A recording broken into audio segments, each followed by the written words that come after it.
Yr eitem gyntaf yn agenda ni y prynawn yma yw'r cwestiynau I ysgrifennydd y Cabinet dros yr ymgylchedd a materion gwledig. Cwestiwn 1, Hugh Iranca Davies.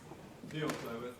What assurances can the Cabinet Secretary give that the environmental protections in place under EU legislation, particularly the nature directives, will be maintained in Wales following Brexit? Thank you. We are committed to maintaining and improving our environmental standards and recognise that our natural resources are fundamental to Wales' future post-EU exit. The Environment and Wellbeing of Future Generations Act have already put in place a strong foundation based on international obligations which will remain unaffected by Brexit. I thank the Cabinet Secretary for that answer. And speaking as the lapwing champion of the Assembly, I would point out that the Birds and Habitats Directives enable the protection and enhancement of a myriad of important species and habitats across Wales. Our special sites include coastal dunes, blanket bogs, wetlands, marine sites, all under this legislation. And iconic species like the bottlenose dolphins, the otters, the hen harriers, the Greenland white-fronted geese and the chough are protected. So it's vitally important that we retain these protections going forward. Only a few months back, the European Commission reported from their assessment of directives that they had found them fit for purpose, but require better implementation by Member States in order to meet our international obligations. And in a study last year, the nature directives were found to be essential regulatory framework that with fuller implementation can help us achieve, including Wales, achieve our obligations under the ACHI targets and other multilateral environmental agreements. So, Cabinet Secretary, could I ask whether you've been able to have discussions with ministerial counterparts, particularly Andrea Leadsom, the Secretary of State for Food, Environment and Rural Affairs, regarding the importance of retaining these important protections in a post-Brexit scenario? Yes, absolutely. I have been having those discussions and I certainly meet very regularly with UK ministers on EU transition issues and ministers from the other devolved administrations. The last meeting was the 20th of April. We haven't got one this month, obviously, because of the election, and we're due to meet on the 21st of June next. We support the European Commission's action plan, which aims to enhance the efficiency of the implementation of the nature directives and secure greater flexibility in how the directives are implemented to meet environmental outcomes. My officials are also working very closely with their counterparts in DEFRA and also with Scotland and Northern Ireland to ensure that the UK response to the action plan fully reflects our approach to the sustainable management of natural resources as set out in our Environment Act. I think that really puts us on a strong footing to continue to deliver our international obligations. Susie Davis. Diolch, Llywydd. Pleasure to see you back. You'll be aware, of course, that the EU directive regarding the protection of harbour porpoise breeding sites has not been transposed into UK law, and I'm hoping that Welsh Government, post-Brexit, will either be able to choose to introduce some protections itself or to work with the UK Government to do that. I'm looking to Welsh Government, actually, to take a lead on this on behalf of constituents in Porthcawl and other constituents in the Swansea Bay area. If you are prepared to take something on these lines forward, would that protection be sufficiently explicit to protect grounds from the relevant impacts of offshore wind development? It's something we can certainly look at. There's actually something on my desk upstairs around harbour porpoise, so we'll certainly have a look at it, and obviously I'd be happy to update members. Question 2, David Melding. What is the Welsh Government doing to address the fruit and vegetable deficit in Wales? Thank you. The Welsh Government supports the agricultural and food industries in partnership with Amaeth Cymru and the Food and Drink Industry Board. There is potential to develop horticulture and opportunity as Wales adapts to Brexit. We recognise the benefits of fruit and vegetable consumption, and we've taken action to promote them. Thank you for that, Cabinet Secretary, and welcome back, incidentally. It's my first opportunity to say that to you. We only produce about 10% of what we consume, so the deficit is up to 90%, certainly of fruit and veg that can be grown in our climate. And with 2% of Welsh agricultural land given over to fruit and veg, albeit 10.5% of grade 1 to 3 land, we would actually produce all that we need. So I do hope in any shaping of future policy post-Brexit that we see the importance of this area. We did used to produce more, we should produce more again. Yes, I think you raise a very important point, and you know, when we look at Brexit, it's not all doom and gloom. There are opportunities, and I think one of the opportunities is that we could perhaps look at potential different uses of land, if you like, and we've started scoping that work. And I think obviously it's up to a landowner what they want to do with their land, but I think there is the opportunity to do that, and we're, as I say, we're scoping it now because we'll need that information to see what we can do. Obviously, you know, the climate does have an impact, and also the consumer's choice. I think consumers demand vegetables, you know, out of season, if you like. So I think all these decisions and information have to be looked at, but I think certainly post-Brexit there is that opportunity to do that. Jenny Rathbone. We're not going to wait until Brexit before doing something about this, because there's lots of things that the government could be doing now. One is we could be planting more fruit trees, because we need to plant more trees generally, and if we have fruit trees then their produce is available. But more strategically, I wondered if we could have a much more urgent approach to our public procurement policy around food, in particular enable us to follow the lead of Flintshire, which is adopting the Food for Life certification, which requires schools to produce 75% of their dishes freshly produced. And that would obviously stimulate the horticulture industry to provide the vegetables and fruit that schools would need. And the same would apply to hospitals and other public buildings. You know, we have this approach here in our canteen in the Senedd. Surely we can extend it to all our children. Yes, certainly we don't have to wait until post-Brexit. That was specifically, I was talking about the work that we were doing, looking at use of land in a different way. And certainly we have been looking at the current procurement regime that we have now to make sure that we do that.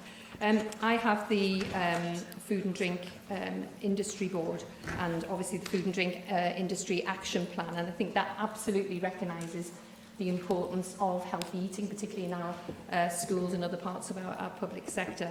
And we've also got the Peas Please initiative, which was started by the Food Foundation, and that's bringing together farmers and retailers and fast food outlets and caterers and processors and governments, and that really is looking at the supply chain and how we can raise fruit and vegetable production.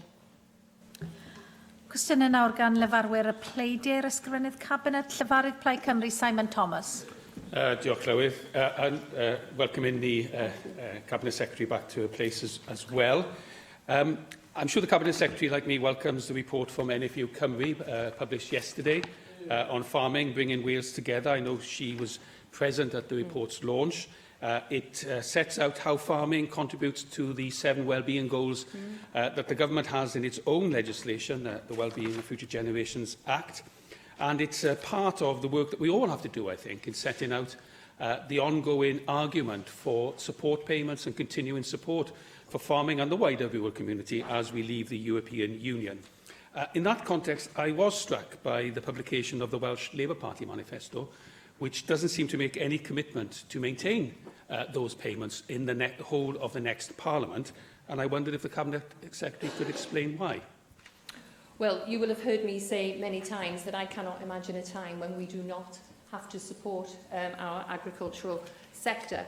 Obviously, the manifesto was launched. There was a significant chapter in the manifesto regarding agriculture and environment, you know, right across my portfolio. We have said all along, we don't know what funding we're going to have post-Brexit. But if you remember, during the campaign for the EU referendum, we were told we would not lose a penny, and that's what I'll be holding the UK government to. So will I, but I thought you wanted to become the UK government and therefore were seeking to make financial commitments for the next Westminster government, because it's there that the 8th of June election is being fought upon. The one thing that you do state in your manifesto, however, is this. The Conservatives were dragged to court and forced to publish their draft nitrogen dioxide plan, but their commitments are disappointing and lack information about the action needed to address emissions on a UK basis, providing no detail about a diesel scrappage scheme. I think that's quite factually correct. But does this mean that Welsh Labour is going to introduce a scrappage scheme to Wales? Well, that's something that will have to be looked at. You are quite right about the UK government, and I've been working very closely with colleagues to make sure that we are in a position to take air quality forward. You know that I've made it a personal priority. I think it's really important, and I've written to DEFRA recently on it. You'll be aware DEFRA have recently published a joint consultation, and one of the things we have committed to is to consult within the next 12 months on a clean air zone framework for Wales. This is indeed true of what you're doing as a Cabinet Secretary, and I welcome it insofar as it goes, but it does underline the fact that you, as a party, you don't seem to be serious about taking control in Westminster at all, and don't really have firm proposals or financial securities and commitments for how you're going to support these actions going forward. However, let's look at something that happens here in Wales, because I think we can agree, well, potentially agree at least, that if we are to have diesel scrappage or some kind of approach like that, we will move away from diesel into, yes, more petrol, but also into electric vehicles, which are predicted now by the Financial Times to be at the same price by 2018 as petrol vehicles. At the moment, there's about 100,000 electric vehicles registered in the UK. There are 1,500 electric vehicle rapid charging points in England and Scotland. It's possible to drive from North Wales to Orkney in an electric car using rapid charging points, but you can't drive from North Wales to Cardiff. There are just 13 rapid charging points in the whole of Wales and not a single one in mid-Wales. What is the Cabinet Secretary doing with her colleagues, because we have a 2015 report that hasn't been acted on yet, to develop a network of electric charging vehicle points throughout Wales, and particularly in Mid and West Wales? I actually had a discussion about this morning, because this is something that we need to look at.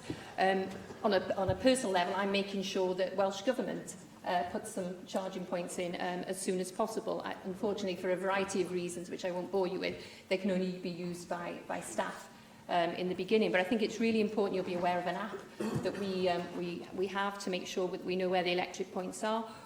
One of the suggestions we've had is that perhaps we put charging points where there are public toilets. So there needs to be significant investment in charging points, because, as you say, we haven't got enough in Wales yet. I don't want it to affect our tourism offer, and I know my colleague Ken Skates doesn't want it also, so we need to think about that too, because, as you say, you need to be able to move freely around Wales and know that you've got those charging points available. Llefarydd y Ceidwadwyr, Paul Davies. Llywydd, and like others, I'm delighted to see your return to this chamber, and I hope you will be fully recovered in the very near future. Now, Cabinet Secretary, at the Royal Welsh Spring Festival recently, you said that young farmers are the future of the industry, and we must invest in them to ensure both they and this industry have a bright future. Of course, I completely agree with you on that, Cabinet Secretary. Therefore, could you tell us what specific policies you've introduced during your time as Cabinet Secretary for Environment and Rural Affairs for young farmers to ensure that they have a bright future? Well, I'm not sure about specific policies, but I've certainly supported them financially. You'll be aware of the significant investment we put into young farmers, for instance. We've got the Agri Academy, which are full of young, dynamic farmers who are very willing to help me formulate policies going forward, and I've met them regularly. I've also made it a personal choice to go out and visit as many young farmers on their farms as I can. Certainly, I can think of a couple in North Wales that I visited. One of them leased the farm and wanted to talk to me specifically about what we could do in our policies to encourage young people to be able to lease their farms. So I then wrote to all local authorities to try and encourage them not to sell their farms, which unfortunately some local authorities seem to be doing at quite an alarming rate. Now, a recent NatWest report concluded that young farmers need more support to diversify, and while the entrepreneurial ideas may be there, the support networks could actually be improved. Therefore, it's crucial that more support is offered to young farmers, both in terms of advice and support and in terms of finance as well. So in light of this report, will you confirm what funding will you now bring forward to better support young farmers who are looking to diversify? Well, that can be part of our programmes. You'll be aware of the farming business grants that we've just brought forward. So that's not just available to young farmers, it's available to all farmers. And I know when it was launched recently, young farmers were telling me that that was really helpful for them, because if they wanted a piece of equipment that they couldn't afford, they didn't have to go through that long business plan, getting several quotes. We've taken all that hard work away. Going forward, we can be looking at what specific support we can give them as we formulate a Welsh agricultural policy. Now, Cabinet Secretary, that same report concluded that there is a generational crisis in farming, which has long been a concern of many in the agricultural world. Indeed, according to the Department for Environment, Food and Rural Affairs, the percentage of farmers under the age of 45 had fallen to just 13% in 2015, down from 18% in 2003. Therefore, in light of the pressing need to attract young people into the farming profession and the need to keep young people in the farming profession, what immediate steps will the Welsh Government now be taking to ensure that the percentage of farmers under the age of 45 doesn't continue to fall in the future? I don't recognise those figures. I'm not sure if you said they were DEFRA's figures, because I don't think that is the case in Wales of that significant drop. I don't like the word crisis. I do understand that it's very difficult for young farmers, you know, if they're not part of a farming family, if they want to come in from farming to cold, if you like, it is very difficult for them to be able to do that. And one of the things we have been working with young farmers is around ensuring that we help them to break into the agricultural world. And I go back to what I was saying about working with local authorities to try and get them to not sell off the farms that they have in their portfolios, because certainly speaking to young farmers, that is one of the ways that they can get into farming. And I spoke about somebody in North Wales. He actually is from a farming background, but he wanted to go out and get his own farm. At the age of 21, he's gone out and leased a farm, which was incredibly impressive. Llywydd UKIP Neil Hamilton. Well, I don't want to be left out of the crowd of the Cabinet Secretary's fans welcoming her back to the Chamber, and I'd like to say how glad I am to see her looking so hale and hearty. And I'd like to return to the question of the Labour Party manifesto and to follow up the point that Simon Thomas made right at the start of the proceedings today. As far as I can see in this manifesto, there are 2 paragraphs about farming under the chapter of negotiating Brexit, and then there's, broadly speaking, 1 small paragraph under environmental and rural affairs. And given that agriculture is entirely a devolved matter, and we are in the middle of a general election campaign, I think the farming community will be pretty surprised that farming features so negligibly in this rather thick document. And that, given that the First Minister has criticised my party and others for lack of clarity about our post-Brexit vision, I'm coming to this in a second. In fact, our vision for agriculture was rolled out last year in the Assembly elections in our manifesto there, where we were quite clear that we would maintain the basic payment scheme, then on the basis of £80 per acre. We'll have to revisit that figure. It may be possible to increase it, with extra payments for hill farmers based on headage within WTO rules, etc. And this is the fundamental point that everybody wants to get some assurance on, is if a basic payment scheme is going to be maintained in Wales post-Brexit, and whether the existing payment regime will be replicated. I appreciate, as the Cabinet Secretary said, we don't know yet what the Westminster Government is going to give us in the way of a financial settlement, and like her and her party, UKIP thinks that we should have every single penny of British taxpayers' money which is currently spent by Brussels in Wales. But on that basis, it should be able for her as the Cabinet Secretary for Agriculture to give the kind of concrete assurances that farmers need. Well, I have given that assurance to farmers. I mean, I've been in post just a year now, and certainly I've made it very clear that we cannot envisage a time when our agricultural sector would not need that support. How the basic payment scheme will look post-Brexit, as I say, it depends on the funding that we get. But, like you, I think we should get every penny that we were promised. We were told Wales would not lose 1 penny, and that is what I will be holding the UK Government to. And the other question that arises is the freedom that we will have to consider the regulatory regime applying to rural industries in general. And whilst I accept the points that were made by Hugh Ranker-Davies in his question earlier on about maintaining essential regulations, it can't be said that the existing corpus of regulation imposed upon us by the EU is perfect in every particular. And there may be ways in which we can very significantly reduce costs without endangering the public benefits that we all want in terms of environmental protection and so on. Farmers' incomes are negligible, and the administrative burden of the EU regulatory regime is often very considerable upon them. They don't have the income levels which would make life easier for them to employ staff to do all the form filling, box ticking and all the other complications of life in the farming industry.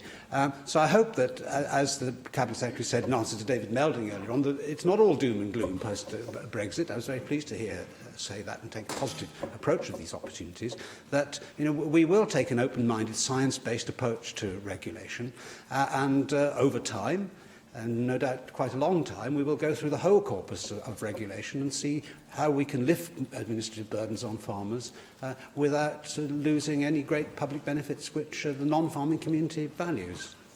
Well, I do try to be a glass half full rather than a glass half empty, so I am really trying to embrace the opportunities that I do think are there when you look. I was a passionate Remainer, and nothing will make me believe that leaving Brexit is good for us, but we do have to look for those opportunities. And regulations was one of the reasons cited to me by farmers as to why a majority, I won't say majority, but certainly the people I spoke to, a majority of them had voted leave. However, environmental standards and regulations, we have, as a minimum, they're going to be maintained.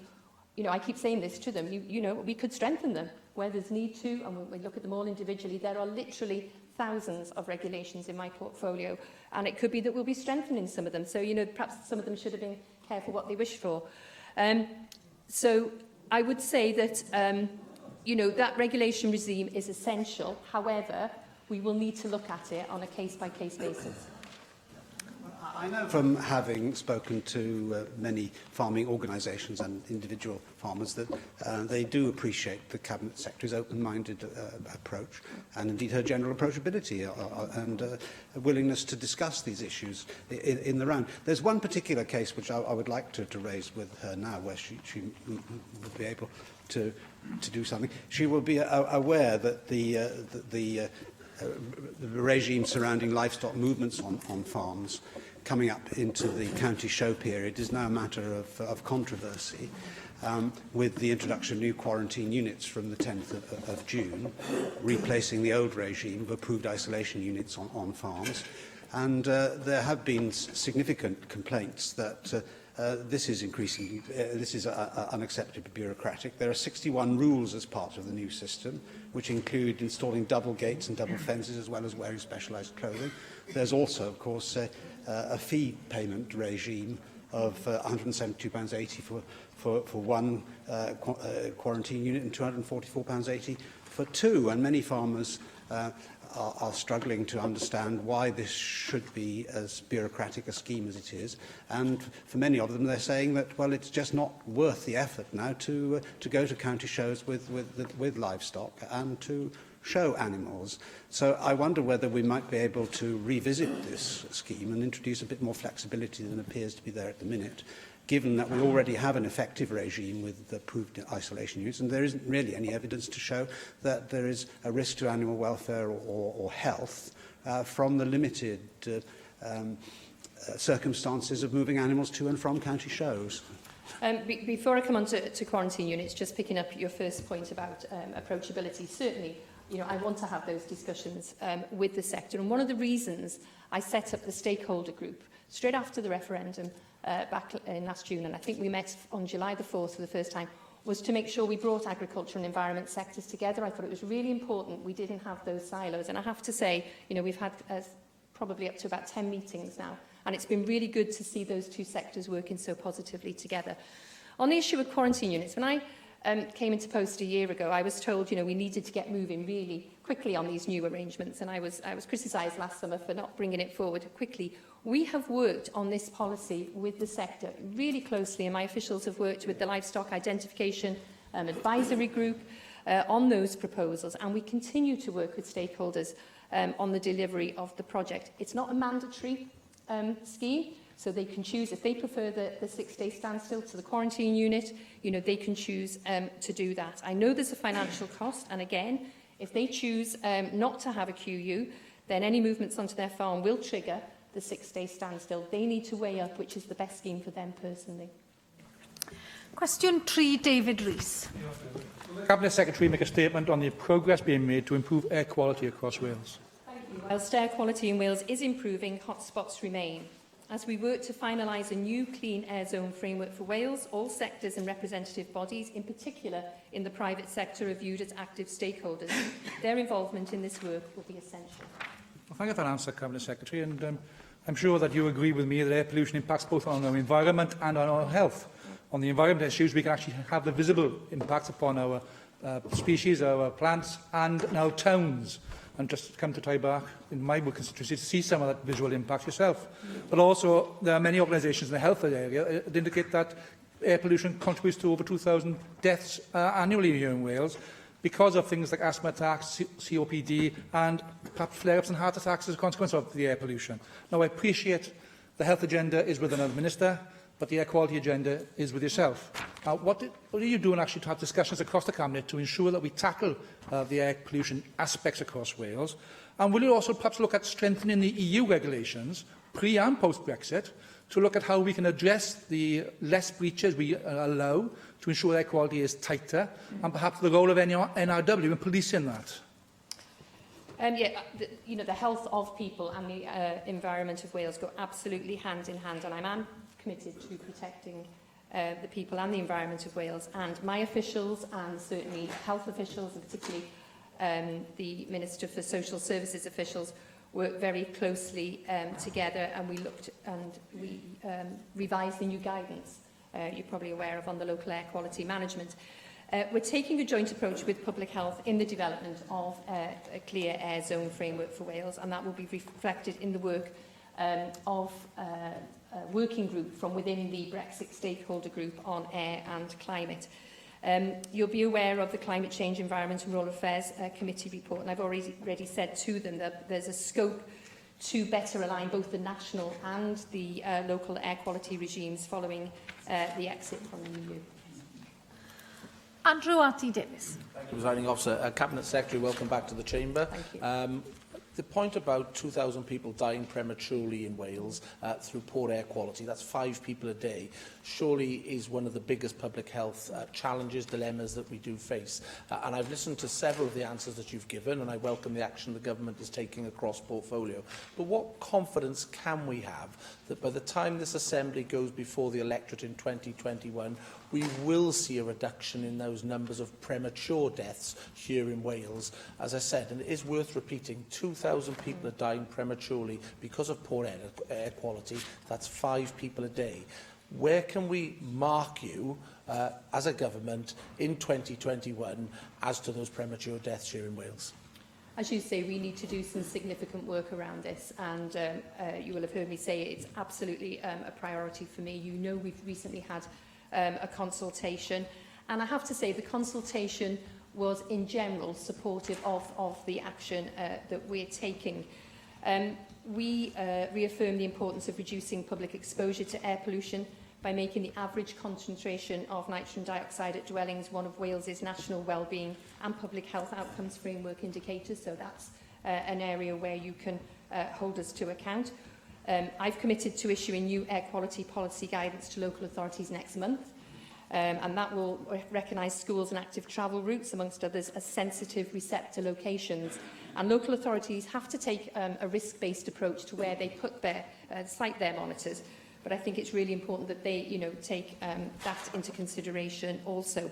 We're also going to be issuing some guidance to support health and public health professionals in NHS Wales, because I think we need to work very closely with the staff of NHS Wales regarding that. And I think they need to communicate the public health risks of poor air quality to the public and other agencies.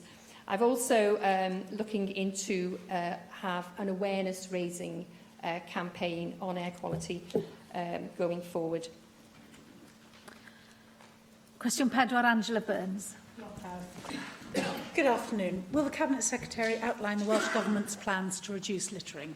Thank you. The Welsh Government's aim is to prevent littering from occurring in the first place. Improving enforcement action and environment, we will achieve longer-lasting improvements. It is good to see you back, and I know that, like me, you and most of the other Assembly members here will have received many constituent representations over concerns with littering, dog mess and fly tipping. And of course it's vital for public health, and particularly in areas which rely on tourism, that we have clean and safe and pleasant streets to walk in. Pembrokeshire has recently been recognised through the How Clean Are My Streets campaign as having the cleanest streets in Wales, and I'm unabashed in saying this is a shout out for Pembrokeshire. So, Cabinet Secretary, I wondered if you would join me first of all in praising the work of the street cleaning teams in Pembrokeshire who are out all the time maintaining these streets, particularly in Pembrokeshire's weather, which is either wonderful or totally inclement. And but above all, could you tell us how you intend to use that example of best practice to be percolated throughout Wales to improve our general streets, litter, dog messing, which does upset so many of our constituents so often?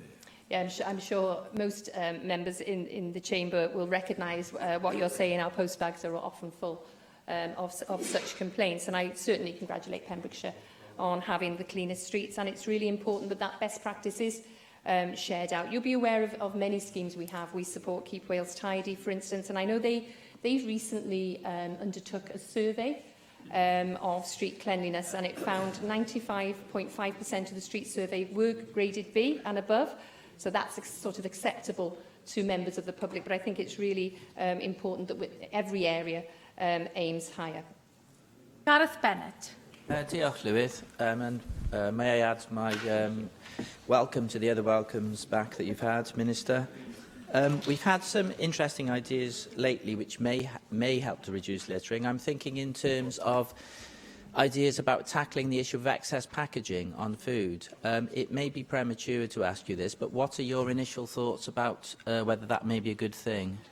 I certainly think we need to reduce packaging, and I was horrified to see my daughter bought something from a very well-known company, which I won't mention, and I think that the article was this size and the packaging was absolutely enormous, and it made me get onto officials straight away to remind them that this is something that I think we really need to look at. And what we're going to do is commission a feasibility study, and that leads to look at the costs and the benefits and all the options available to reduce food and drink packaging in one area.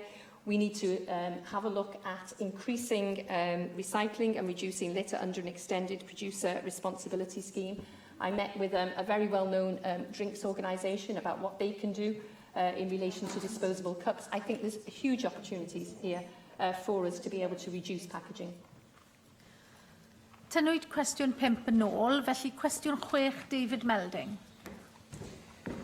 What is the Welsh Government's strategy for improving the ecological footprint of Wales's urban environments? Thank you. The better management and use of our wealth of natural resources, together with the more efficient use of those resources in circulation, is a key component of our circular economy approach and commitment to green growth and reducing Wales's ecological footprint. First Minister, Cabinet Secretary. That was a quick promotion. If everyone in the world consumed as much as we do in Wales, we need 2.5 planets. And I was looking at the Ecological and Carbon Footprints of Wales 2015 report by the Stockholm Environment Institute, which I'm glad to say the Welsh Government did commission. And about 11% of our footprint relates to transport. Promoting cycling is one of the best things we could do. And actually, Welsh cities are quite good environments for promoting cycling. They're relatively flat. But what we need to do is redesignate Welsh Swansea in parts, I suppose. what we need to do is redesignate some of our roads as exclusively for pedestrians and cyclists. Until we do that, we won't get the sort of modal shift we require. Yes, I would agree with that statement, and certainly I was looking at a cycling path in my own constituency of Wrexham, and it just ended. You know, it didn't carry on, and so I did wonder, you know, what somebody would do when they were cycling along. You know, where would they go? So I think all local authorities need to look very carefully at the provision they have for cyclists and do all they can to improve it. Question 7, Mike Hedges. Will the Cabinet Secretary make a statement on the flood risk of the River Tower? Thank you. Natural Resources Wales are responsible for assessing risk of flooding from rivers and the sea. The local flood risk management plan further sets out how risk will be managed. A £7 million flood risk management scheme was completed in 2015, significantly reducing risk to the lower Swansea Vale. Well, can I highlight the huge success of the floodplain and its Vaughan, which is probably about a quarter of a mile from where I live. And I quite often drive past it, and sometimes you've got a lake, and other times you've got a few little lakes, and other times it's dry. But it does stop flooding in that area, which used to be a huge problem. I can also welcome the proposal to not charge landfill tax on dredged material from rivers in the current land disposal tax bill, which is making its way through. But having seen the great success of the floodplain on the River Tower, we're always willing in Swansea to export successes. Are there any plans on creating floodplains like that on other rivers to stop houses and businesses getting flooded? Thank you. Yes, I'm very pleased my colleague, the Cabinet Secretary for Finance and Local Government, was able to bring forward a government amendment at stage 2 of the landfill disposals tax Wales bill to ensure a relief from the taxes available to material removed from the water in the interests of flood prevention. I think that was a very important amendment. Certainly, you'll be aware of the significant funding we are putting into flood prevention. So again, it's always very good to share best practice.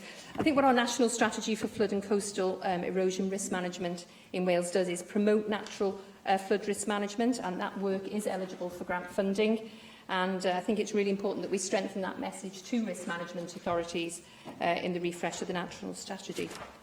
Susie Davis. Diolch, Llywydd. Well, yes, I acknowledge the work that was done in Ynys Forgan, really. I mean, that's about 300 homes that were protected there.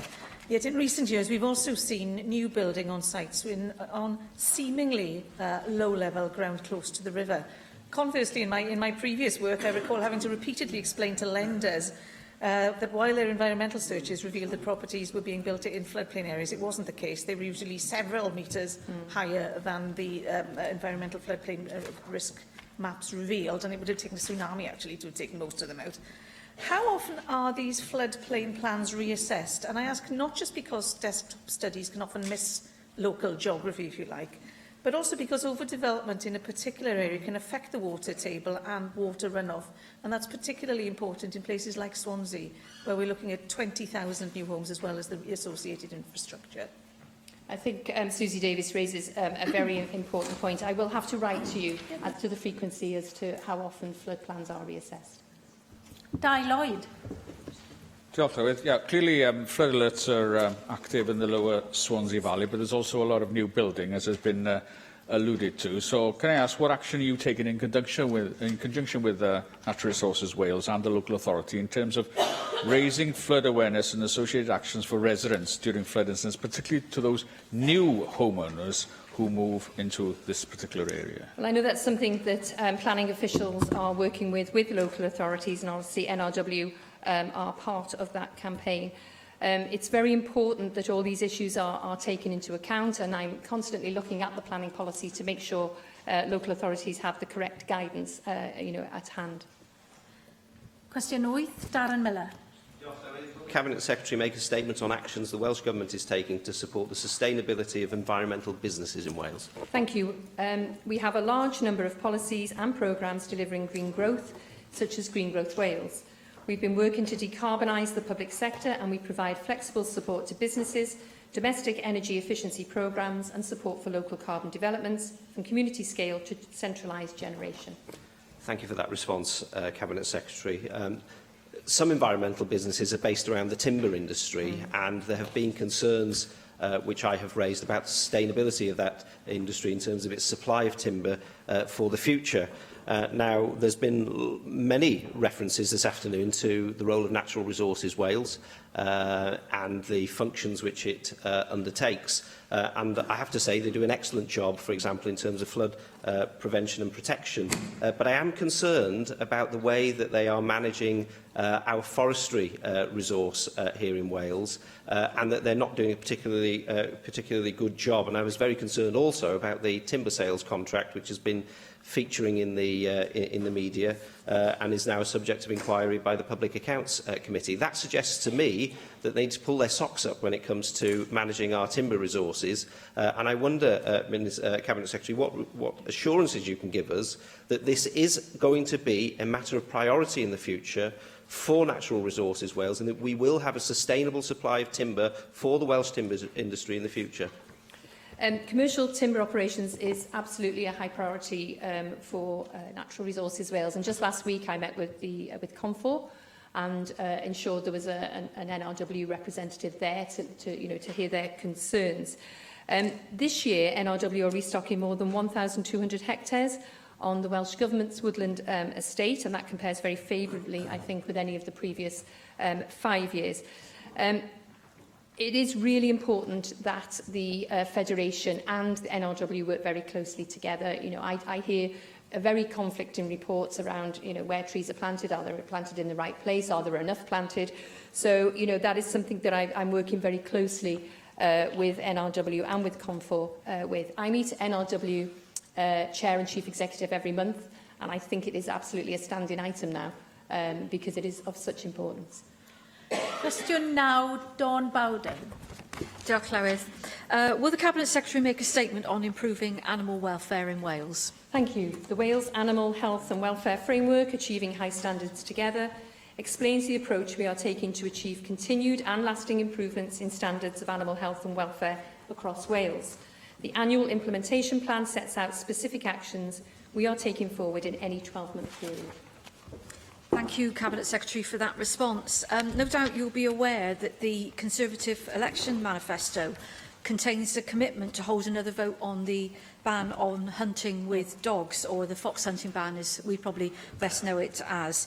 Would you join me, Cabinet Secretary, in condemning any proposals which might open up the possibility of this barbaric and cruel practice returning to our shores, and assure me that the Welsh Government will speak out against any such proposals and look at every avenue available to prevent fox hunting with dogs ever taking place in Wales again? Yes, absolutely. I would join you in that. And although hunting with dogs is a non-devolved issue, my position is we would strongly oppose any moves to repeal the Hunting Act 2004 by any future UK government. We do not wish to see the return of that barbaric, cruel and unpopular pastime in Wales.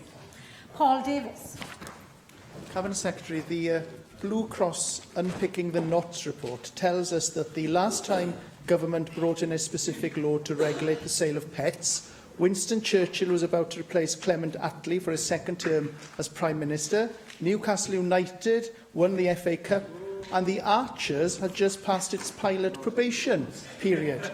Now, I'm sure you'll agree with me that times have certainly changed since then, and the rise of the internet has certainly had a significant effect on the pet trade. Therefore, can you tell us what specific discussions you've had regarding the need for an updated law regulating the sale of pets in Wales? Certainly, I had a discussion with the Animal Health and Welfare Framework Group. We look at their work programme, and certainly, I can remember the last time, well, I thought I could, Newcastle United won the FA Cup, so I'm perhaps showing my age there. So you have reminded me that we need to make sure that all our legislation is up to date and our policies, and it's certainly something I'll be happy to talk to my Chief Veterinary Officer about. Bethan Jenkins. Diolch a croeso nôl. Pan o'ch chi ddim yma fel gweinidog, nes I ofyn ddadl ynglyn â cofrestr camdrin anifeiliaid i Gymru oherwydd mae nifer o ymgyrchoedd wedi bod yn galw am hyn ac mae'r RSPCA wedi bod yn gofyn hefyd am grŵp gorchwyl gan Llywodraeth Cymru edrych ar yr opsiynau. Enghraifft yn Tennessee, mae yna rhestr yna sydd yn agored i'r cyhoedd ac yn Efrog Newydd mae yna rhestr ond ar gyfer pobl sydd yn gwerthu neu yn prynu anifeiliaid. Felly, a fyddech chi'n cytuno bydde rhyw fath o grŵp gorchwyl yn helpu i uno y trafodaeth cychwynnol ar y mater yma mwyn bod pobl Cymru sydd yn meddwl bod hyn yn syniad da. Mae deiseb wedi cael lot fawr o gefnogaeth dros y Prydain i gyd mwyn i ni cychwyn y ddadl yma ac i Gymru dangos y ffordd ymlaen yn hynny o beth. Yes, I absolutely agree with Bethan Jenkins, and as you know, this is something I'm looking very carefully at, and I hope to be writing to Assembly members, if not before recess, certainly as soon as we come back. Diolch i'r ysgrifennydd Cabinet. Yr eitem nesaf ar yr agenda yw'r cwestiynau ysgrifennydd y Cabinet dros gymunedau a phlant. A'r cwestiwn cyntaf, Dai Lloyd. Diolch yn fawr, Llywydd. Am wnaeth ysgrifennydd y Cabinet datganiad am gynnydd y cynnig gofal plant ar gyfer Cymru. Thank the member for his question. Our childcare offer will provide working parents of 3- and 4-year-olds with 30 hours of government-funded education and childcare for up to 48 weeks of the year. We will begin to test the offer in specific areas of 7 local authorities in September. Diolch yn fawr am yr ateb yna. Ac fel y gwyddoch, mae cynllun pilot o'r cynnig yn cael ei gyflwyno mewn rhannau o Abertawe, ac mae'r rhieni yn lleol yn amlwg yn falch o weld hynny. Fodd bynnag, mae nifer o'r ardaloedd pilot gan gynnwys Pontarddulais a Gorseinon yn ardaloedd twf penodedig o fewn y sir. A allwch chi sicrhau eich bod chi'n cymryd y cynnydd poblogaeth yma mewn i ystyriaeth wrth i chi gyflwyno'r cynllun a sut y mae hyn yn effeithio ar allu'r sector i ddilifro yn lleol. Of course, we're engaged with the sector. I am delighted in Swansea. There are many areas that are covered by this pilot, and this will be a good spread of the areas to test across school sites and private day nursery settings. We will learn from this as we move forward, and I'm looking forward to the test areas starting in September in the new term. Darren Miller. Thank you, Deputy Presiding Officer. Cabinet Secretary, one of the concerns which has been raised is around the capacity of the workforce to meet this challenge of providing the additional childcare. It's an ambition which you and I both share in terms of increasing the availability of childcare, but particularly Welsh medium childcare provision in traditionally non-Welsh speaking areas. What action specifically are you taking to ensure that the childcare offer is available through both of our official languages in Wales?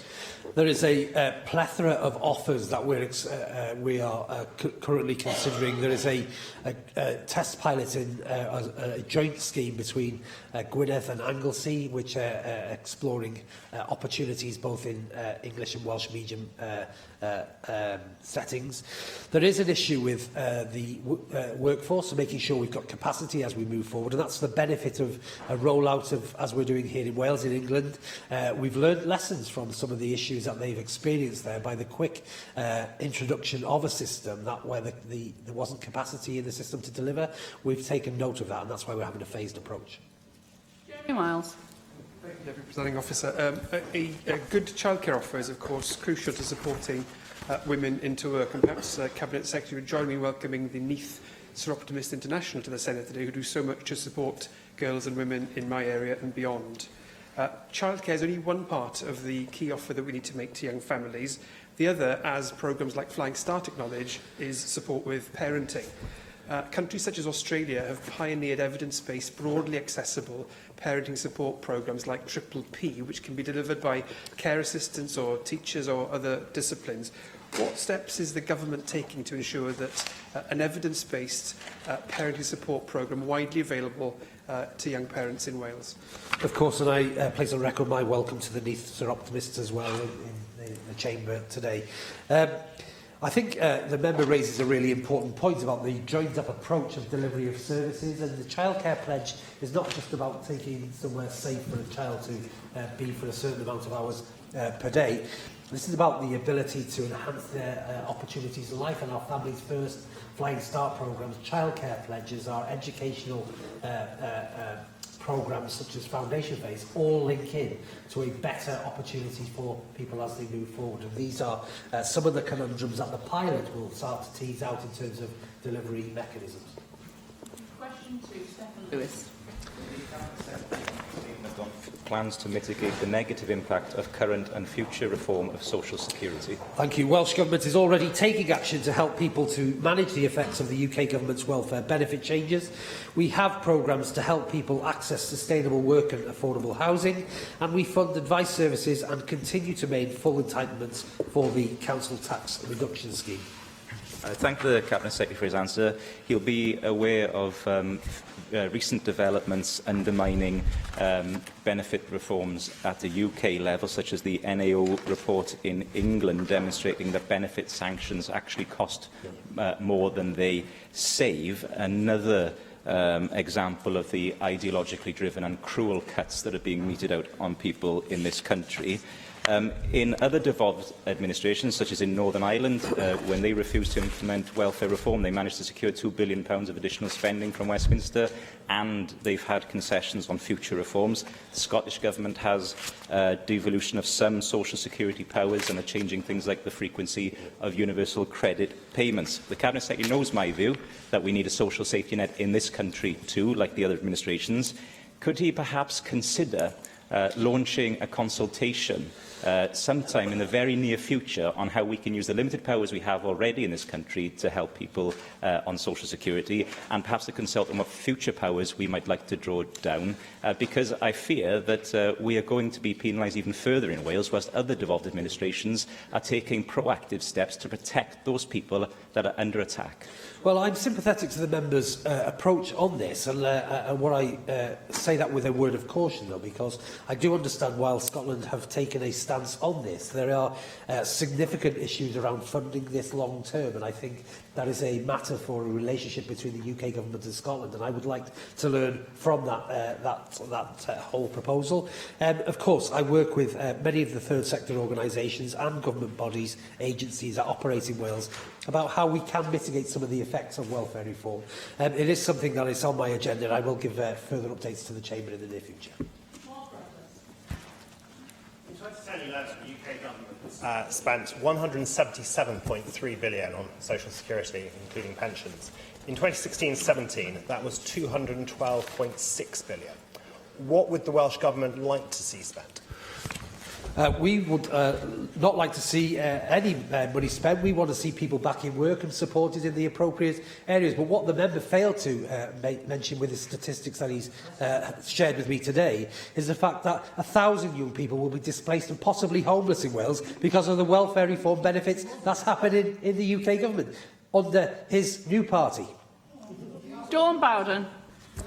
Thank you, Deputy Presiding Officer. And I've referred on a number of occasions to the likely impact that you've just alluded to now, Cabinet Secretary, on the Government's cuts to local housing allowances for the under-35s and the benefit cuts for under 22 2 years old, which will have obviously exacerbating homelessness effects amongst young people.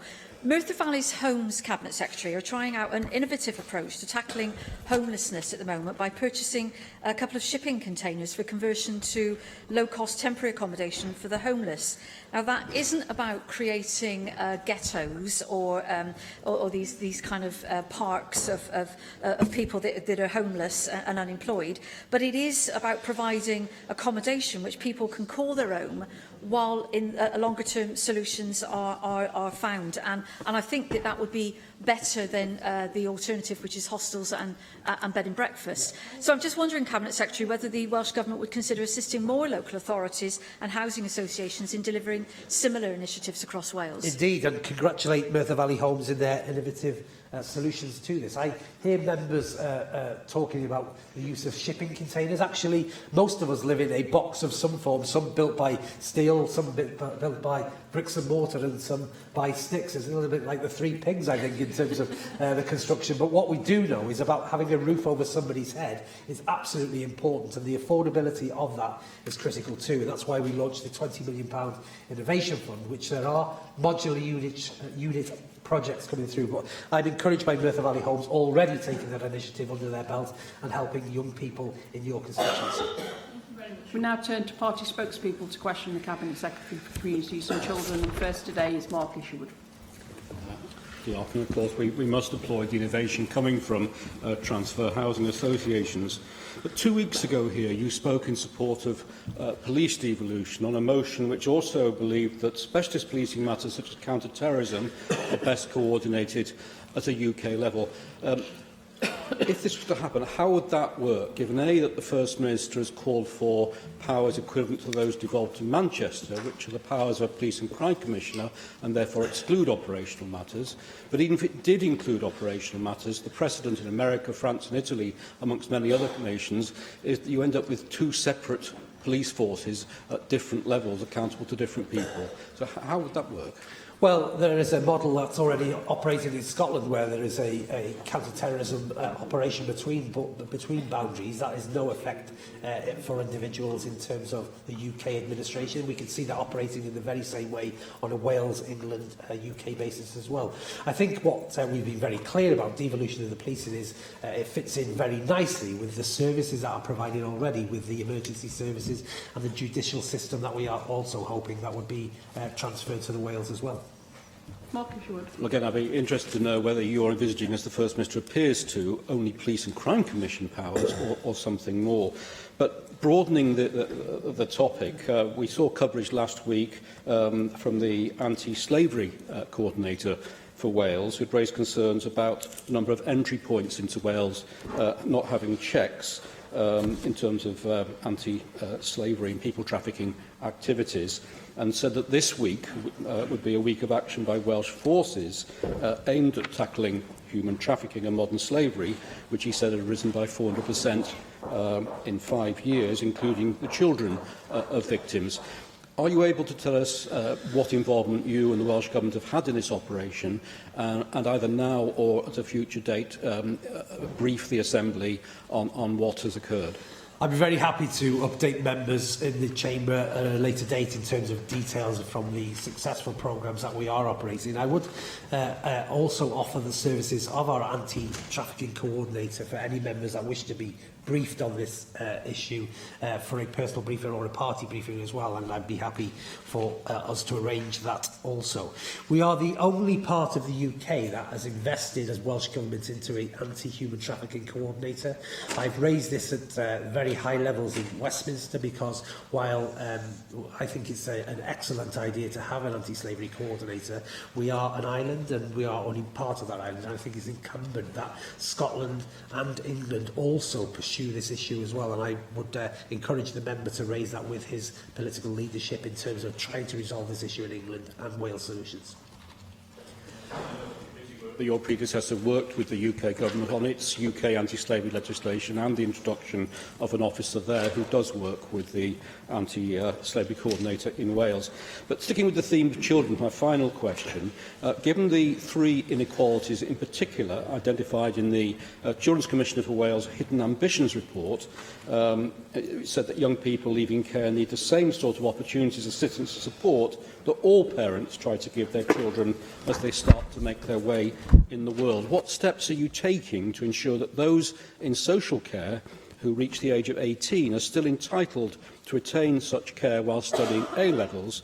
And what proposals do you have to ensure that young people who leave care continue to receive appropriate support until they reach 25? I think two of those three key calls in that report. Indeed, and we're working through that piece of work that the Children's Commissioner did. Your colleague David Melding chairs a group on looked after children for me. The advice coming from that team is invaluable in terms of shaping a different way that we are able to support children in the social care system. I am absolutely committed to making some changes in that space, and we've recently launched the St David's Award of £1 million, which will be on its way to local authorities to distribute between under 25-year-olds who, I believe, should have access to some finances for their as they grow up. That I didn't badge this as we badged it as a St David's £1 million St David's Day award, but I kind of like to think of it as the bank of mum and dad, like all that we have for children when they are able to go to a guardian or pet or kin to say, look, I want to go here tonight, like my daughter did, or like your family did. These young people are so disadvantaged, we've got to support them in some way, and this is hopefully one step in the right direction to helping support a normal type of life. Thank you. We now move to the Plaid Cymru spokesperson, Bethan Jenkins. Cabinet Secretary, in light of this week's attack in Manchester, I thought it would be appropriate to ask what the Welsh Government is doing with regards to community cohesion. I ask in the context of a few years ago I wrote to South Wales Police asking about some of the reasons why young men in Cardiff, for example, were moving to look to extremism as a way of life, or as something that they would find solace in, and they weren't able to give me that information because it was protected. I don't think some of those issues have gone away, and I would like to understand from you what you are trying to do to work with communities to ensure that if we are finding that there are instances where they may move to extremism, that we understand why that is, and how you are working with communities to try and stop that, so that they have something to work with in their communities, as opposed to potentially feeling alienated. I think the member raises a very important and pertinent question, and our thoughts go out to the families and individuals affected by the Manchester bombings of 2 days ago. Community cohesion is one that we take very seriously, working with the local authorities, with the police and with action groups on the ground. We have funded since 2012 8 regional community coordinators in and across Wales. The grant is around £360,000 for posts awarded for 2017-18. We shouldn't underestimate the important role that plays in the community, but it's about community ownership, and the engagement and trust is really important, so that we can get behind the scenes of where there are cases emerging of radicalisation. And I think what we've been able to do with the coordinators is to get into that space, and we will continue to fund that, particularly around this pressure point as well.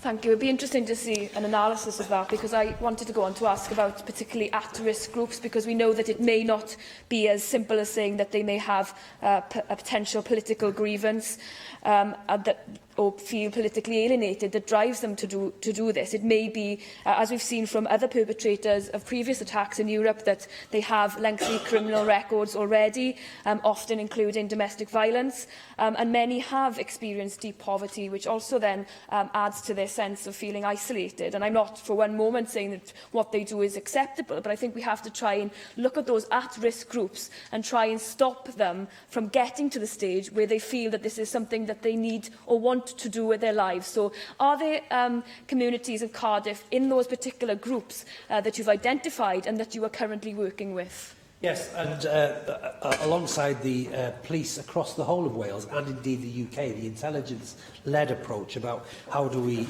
look at particular groups and are able to support them in that sphere.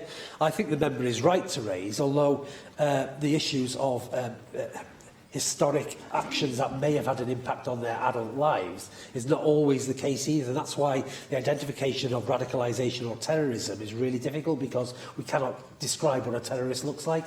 The fact is, we've got to look back at some of their historic issues, and that's why some of our other programmes, which will be interrelated around tackling issues around adverse childhood experiences, sometimes will give us an indicator of a pathway of an individual taking.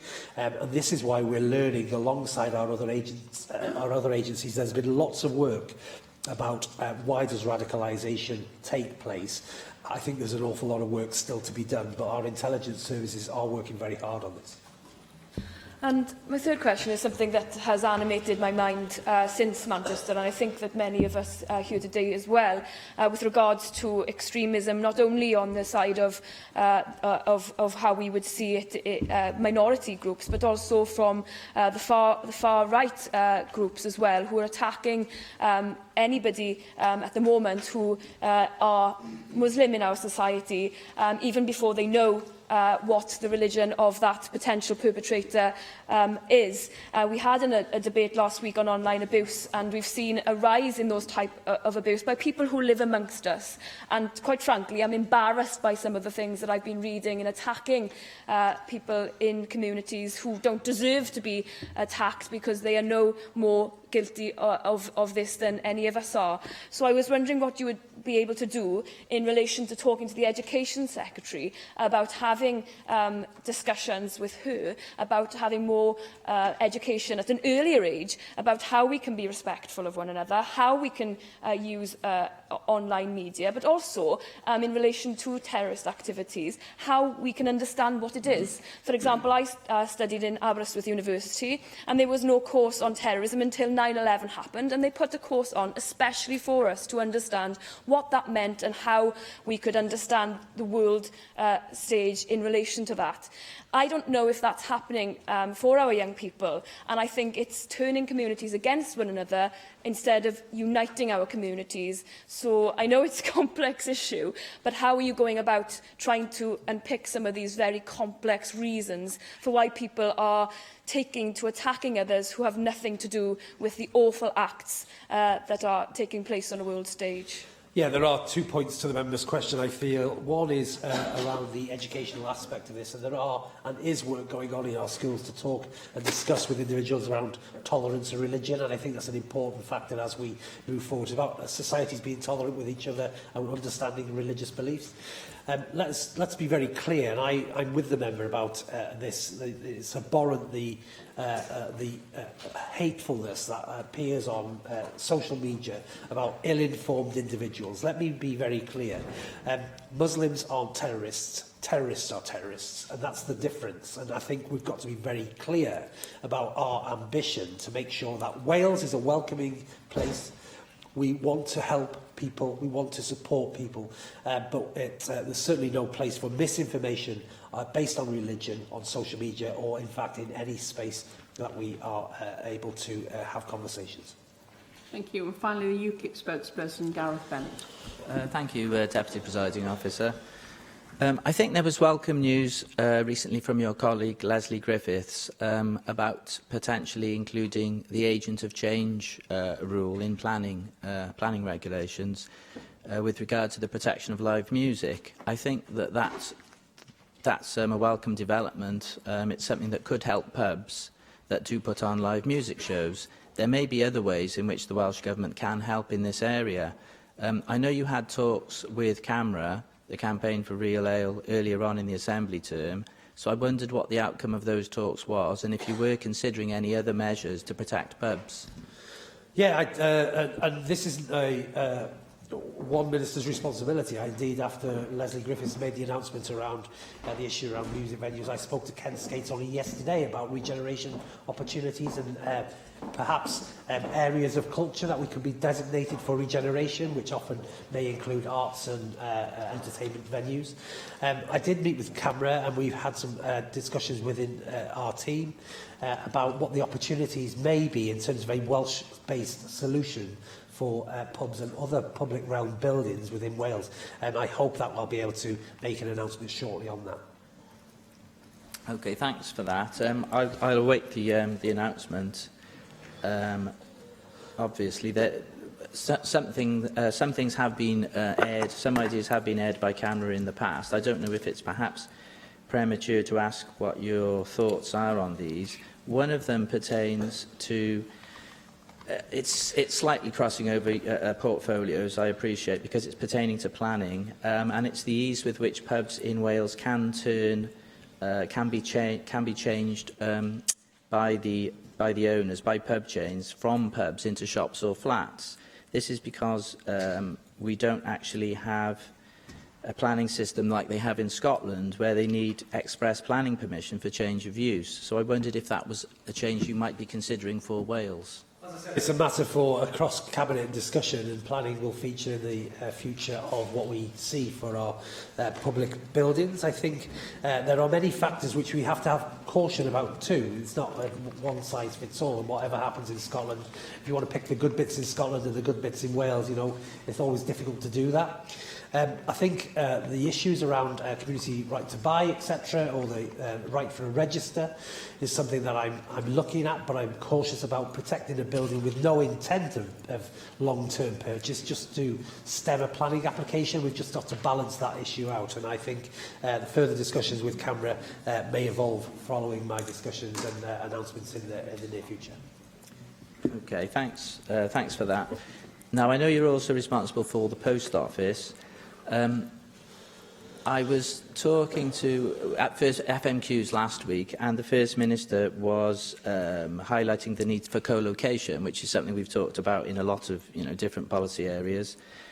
I wondered if there was any possibility of encouraging pubs perhaps to co-locate with post offices, if that might be a way forward to help the viability of pubs in future. Well, I'm sure you should take a visit with Darren Miller to his local, where you can get a pint, a stamp and a curry, all in the same place. And I did visit the pub a long time ago with the member. I'm sure he'd like to take you, perhaps at some stage, to just show what can be done in our communities where there are opportunities.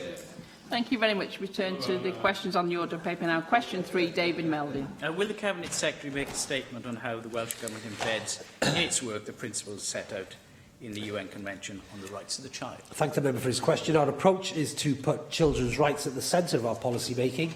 How do we do this is set out in the Children's Rights Scheme, and our compliance report provides us with an opportunity to reflect on the effectiveness of the arrangements to implement the UNCRC and amend where necessary. Thank you, Cabinet Secretary, for that. The National Participation Standards set out what children are entitled to expect from the services they are involved in. Now, these standards, as I understand, were reviewed last year, and as a consequence, updated guidance was necessary to local authorities to improve their self-assessment. I wonder if that guidance has been issued and whether we are likely to see more best practice along the lines developed by Torfaen Council, where services that for children or interact with children must clearly set out how they consult properly with children as service users. I will write to the member in terms of the detail of completion of that advice and whether that's gone to local authorities. I don't have that detail available for me today, but I do agree with the member that there are some great value-added aspects of this, and some where authorities are delivering very well, such as Torfaen Council. We should replicate that across the 22 authorities, making sure that children really are the centre of our decision-making processes, rather than just an add-on at the and retrofitting into a policy. It is an important point the member raises. Thank you. Question 4, Mark Isherwood.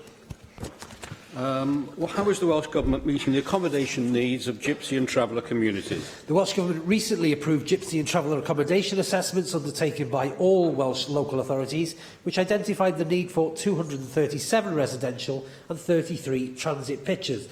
I've allocated £26.4 million between 17 and 21 to address this, and I expect local authorities to make a swift progress on this. Well, in January 2011, obligations to meet the needs for gypsy and traveller accommodation sites led to the grant of temporary planning permission for identified individuals for 5 years for a site in Flintshire, because of assurances made to the planning inspector by the council within such period the need will be met by Flintshire. But because it wasn't, Flintshire granted further temporary permission for 5 years in April, even though it's widely recognised the site isn't suitable as a permanent site. And then subsequently, the grant of temporary planning permission was quashed in court because Flintshire had failed to fulfil its responsibility, and Flintshire had the costs of the hearing charged against it. Given that the Housing Wales Act provisions in this respect, in terms of assessment of accommodation needs, came into effect in February 2015, and the duty to meet assessed needs and failure to comply with duty under Section 103 came into effect March 2016, what powers do you have to intervene in this instance where something's clearly gone very wrong? I'm not able to comment on legal cases that are being pursued. However, the Housing Act of 2014 introduces new duties on local authorities to properly assess the mobile home pitch needs of gypsy and travellers, and then ensure sufficient sites are created. We are the only part of the UK that's placed a duty on local authorities to do this, and I think it's very progressive, as I learned from the Gypsy and Traveller Romany cross-party group the other week. The organisations were very positive about our interventions in this space. Question 5 has been withdrawn. Therefore, question 6, Lynn Neagle. Can the Cabinet Secretary make a statement on the role of adverse childhood experiences in driving Welsh Government policy on children? Thank the member for Torfai for her question. We are working collaboratively across portfolios, including education, health and children and communities to improve the well-being of children and young people. Preventing and mitigating the impact of ACEs can have a significant effect to benefit families and individuals as well as the wider community. Thank you, Cabinet Secretary. The Children, Young People and Education Committee recently had a useful briefing on adverse childhood experiences known as ACEs from Public Health Wales. Clearly, recognition of particular ACEs has a role to play in ensuring the best possible outcomes for our children and young people. But there are many issues that can affect a child's well-being, and it is a great concern to me that neglect is not recognised as an ACE. This is despite neglect being recognised as an ACE in North America, and despite the fact that neglect continues to be the most common reason for child protection action in Wales. What assurances can you give, Cabinet Secretary, that the focus Welsh Government is placing on ACEs will not lead to less focus on tackling neglect and other issues that will impact on a child's well-being? Thank the member for a very important question and a supplementary that she raises with me. Can I give reassurance to the member that this isn't one or the other? This is about a holistic view about engaging young people and their families, and ACEs does provide one part of that. If we take the issue of ACEs and the balance of one of the or two of the ACEs that are considered, which is one of any physical or mental abuse, both of those possibly relate to an outcome of neglect, and I therefore wouldn't say we're not on the same page here. I think it's about definition.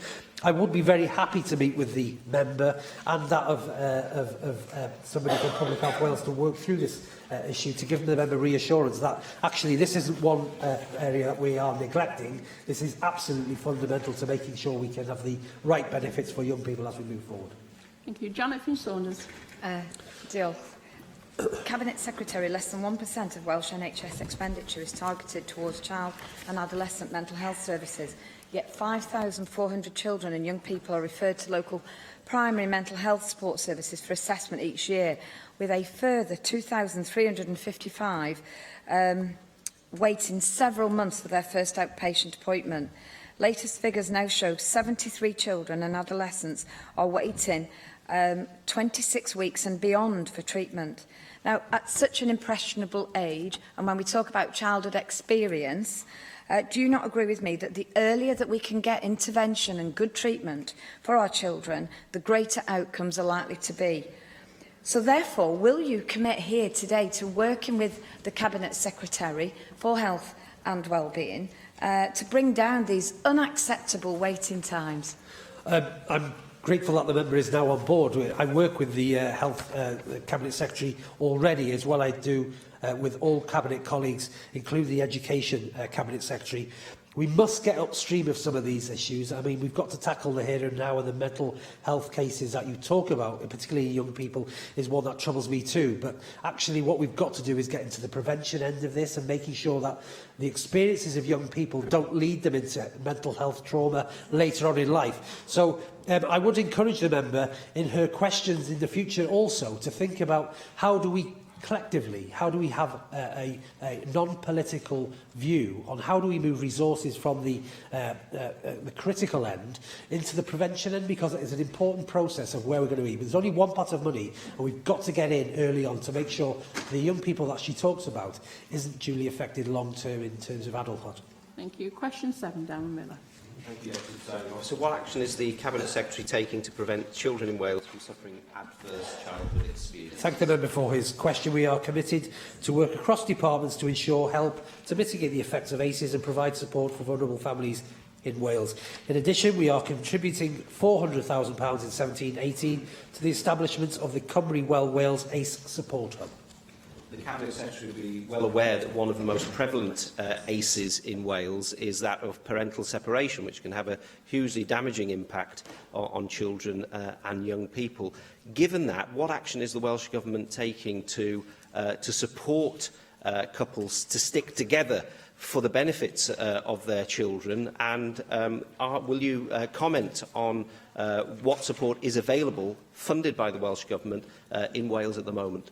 There are many aspects of parental separation and drivers behind that, and often very complex. And what we've got to do as a collective is understand what those impacts are. That's why we're investing in Families First, in Flying Start, in educational promotion programmes, positive parenting programmes, and the ACE profiling of individuals is just one small part of the ability for complex families to move forward. Of course, I think where we can encourage parents to stay together, it's the right thing to do. But sometimes in the best interest of the individuals and children, sometimes these things happen to take its course. But we are absolutely hoping to make some interventions in the areas which cause pressure. Employment issues around the household often cause family stress. We're looking at improving job prospects for individuals and finances, and making sure we can tackle the issues that Jennifer Shaw has raised around mental health issues too. Thank you. Question 8, David Melny. What assessment has the Cabinet Secretary made of the Children's Commissioner's Hidden Ambitions report? The £1 million St David's Fund I announced in March will support care leavers to move successfully towards independence and progresses many of the Commissioner's recommendations. The Improving Outcomes for Children Ministerial Advisory Group that you chair is leading this work. And I very much welcome the St David's Fund. I think that is an innovative, imaginative way of improving the well-being of many looked after children's lives. I wonder how impressed you were also by the Commissioner's findings that social services, housing and education departments need to both cooperate and coordinate their work to improve the independence of care leavers, and that this work would be very much in line with the principles of the Wellbeing of Future Generations Act. And it's important we get that information across to local authorities. Indeed, and the Commissioner is absolutely right to make reference to this. We see much better outcomes where social services and housing departments work together as opposed to in isolation. Otherwise, we see young people ending up in bed and breakfast or other solutions that may find appropriate within that department. I've told my team that I expect all organisations that have involvement here to have a joint-up approach to delivery of services for looked after children and children in care. And I genuinely hope that we can make this better as we move forward. But I'm sure the member, through his work, will keep the scrutiny on and keep me well informed about how that's working in practice. Thank you. Question 9, Leonard Morgan. Will the Cabinet Secretary provide an update on the building of new homes in Mid and West Wales? Thank the member for a question. House building is a priority for this government, and the latest quarterly statistics suggest an increase in new homes built in Mid and West Wales compared with the previous year. This progress has been supported by Help to Buy Wales, rural housing enablers and our 20,000 affordable homes target. The Cabinet Secretary has committed to building 20,000 new homes in Wales by 2021. And, of course, the Cabinet Secretary is aware that the affordability of homes in parts of rural Wales is a real issue. I just wondered if the Cabinet Secretary could give an assurance that Mid and West Wales, which has approximately 1/5 of the population of Wales, will get their share of that 20,000 new homes in Wales. What assurances can we give to our own constituents? Of course, the member's right and is always an advocate for the Mid and West region that she represents. I can't give the member categorically that you will receive 1/5 of the 20,000, but what I can assure you that the products that we have in place, such as Help to Buy and the other projects that we are delivering across Wales, will be available to your constituents too. And it's an important process where we do realise that there are homes needed for people right the way, length and breadth across Wales. Uncle George. Cabinet Secretary, will you outline what considerations the Welsh Government has made to ensuring that planning conditions for all new homes include a requirement that fibre broadband should be installed? I've actually had some discussions with the Planning Minister and also with some public companies to make sure we can consider this as we move forward. It is an important part of moving technology forward, and I often hear the member relate to the adequacy of broadband in his constituency also, but it is something that we are taking up with developers and RSLs. Simon Thomas. Thank you, Deputy Presiding Officer. Affordability, of course, isn't just about buying a home or renting a home. It's also about the affordability of maintaining and being in a warm and safe home. And that's particularly true of Mid and West Wales, where a lot of homes are off-grid and don't have access to the gas grid in particular, and reliant on solid fuel or oil or imported gas. What are you doing, therefore, to ensure that the homes that you are building or encouraging to be refurbished are the highest environmental standards that both provide good environmental benefits, but also, very importantly, benefits for the tenants or owners of those homes in terms of ongoing maintenance and costs living there? I think there's two parts to this. I think the investment that the government's made with its programmes for refurbishment have been around gas boilers and also insulation, etc., are important parts of that. But I'm really encouraged about the innovation, and I talk this through often with one of my members from the backbenchers, Jenny, regarding the energy efficiency of new homes and what and why we shouldn't be building new types of homes here in Wales rather than the traditional brick build. We should be looking for the long term, thinking about the energy conservation and the affordability of properties, and we are trying to look at that about leverage with our RSLs and our big investment of £1.2 billion and what more we can get for our money. Question 10, Mike Hedges. Will the Cabinet Secretary provide an update on the Supporting People programme? Thank you. The Supporting People programme helps people avoid or overcome homelessness and live independently as possible. In recognition of this vital role, we've protected the £124.4 million of funding from cuts since 2015-16. Can I welcome the Cabinet Secretary's response and certainly the protection of the money. I would also like to highlight how helpful the programme has been within my own constituency of Swansea East. Can the Cabinet Secretary outline how benefit changes have impacted on the Supporting People programme? Well, what we do know is that in Wales we've protected this. In England they scrapped the Supporting People programme in terms of the ring fencing, which has a massive negative effect on individuals up and down the length of England. I've got a very progressive Supporting People sector that's currently supported by a great leader in Cymru, Katie Dalton, who's working very hard to ensure that our money invested is delivered on the ground by many of the organisations that the member alludes to, particularly in Swansea East, as he raised here today. Susie Davis. During the debate on the Supporting People programme last year, you said that it helps to reduce unnecessary demands on the NHS, particularly speaking about mental health, as you probably remember.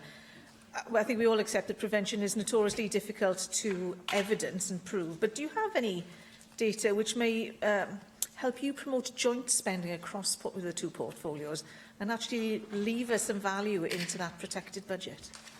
Of course, and I'd be happy to write to the member with some further details and examples. There are some great operating bodies across Wales that can very clearly show the investment of a small amount of Supporting People funding stream, which has multi-benefits in that way.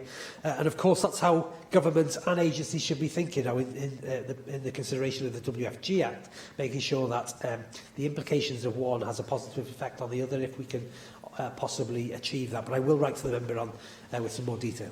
Thank you. Question 11, Jane Bryant. Will the Cabinet Secretary provide an update on the Welsh Government's plan for regeneration in Newport? Thank the member for Newport West. Welsh Government has an important role in working with a range of partners in supporting resilient communities in all parts of Wales. Further details of a new regeneration programme will shortly be announced, and the regeneration priorities for Newport will need to feed into those considerations. Thank you, Cabinet Secretary. 2 weeks ago, I joined Newport City Homes, Gwent police officers, local residents and councillors on a walk around the recently started £7.9 million redevelopment in Pill. The improvements are long overdue, and this project will help tackle antisocial behaviour and make a real difference to those living there. These ambitious plans are as a result of work with a dedicated group of residents, including young people, retailers and the wider community working with the Housing Association. Does the Cabinet Secretary agree that putting residents at the heart of plans for regeneration from the beginning of the project through to delivery is crucial for success? Of course, and I'm grateful for the members' involvement in that scheme. I visited Pale 3 times over the last 6 months to see what progress has been made, and it was remarkable only last week when I visited on my last occasion. The member's right to raise the issue of community involvement because it's their community, and we've got to make sure that it's built in, the resilience of taking that forward for the future. And I'm encouraged by the work of all of those agencies that are involved. I've asked my team directly now to get involved in the PSB of Newport to make sure that we can have some leverage in terms of making sure we can turn that community round of Pill to make it the success as it once was and flourished in the years gone by. Thank you very much, Cabinet Secretary. Thank you. There are no topical questions being tabled today, so we move to the 90-second statements, and the first of those this week is Hugh Aranka-Davies.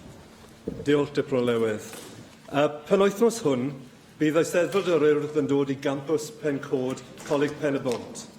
Bydd miloedd lawer yn teithio i'r ardal o bob cwr o Gymru I fwynhau'r oel ar gyfer diwylliant Cymru, ieuenctid Cymru a'r iaith Gymraeg. Rydym yn falch iawn o groesawu Eisteddfod yr Urdd, ac roedd innau'n falch iawn o'r ffordd y mae nymunedau lleol wedi cymryd at un o'r prif ddigwyddiadau yn Nhalandar Diwylliannol Cymru. Y ffordd y mae'r staff, y rheolwyr a'r myfyrwyr yn Nolig Pen y Bont wedi gweithio I baratoi ar gyfer y digwyddiad. A'r ymdrechion gwych gan cymunedau ledled yr ardal I godi arian. Roedd frydedd a chyfranogiad ysgolion lleol, cefnogaeth clybiau a sefydliadau lleol gan gynnwys clwb rygbi Pencod a ganhaliodd dwrnamaint rygbi saith bob ochr llwyddiannus iawn. A llawer mwy sydd wedi gweithio dros fisoedd lawer I wneud Eisteddfod yr Urdd Pen y Bont ar ogwr, taff ac elau yn llwyddiant. Wrth y rhai nad ydynt wedi ymweld â'r maes o blaen na gweld Eisteddfod, dywedaf. Dewch I fwynhau'r hwyl a croeso a gynygir gan yr oel ieuenctig orau un a'r gorau o'n pobl ifanc ddawnus. Gobeithio y byddwn yn eich gweld chi yno ar y maes. Diolch. Dawn Bowden. Thank you, Deputy Presiding Officer. This weekend, the Merthyr Rising Festival will commemorate the events of May 1831, when iron workers, miners and their families rose up against the deplorable living and working conditions they had to endure. During the protest, the rebels bathed their flag in calf's blood, believed to be the first time the red flag was used as a symbol of revolution. There are still buildings and sites in Merthyr which played a significant part in the rising, not least of which is the Debtors' Court of Requests, where those in debt often face seizure of their property and belongings, plunging them into further destitution. But whilst buildings like the court are a reminder of the rising, it is the people behind it who matter most. And one of those was Richard Lewis, or Dick Penderyn as he was more commonly known. At least 28 people died during the rising, but it was for allegedly wounding a soldier that Dick Penderyn was scapegoated, brought before the courts, sentenced to death and hanged at Cardiff Jail on the 13th of August 1831, protesting his innocence to the end with his last words, O Arglwydd, dyma'r, O Lord, hear his injustice. Despite a subsequent deathbed confession by the real culprit, Dick Penderyn has never been pardoned, but I'm proud to have added my name to the support for the campaign by his family to achieve this. So this weekend we will remember Dick's legacy and the spirit of the workers of Merthyr who rose up against injustice and tyranny, paving the way for future political and social reform in Britain, and we will continue the fight for justice for Dick Penderyn. And finally, Vicky Howells. 28th of May marks the 7th World Hunger Day. Run by the Hunger Project, this aims to raise awareness of the nearly 800 million people across the world who do not have access to enough food and to promote sustainable solutions to hunger and poverty. Globally, hunger kills more people than AIDS, malaria and tuberculosis combined. This year's World Hunger Day takes as its theme the causes of chronic hunger. The Hunger Project states that this is a symptom of poverty and social inequality, and this is an important context in which to note the recent statistics from the Trussell Trust. As members will know, the Trust maintains a network of over 400 food banks around the UK, providing emergency food to those who find themselves in crisis, many of whom are children. New information shows that supplies provided by the Trust in the last 12 months around the UK went up by over 70,000. Here in Wales, there was a shocking 10% increase in the numbers fed by food banks. And this is before the full impact of the switch to universal credit is felt. I know firsthand the excellent work Merthyr Cynnon Food Bank does in my own constituency, and I'm happy to support them and raise awareness of their work. But when police officers and nurses are reportedly relying on food banks here in the UK, it becomes obvious that hunger is widespread, and we must find a solution to this challenge, both here and abroad. Thank you very much. Item 5 on the agenda is a statement by the Cabinet Secretary for Education, Assessment for Learning, a distinct Welsh approach, and I call on the Cabinet Secretary for Education, Kirsty Williams. Thank you, Deputy Presiding Officer. The word dysgu means both teaching and learning. As Professor Dylan Williams of UCL has pointed out, this linguistic and cultural perspective neatly demonstrates that the quality of teaching and learning cannot be separated. Assessment for learning means that teaching is always adaptive and specific to the learner's needs and supporting raising standards for all. The recent OECD report into our education reform journey recognised that a commitment to improving the teaching and learning in our schools is visible at all levels of our education system. The report recommended that the focus of our reforms should be on developing a high-quality teaching profession, making leadership a key driver for reform, ensuring equity in learning opportunities and student well-being, and moving towards a new system of assessment, evaluation and accountability that aligns with the new 21st century curriculum. I spoke about our plans to develop leadership to the Chamber last week. Today, I want to focus on assessment, what good assessment looks like, what we have done to date, and what we will do to take forward a new assessment and evaluation framework. And, along the way, Deputy Presiding Officer, I would also like to bust a few myths about our national tests. High-quality, ongoing assessment has a crucial role in teaching, learning and in raising standards. It should be a natural and integral feature of classroom practice, and future assessment arrangements will give priority to this. We are working with schools, regional consortia, and taking the advice of international assessment experts such as Dylan William and John Hattie to ensure that there is a renewed emphasis on assessment for learning and that the learner is at the heart of our proposals. Assessment for learning is responsive teaching. It is the bridge between teaching and the way we discover whether activities and experiences in the classroom have brought about the learning that was intended. It is a powerful tool that can drive progress and raise achievement for all of our learners. Our vision is that assessment's prime purpose is to provide information that can guide decisions about how best to progress young people's learning and to report to their parents and carers on that progress. By so doing, assessment should improve learners' learning, teachers' teaching, and parents and carers' understanding. Research from across the world has shown that assessment for learning offers us an effective way to meet our goals for a high-performing education system that provides learners with the means to become lifelong learners. Learners who are given high-quality feedback, who understand where they are in their learning, where they need to go next, and crucially, how they get there, they are the most likely to make the most improvement. As you will be aware from my recent written statement, perhaps one of the most exciting developments schools will be see coming in the years ahead is the transition from traditional paper reading and numeracy tests that learners sit each year to an online, adaptive, personalised assessment. The new assessments will adapt the difficulty of the questions to match the response of the learners, adjusting to provide appropriate challenge for each individual. This means that all learners will be presented with questions that match and challenge their individual skills in reading and numeracy.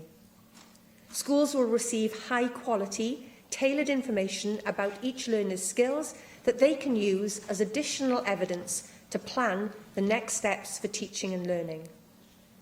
The tests will be self-marking and compatible with schools' information management systems. And teachers and learners will have high-quality, immediate and specific feedback, giving them a better picture of how they can address each learner's strengths and weaknesses. There are many advantages to implementing personalised assessments, but let me be perfectly clear that the current paper tests share exactly the same purpose. There are still a few myths doing the rounds when it comes to the national tests, and I would like to take this opportunity to set the record straight. Firstly, the tests are completely different from SATs in England, where results are published and schools ranked on the basis of test scores. Our tests were implemented to support teaching and learning and were never intended to be high stakes. The test results are not used by Welsh Government to judge school performance. The key to our approach is that the focus is on what the tests tell teachers, which is then used to help shape planning for learners' next steps and to develop core skills and knowledge. We know that, at the moment, assessment for learning is not always well understood or embedded across every school, and that is why I have refocused activity to improve confidence in its use. Earlier this year, I ended the programme of external verification and outlined our intentions to put in place a programme that would maintain the original aim of improving teacher assessment, but with more focus on the needs of teachers and their professional learning. In addition, we've made changes to the reporting on the National Literacy and Numeracy Framework. Last week, schools were notified that they would only be expected to produce parental reports on the National Literacy and Numeracy Framework for English, Welsh and Maths at Key Stages 2 and 3, and Language, Literacy and Communication and Mathematical Development during the foundation phase. Taking away the expectation of literacy and numeracy reports all the way across the curriculum will allow schools to focus efforts on literacy and numeracy development in effective curriculum planning and assessment for learning approaches. In a coherent and collective approach to raising standards and expectations, assessment and accountability is critical to our ongoing reforms and the development and delivery of the new curriculum.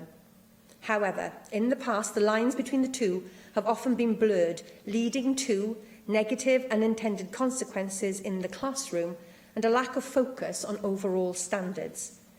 In the next few weeks, I will make further announcements about accountability. Taken together, these will recognise and promote high-quality teaching and learning so that we raise standards, reduce the attainment gap and deliver an education system that is a genuine source of national pride and national confidence. Darren Miller. Thank you, Deputy Presiding Officer, and thank you, Cabinet Secretary, for your statement and for giving me advance notice of it.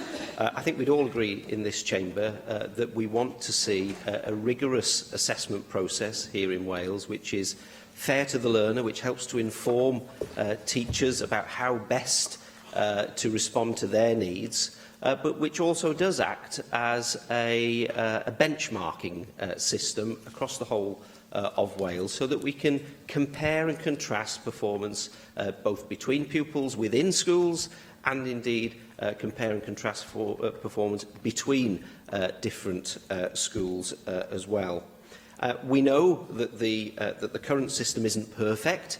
There's far too much self-evaluation, if you like, within the current system, and not enough in terms of standardisation. And so that's why I was very pleased to welcome the shift to more responsive and personalised testing online when the Cabinet Secretary announced it earlier this year, and I think that that's absolutely a step in the right direction.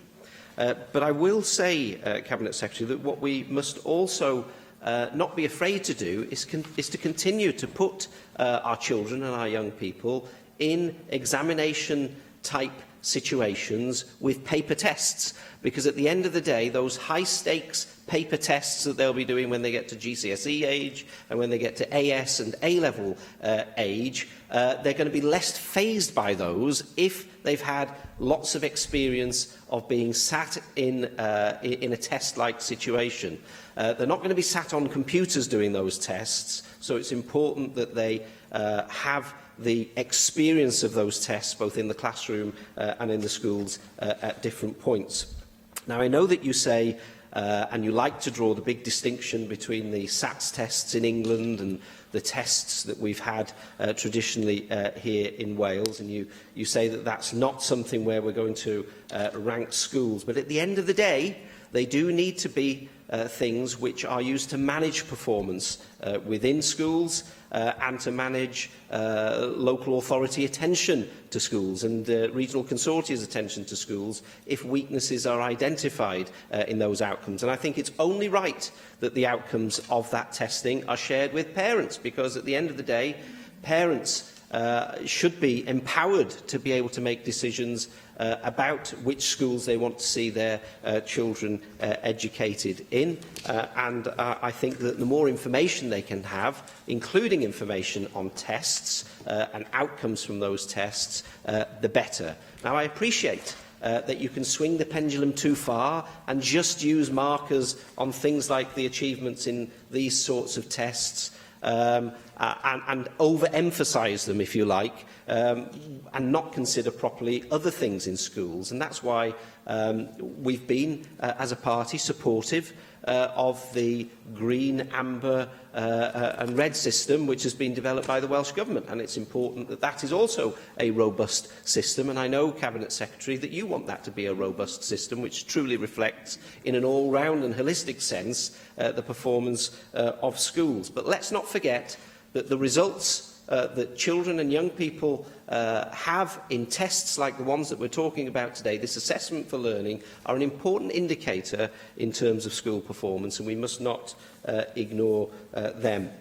We know that the OECD told us that there are many teachers at all levels who lack the skills to implement quality formative assessments and to use that assessment data to support students in their learning.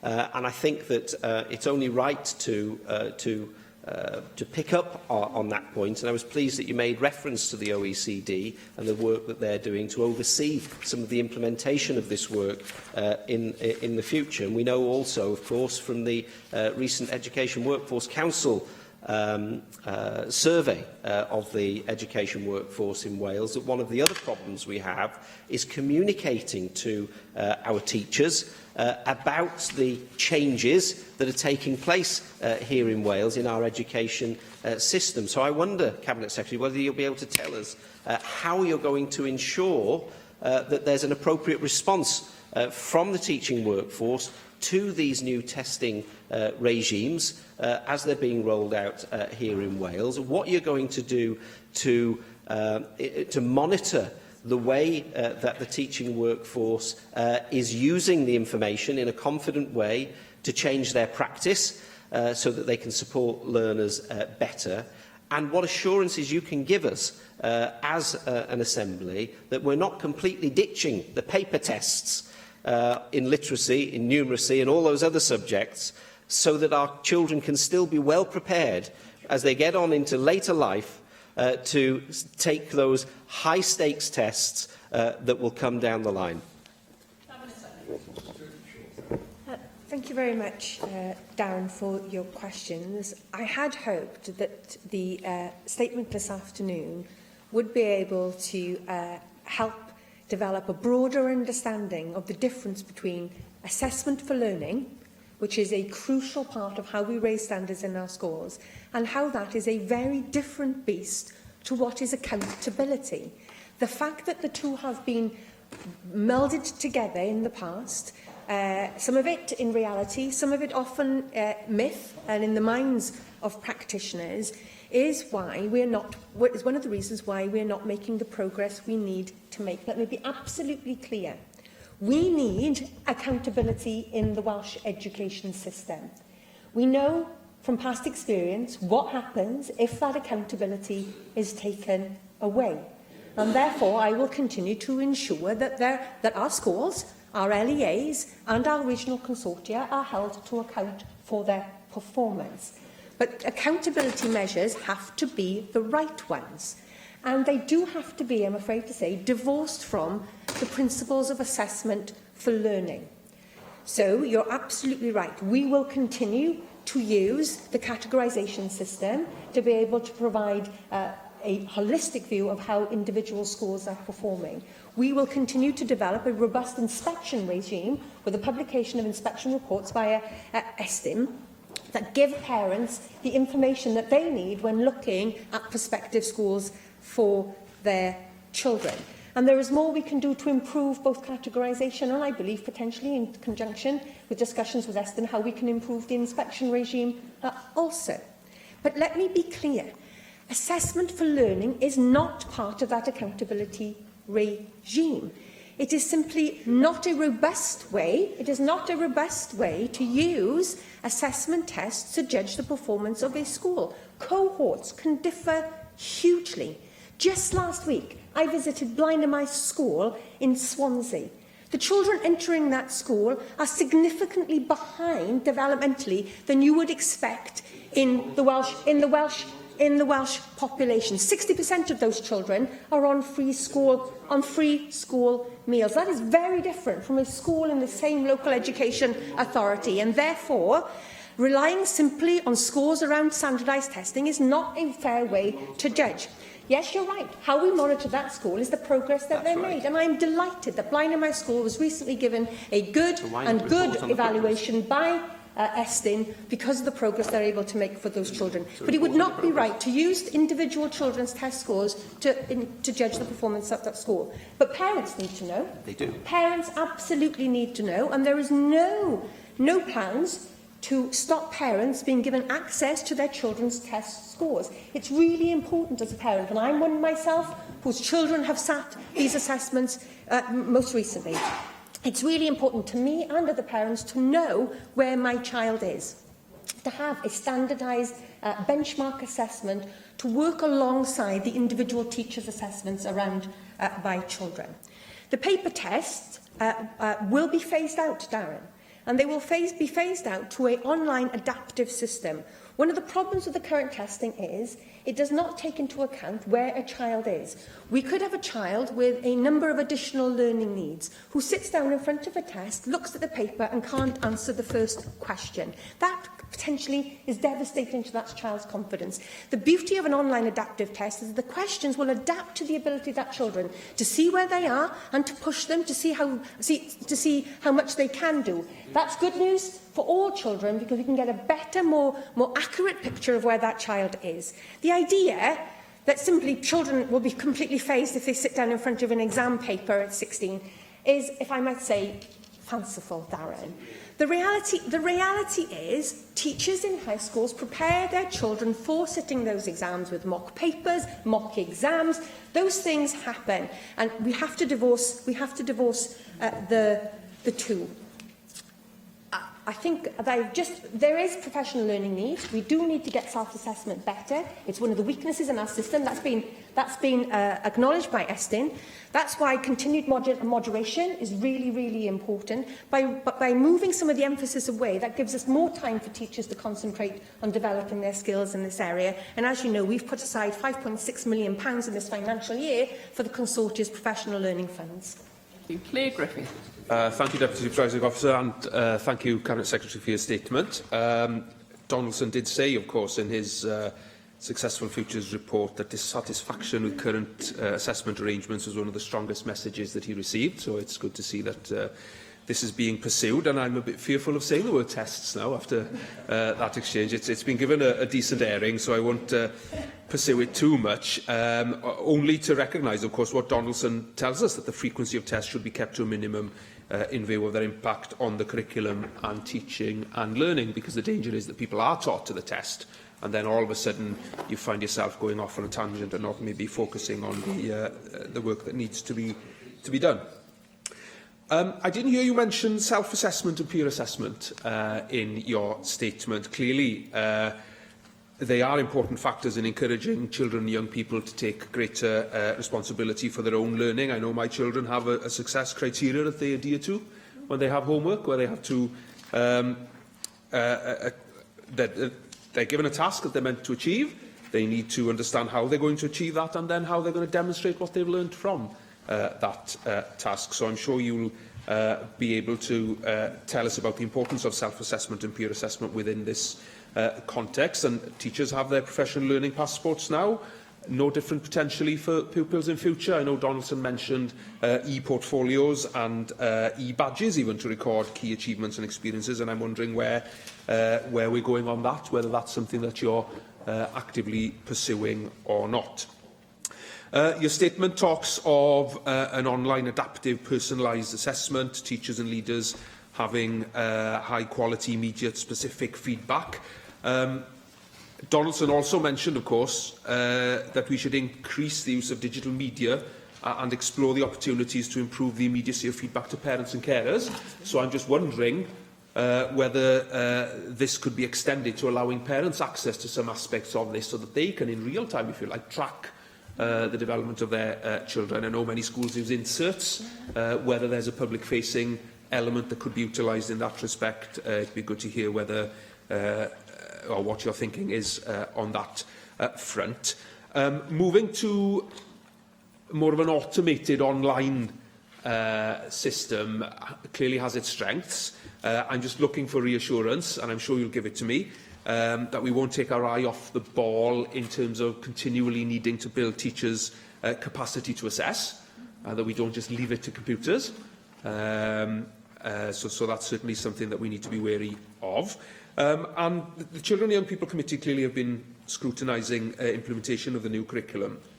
And we did hear contrasting views about the relationship between designing the curriculum and setting the assessment framework. Some people were saying, well, tell us what you want to assess and we'll design you a curriculum. And others were saying, and more rightly as well in my view, that a purposes-driven curriculum starts with purposes and proceeds from there. Although your somewhat discombobulated, maybe, response to us in committee that it isn't a chicken or egg, that it's chicken and egg at the same time. I'm not sure whether that's possible, but I'd like you maybe to reassure us now that the sector is getting the clarity it needs about the interrelationship, which we touched on earlier somewhat actually, so that we can be confident that the assessment processes that we're moving towards are appropriate for the new curriculum and the future that we're moving towards. Secretary. Thank you very much, Llywydd, for those questions and observations.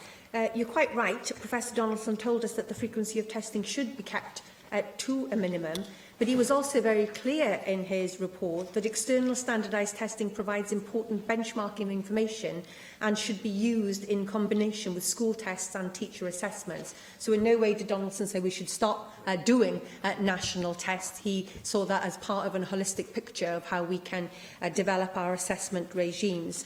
Actually, what Professor Donaldson recommended in his report was that and I quote, innovative approaches to assessment, including interactive approaches, should be developed. So actually, our move towards interactive online adaptive testing is in response to a recommendation that was made in that report. You're absolutely clear. If you look at pretty pictures about what assessment for learning actually looks at, one of the crucial components of that is peer review, and the ability of children themselves to look critically at their own work and indeed help mark the work of their classmate alongside them. I don't know whether your children use the tickled pink green for growth method, which allows them to use pink highlighters to highlight the good bits, and then you use a green highlighter to identify the bits that maybe need to grow and need to be improved. But it's a very important part of a strategy of developing that self-critique and the ability to identify. The other, there's many innovative ways of using it. Wrong answers, for instance. We focus. If a class is getting the answer right all of the time, who's learning? You know, sometimes we need to get things wrong to identify what is it that led us to give that answer, to reflect on that. So there's lots and lots of different approaches, but the ability to engage children in that, not simply have their work marked by a teacher or reported on by a teacher, but actually to be able to look critically at their own work and that of others is crucially important. You talked about professional learning passports. There is absolutely a role for the professional learning passport, but I think we can do it better than what we've got at the moment. I don't think it is in its optimum state to really get teachers to engage with it. But for children's sake, many schools employ strategies for compiling e-portfolios. Only this morning I was discussing with a head teacher the use of building blocks, which is an app developed by a Llanelli company.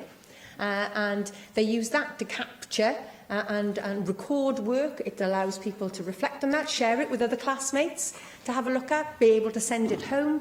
So I'm looking at what more we can do to use that kind of technology in our learning.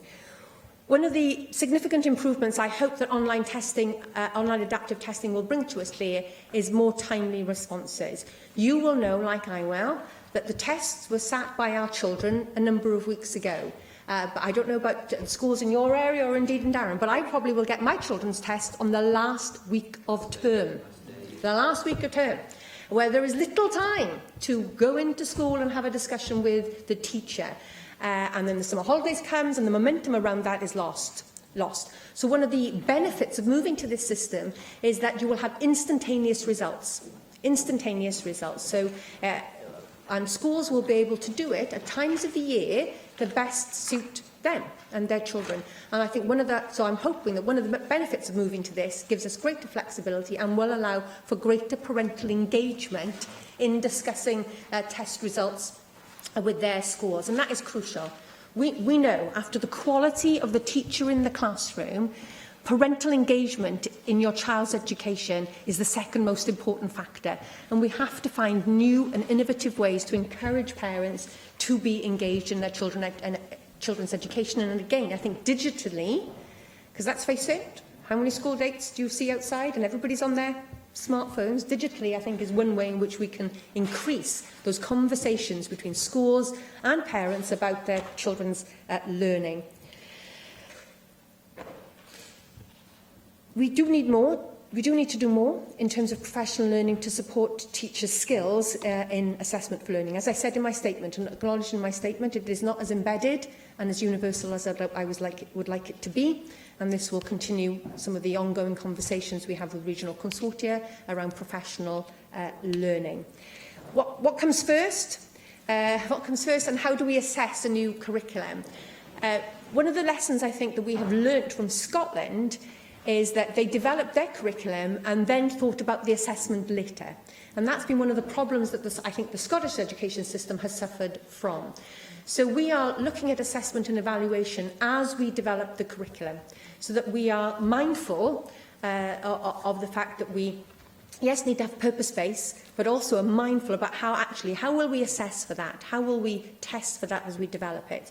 So yeah, you'll be aware that that work is ongoing in conjunction with the work on the AOLEs, because I think if we leave it till the end and have it as an add-on, we will defeat the purpose of what assessment is about. And I go back to my statement, assessment shouldn't be an add-on, it should be an integral part of teachers' practice in the classroom.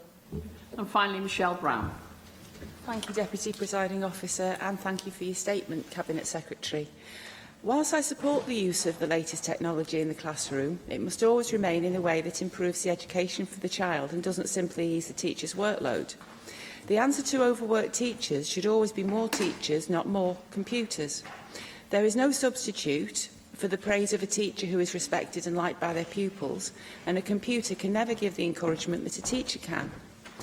On the one hand, we are telling parents it's a bad idea for their children to spend too much time in front of their iPads and laptops, but when it suits us, we encourage it in the classroom. By increasing the use of computers for assessment, we are downgrading the status of teachers and encouraging isolation in the classroom when we should be fostering interaction. And Apple was only ever meant to be a gift for the teacher, not a replacement for them. I welcome that the Cabinet Secretary values personalised assessment, but I certainly would question whether this is a new thing that the statement infers. Surely teachers assess pupils in terms of each child or young person's individual development on an ongoing basis already. Surely they've been doing this since the profession began. As regards the Cabinet Secretary's attempt to differentiate the tests that school pupils in England and Wales sit, I'd say that it's irrelevant to the child what the school or anybody else will do with those results. A test is a test is a test from the point of view of the person sitting it. So I would like to ask the Cabinet Secretary what thoughts she has had on making sure children remain primarily educated by humans rather than programmers.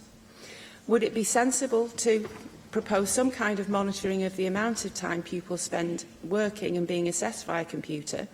And have you asked the young people and their parents for their thoughts on the increasing androidisation of their education? Thank you.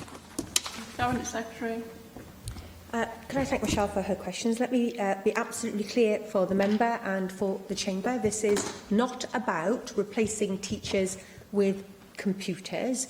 It is about being able to supply teachers with instantaneous, good quality information about the abilities of an individual child. Something that at the moment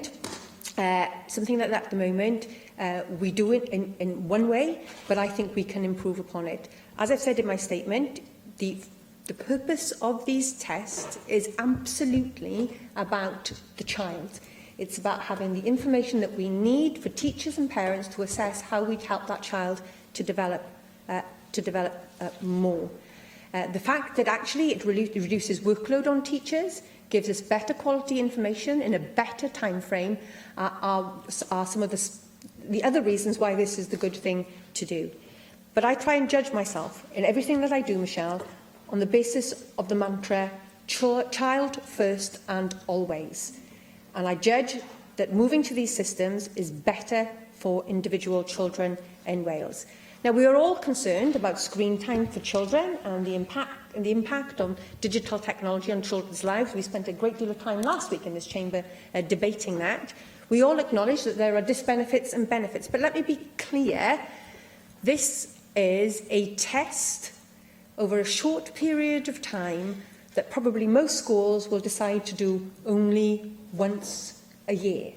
This is not sitting children in front of a screen for hours and hours and hours. And I would reiterate again, this is not about replacing teachers with computers. This is allowing us to harness the power of new technology to help teachers do even better for the children in their classroom. Thank you very much, Cabinet Secretary. We now move on to item 6, which is a statement by the Counsel-General, consultation on the Welsh Government Prosecution Code, and I call on the Counsel-General, Mick Anthony. Thank you, Deputy Presiding Officer. The Welsh Government takes the enforcement of animal welfare, food production and fisheries rules and laws very seriously. Over the past 9 years, marine enforcement officers acting on behalf of the Welsh Ministers have investigated infringements of fisheries laws in our waters, leading to 38 successful prosecutions, including 11 last year. We've also taken enforcement action which has in some cases involved taking a prosecution concerning breaches of legislation to control the spread of TB and TSE, to govern the handling of animal byproducts, to regulate the marketing of horticultural products and the production of eggs for human consumption. Our prosecution responsibilities also involve social care, childcare and independent health care. In all areas, we are committed to fair and effective prosecution as a way of maintaining law and order, protecting individuals, the public and our resources, and ensuring that we all live in a safe and just society. We also recognise that every prosecution has serious implications for all involved, including witnesses and defendants. And when the Welsh Government takes forward prosecutions, it is important that the public has confidence in our actions, and a major part of that is explaining how we have made decisions and how we support justice. For that reason, I am pleased today to launch a consultation on the proposed Welsh Government Prosecution Code. Responsibility for prosecution decisions in the Welsh Government rests with me as the Counsel-General, unless prosecution decisions are explicitly restricted to the Welsh Ministers by the relevant statutory provisions. How I take those prosecution decisions is set out in the Ministerial Code. So I must exercise prosecution functions vested in me independently of the Welsh Government, and other members of the Government must not become involved.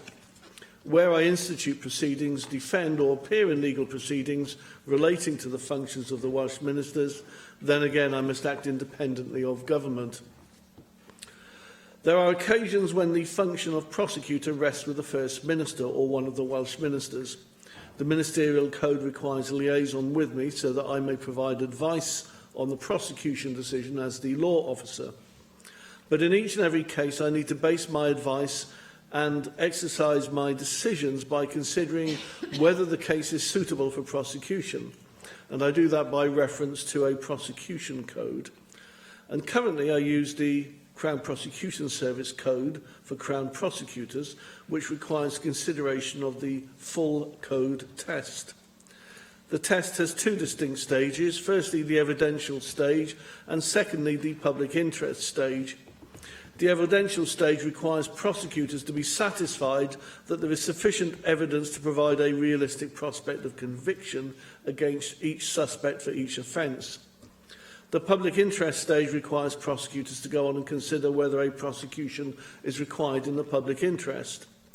Now, the CPS Code sets out a number of factors for prosecutors to consider when deciding on the public interest. The CPS Code, however, was developed primarily for use in relation to mainstream criminal offences. It therefore takes into account the type of prosecutions that are commenced by the CPS and the police. There are also parts of the CPS Code which do not apply to the Welsh Government. So in the light of this, and coupled with the fact that the Welsh Government's prosecution functions continue to grow, it is my view that it is appropriate for the Welsh Government to develop and follow its own prosecution code. The proposed Welsh Government prosecution code will therefore provide guidance to prosecutors on the principles to be applied when making decisions about Welsh Government prosecutions. To be clear, the proposed code is based on the existing CPS code, but it has been adapted to take Welsh Government prosecution functions into account. Therefore, the proposed code does not include all of the matters that are contained in the CPS code. For example, the code does not include the threshold test, which applies in respect of custody cases. Our code does not, however, include special public interest factors to relate to Welsh Government prosecutions. For example, prosecutors will need to consider the impact of any offending on the environment. The greater the impact of the offending on the environment, the more likely it is that a prosecution is required. And prosecutors will need to consider whether there is an element of danger to the health or safety of the public. The proposed code also sets out my general power to commence prosecutions under the Government of Wales Act 2006. So, as I have stated earlier, the decision to prosecute is a serious step. The proposed code is intended to ensure that a fair and consistent decisions about prosecutions are made within the Welsh Government. Before I issue the code, I wish to give stakeholders and members of the public the opportunity to comment and provide their views, and this will enable me to issue a Welsh Government prosecution code which is clear, accessible and fit for purpose. Thank you very much. David Melding. Thank you, Deputy Presiding Officer. And can I thank the Consul General for his statement. The proper enforcement of animal welfare, food production and fisheries law is very important, and these are serious responsibilities. And of course, with the effective enforcement, self and natural compliance is increased, and that presumably is the objective of what we want. These powers have been held by the Welsh Government for some time, but as we produce more law, we are also creating new enforcement responsibilities, for example, those in the recent Public Health Bill. And in this area, I do think the reference to the evidence base is important, because many of these offences will actually, the evidence for them, or the potential evidence, will be gathered by people other than police officers. And I wonder if the Consul General listened to the debate on the Public Health Bill at stage 3, when all the opposition parties backed an amendment, for example, on stating clearly the human rights responsibilities of enforcement officers. These officers aren't necessarily even in the public sector, but at least in that particular law, the Public Health Bill, that in the end was clarified that they would be local authority employees.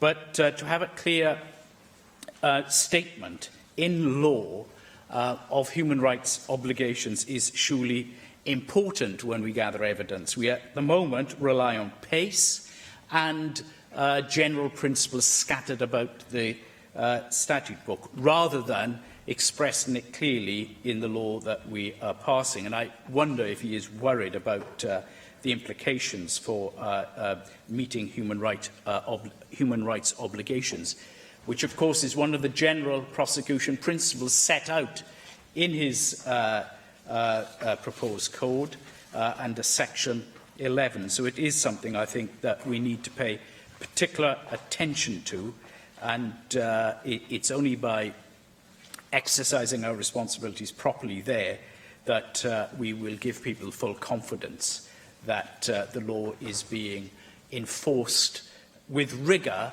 but also with all appropriate fairness on the individuals, organisations concerned, and particularly in reference to human rights. I'd also like to know if he has made any, he hinted that these responsibilities are growing, but has he made any assessment of the likely increase in prosecution and enforcement activity that will now occur as Welsh law becomes more and more distinct, and what sort of capacity does the Welsh Government have to meet those responsibilities? Is the current department he heads, does it have the required capacity to exercise these functions in the future? But I do think this is a welcome statement, and it's brought attention to an area that is perhaps on our learning curve, but I suspect it will become more and more important in the future. Councillor General. Firstly, I thank the member for the, I think, the very important points and very thoughtful points that have been, that he has made. And of course, he's absolutely correct about the points that are raised actually in the draft principles with regard to human rights. And this code, although it has considerable similarities to the CPS code, we did decide that because of the growth of responsibilities and the growth of prosecution responsibilities in particular, that we did need to have a Welsh code that actually reflected, I think, the nuances and some of the emphases, particularly arising from Welsh legislation. So, as well as that particular point, the point that we made about the particular issues of impact on the environment, because many of our powers relate to things like environment and like food and agriculture and so on. But he's absolutely right also that, of course, that those powers are extending into a whole range of other areas as well. And we need to ensure that not only is the code effective, but that the way in which it is applied is robust. I think the point you were beginning to, the members, that you were beginning to get towards was the issue as to whether at some stage in the future there would need to be a Welsh prosecution service as opposed to the existing arrangements. That isn't something that is intended at the moment, but it is not off the radar. It's one of those things that particularly in the sort of current climate, as more powers come, as we increase legislation, as the Welsh criminal code effectively becomes more significant, that we have to have considerable regard to. And of course, all the points about the quality of evidence, the robustness of evidence, and the way in which we define the public interest, which is set out in detail in the guide, are indeed very important. I think the other point is made, of course, is that There are other bodies, of course, within Wales. Local authorities, as he's mentioned, are traditionally prosecuting bodies, very similar powers in respect to the Health and Safety Executive in areas within their jurisdiction. And, of course, although they have their own code, I think we would hope over a period of time that the reliance on the Welsh code will become the basis for that. But there is obviously a lot happening, a lot in flux. I think you mentioned also the issue of how we're going to assess the increase. Well, I think what we've started doing is to look at the numbers of cases we've really had over the past number of years, how they're increasing, where they might increase, what the challenges are for the enforcement officers, and the issues there with the equipment they need, their own security, and so on within certain circumstances. That was something that I was very aware of when I went to see some of the environment protection officers in West Wales. Where they raised issues of needing the body cameras and so on, which would be of considerable assistance, I understand, are now being implemented. So all those are under view. It is something that I've been focusing my attention on with the points in mind that the member has made, and it will be my intention in due course to make further statements on the record on the numbers of prosecutions, where they're taking, and also so there's the greatest possible transparency. Thank you. Di Lloyd.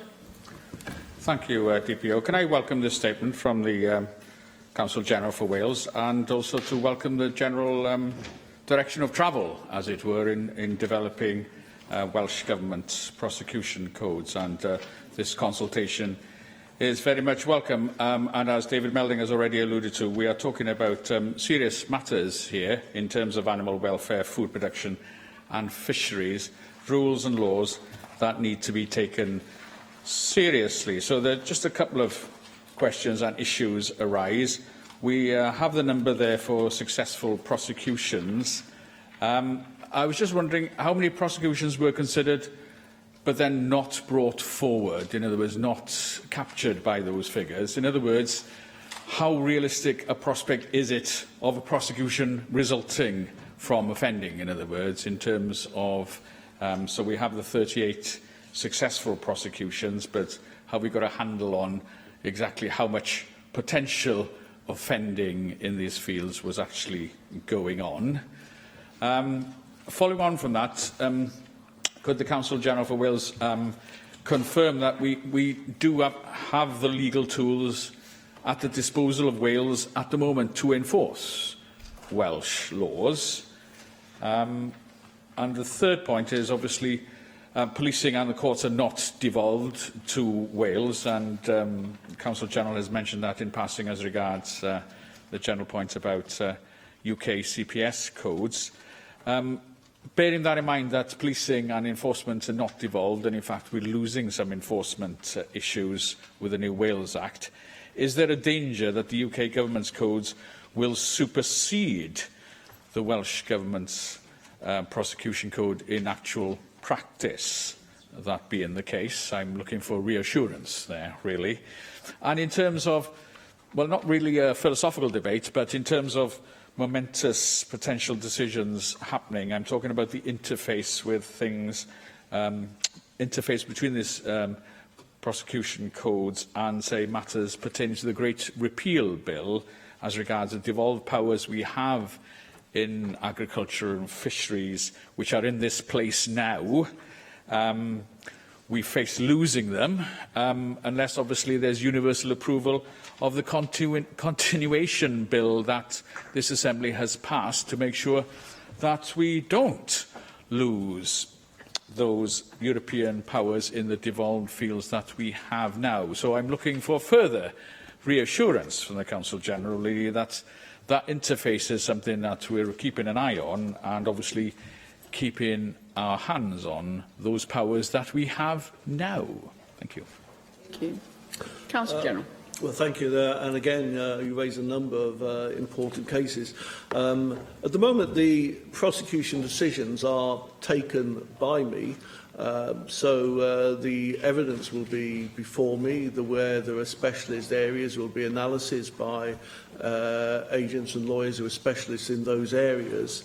And then the decision ultimately is for me as to whether the prosecution takes place or not. you raise an important point in terms of how many cases are there where decisions have not been taken. That isn't an area I have sufficient information on, but it is it is an important area. I think at this stage, where we are is that the number of prosecutions is relatively small, and I think where a decision is taken, I think the success rate has been extremely high. Is one of the things I wanted to look at. The point you raised, and the very important one, of course, this is a changing scenario within the whole area of legal jurisdiction, and that is interlinked in some way. And of course, we want to make sure that where we are passing laws, that there is the capacity to properly investigate, to properly enforce the laws. Otherwise, those laws have little status and little value. At the moment, I'm confident that that is the case. One of the reasons for actually bringing this statement and this code before the Assembly is actually to inform members of what is actually happening within that area, what we actually do, the prosecution powers that the Welsh Government does have, or that the Council General actually has, and how they're used, and to make those more transparent and I think more accountable in terms of what we're actually doing. So I've visited sort of further information on this over a period of time. And of course, members will be aware that, of course, as we pass more legislation, we actually increase those particular areas. I'm satisfied that we have those legal tools. I'm satisfied that we have the skills.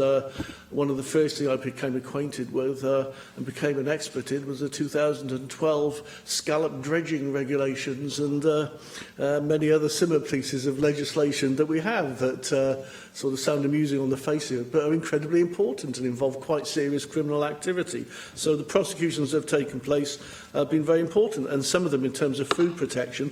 I think one I did report on, resulted in one person receiving a fine of just under £3,000, but another person receiving an 18-month suspended prison sentence, and action under the Proceeds of Crime Act amounting to over £250,000.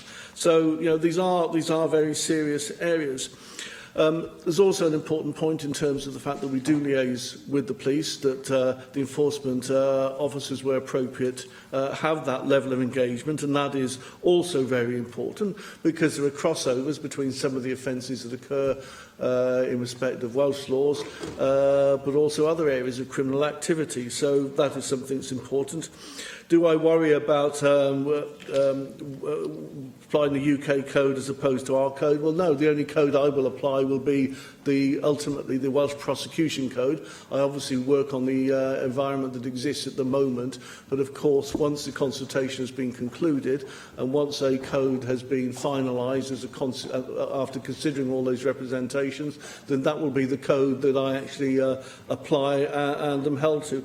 And in respect of Brexit losing powers, well, of course, the position of the Welsh Government is against any diminution of those particular powers. Stand very strongly by that. We will be monitoring very, very closely all the issues that arise in respect of Brexit and any implications that will arise from that. At this stage, it is too early to be more precise than that about that, only that a very valid point and one that, of course, I'm looking at very closely.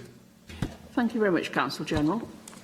Item 7 on the agenda is debate on the individual members' understanding order 11.21 has been postponed until the 14th of June.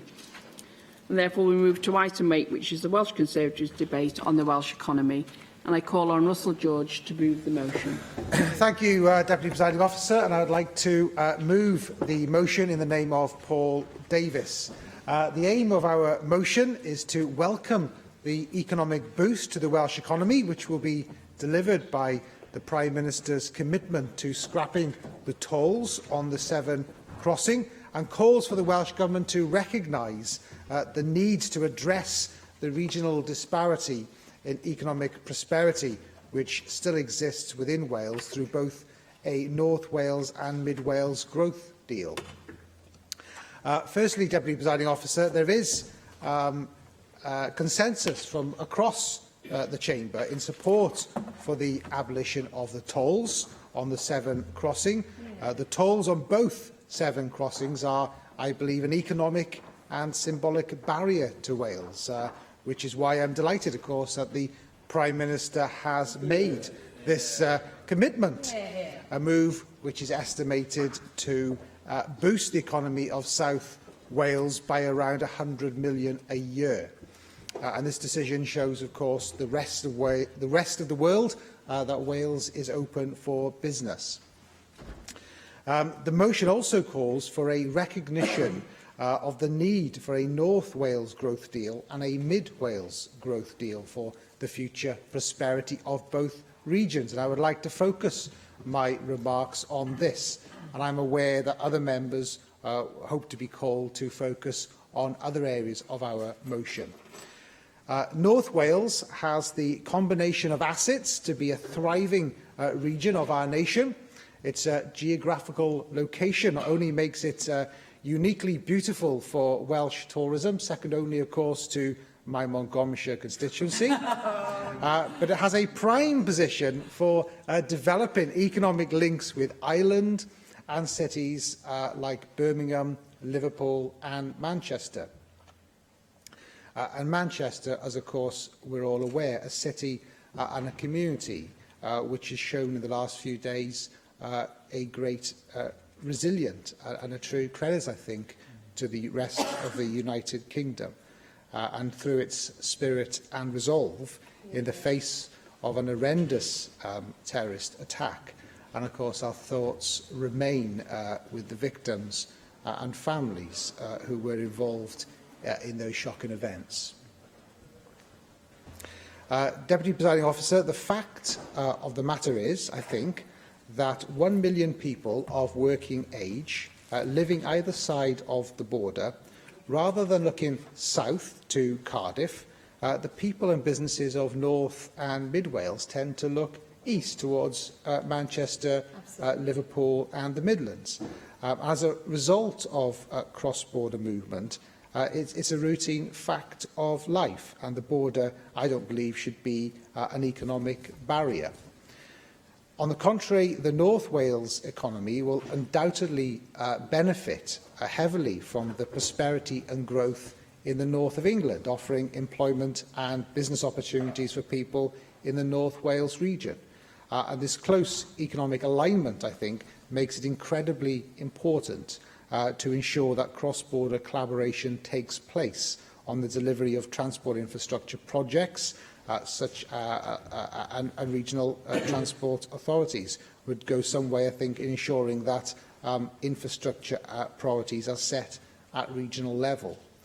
So I think it is vital, therefore, that the Welsh Government not only strengthens the transport infrastructure surrounding the A55 corridor, but that it goes further in building a stronger working relationship both with the UK Government's Department for Transport and Transport for the North, in order to cement North Wales as an intrinsic part of this exciting new economic region.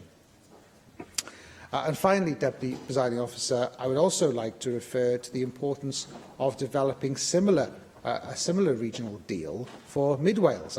I do believe that a Mid Wales growth deal would go some way in driving an increase in productivity and social mobility in Mid Wales. When I recently visited Lake Vyrnwy Hotel in my Montgomeryshire constituency to discuss their plans for the future, it was clear that more investment in marketing Mid Wales as a specific tourist destination, investment in transport networks and creating a world-class telecommunications infrastructure is desperately needed as part of a Mid Wales growth deal to create a thriving Mid Wales economy. Mid Wales, which is a viable place to do business, ensuring that key sectors such as tourism and agriculture are plugged into the Midlands engine. So in order for the region to reach its potential, the Welsh Government must also devolve economic levers, I think, to Mid Wales as well as North Wales. And I see a Mid Wales growth deal as the best way forward in conferring greater powers to Mid Wales, a crucial and necessary step to regenerating the Mid Wales economy, to deliver a Mid Wales specific solution aimed at inspiring locally led economic growth. So I commend our motion this afternoon to the Assembly, and I look forward to other members' contribution over the next hour. Thank you. I have selected the 4 amendments to the motion. If Amendment 1 is agreed, Amendment 2 will be deselected, and I call on the Cabinet Secretary for Economy and Infrastructure to move formally Amendment 1, tabled in the name of Jane Hutt. Formally, thank you. Call on Di Lloyd to move Amendments 2, 3 and 4, tabled in the name of Rhyn ap Iorwerth. Di. Diolch yn fawr, Dirprwy Llywydd, ac fel da chi wedi cyfeirio eisoes yn falch o sefyll yma ac yn symud y gwelliannau yn enw Rhyn ap Iorwerth. Nawr, mae Plaid Cymru yn credu y dylid dileu tollau ar bontydd Hafren, da ni wedi bod yn deud hynna ers blynyddoedd maith, a sicrhau datganoli y pwerau i alluogi y pontydd hyn i gael ei rheoli gan y cynulliad yma. Wedi'r cwbl, dyma sbardun o 100 miliwn o bunnoedd i economi Cymru, a da ni eisiau rheolaeth dros y mater hefyd. Mae tollau ar bontydd eraill eisoes wedi ei dileu. Da ni'n gwybod am bont dros yr afon Humber yn Lloegr, ac oedd y gryn gost ynghylch hynny. Mae tollau dros bont yn Ysgai yn yr Alban hefyd wedi ei dileu, ac mae pontydd mwy diweddar sydd yn sefyll yn uchel dros afon, megis fel pont Llansawel, Britain Ferry, yn yr Rhanbarth i. Does na ddim tollau ar y bont yna, ac nid bod fi'n awgrymu bod angen tollau ar y bont na chwaith, ond y ffaith ydy mae yna rai pontydd efo M4 yn mynd drostyn nhw, sydd efo tollau ar rhai bontydd eraill, a dim tollau arnyn nhw. A dros y blynyddoedd yn ôl at bontydd Hafren, da ni wedi talu drosodd a throsodd, fel treithdalwyr a defnyddwyr y pontydd yma, o dan yr hen gytundeb PFI, pontydd Hafren.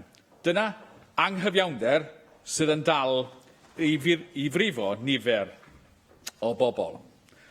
A thra bod ni'n sôn fel hyn, mae un o'n gwelliannau ni hefyd yn galw ar Lywodraeth Cymru i ymgyrchu ac i ymgynghori efo cyngor Sir Benfro i ddileu y tollau ar bont Cleddau yn ogystal. Ni'n cael gwared o un lot o dollau man y man yn ni fynd ar rôl a dileu y tollau ar bont Cleddau hefyd. Mae'r un un dadleuon yn bodoli dros sbarduno a rhoi hwb economaidd i'r ardal yna hefyd sy'n deillio o ddileu tollau. Mae hynna i gyd yn wir am lannau'r Cleddau hefyd yn ogystal a De Cymru o ddileu y tollau o bontydd Hafren. Ond wrth gwrs, yn ogystal â dileu tollau, mae angen buddsoddi mewn is-adeiledd i roi hwb sylweddol i'n economi a chreu swyddi i'n pobl ifanc. Dyna sail ein gwelliannau sy'n galw am drydaneiddio prif linell rheilffordd De Cymru o Lundain i Abertawe a'r Fyrder. Dwi wedi bod yn sefyll am hyn yn sôn am hyn dros 10 mlynedd bellach. Yn ogystal, mae angen trydaneiddio rheilffyrdd Cymoedd y De a rheilffordd arfordir y Gogledd. Da ni'n dal i aros, a dyna sail un arall o'n gwelliannau ni. Fyswn ni'n falch as a pobl yn cefnogi rheina hefyd. Ac yn olaf, dal i aros ydym hefyd i Lywodraeth y Deyrnas Unedig i wneud penderfyniad cadarnhaol o blaid ariannu morlyn llanw bai Abertawe. Mae'r dadleuon wedi ei hennill, mae pob plaid yn fan hyn yn cefnogi y syniad arloesol yma. Beth am benderfyniad cadarnhaol i hybu economi Cymru? Diolch yn fawr. Thank you. Nick Ramsey. Thank you, Deputy Presiding Officer. I'm pleased to support this motion, and in my contribution I'd like to focus on the first part of the Welsh Conservative motion relating to the 7 crossings. The Prime Minister's commitment to scrap tolls on the 7 crossing is potentially a game changer for the Welsh economy, delivering, as Di Lloyd referred to, a £100 million boost potentially.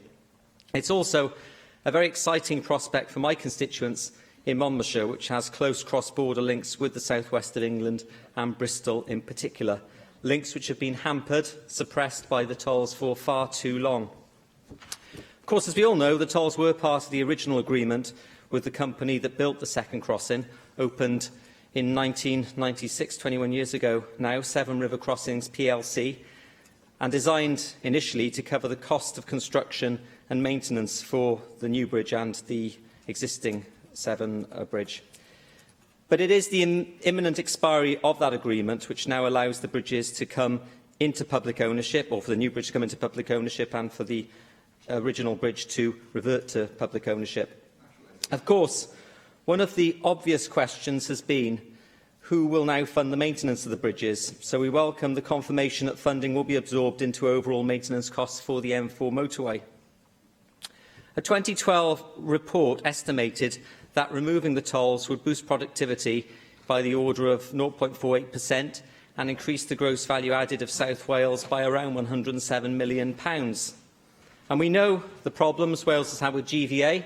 We mentioned it many times in this chamber. The Welsh Government don't like us talking about the GVA figures, particularly in South Wales and the valleys. So we do know what problems there have been with GVA. So this decision by the, or proposed decision by the UK Government must be welcomed by all parties in this chamber. Back in my constituency, in my corner of Wales in Monmouthshire, Monmouthshire County Council has also noted the potential increase in tourism that the removal of tolls could facilitate. Councillor Bob Greenland, Cabinet Member for Innovation, Enterprise and Leisure, has cited survey evidence that suggests 22% of residents said they would expect to make trips to Wales in the next 12 months if the tolls were removed. And when you consider that tourism was worth £187 million or thereabouts to the Monmouthshire economy in 2015, you realise just what that increase potentially means for people living in my corner of Wales and for the wider South Wales economy. Now, of course, scrapping the tolls has received massive cross-party support. In a symbolic vote in this Assembly held back in November 2016, the abolition of the tolls was unanimously supported.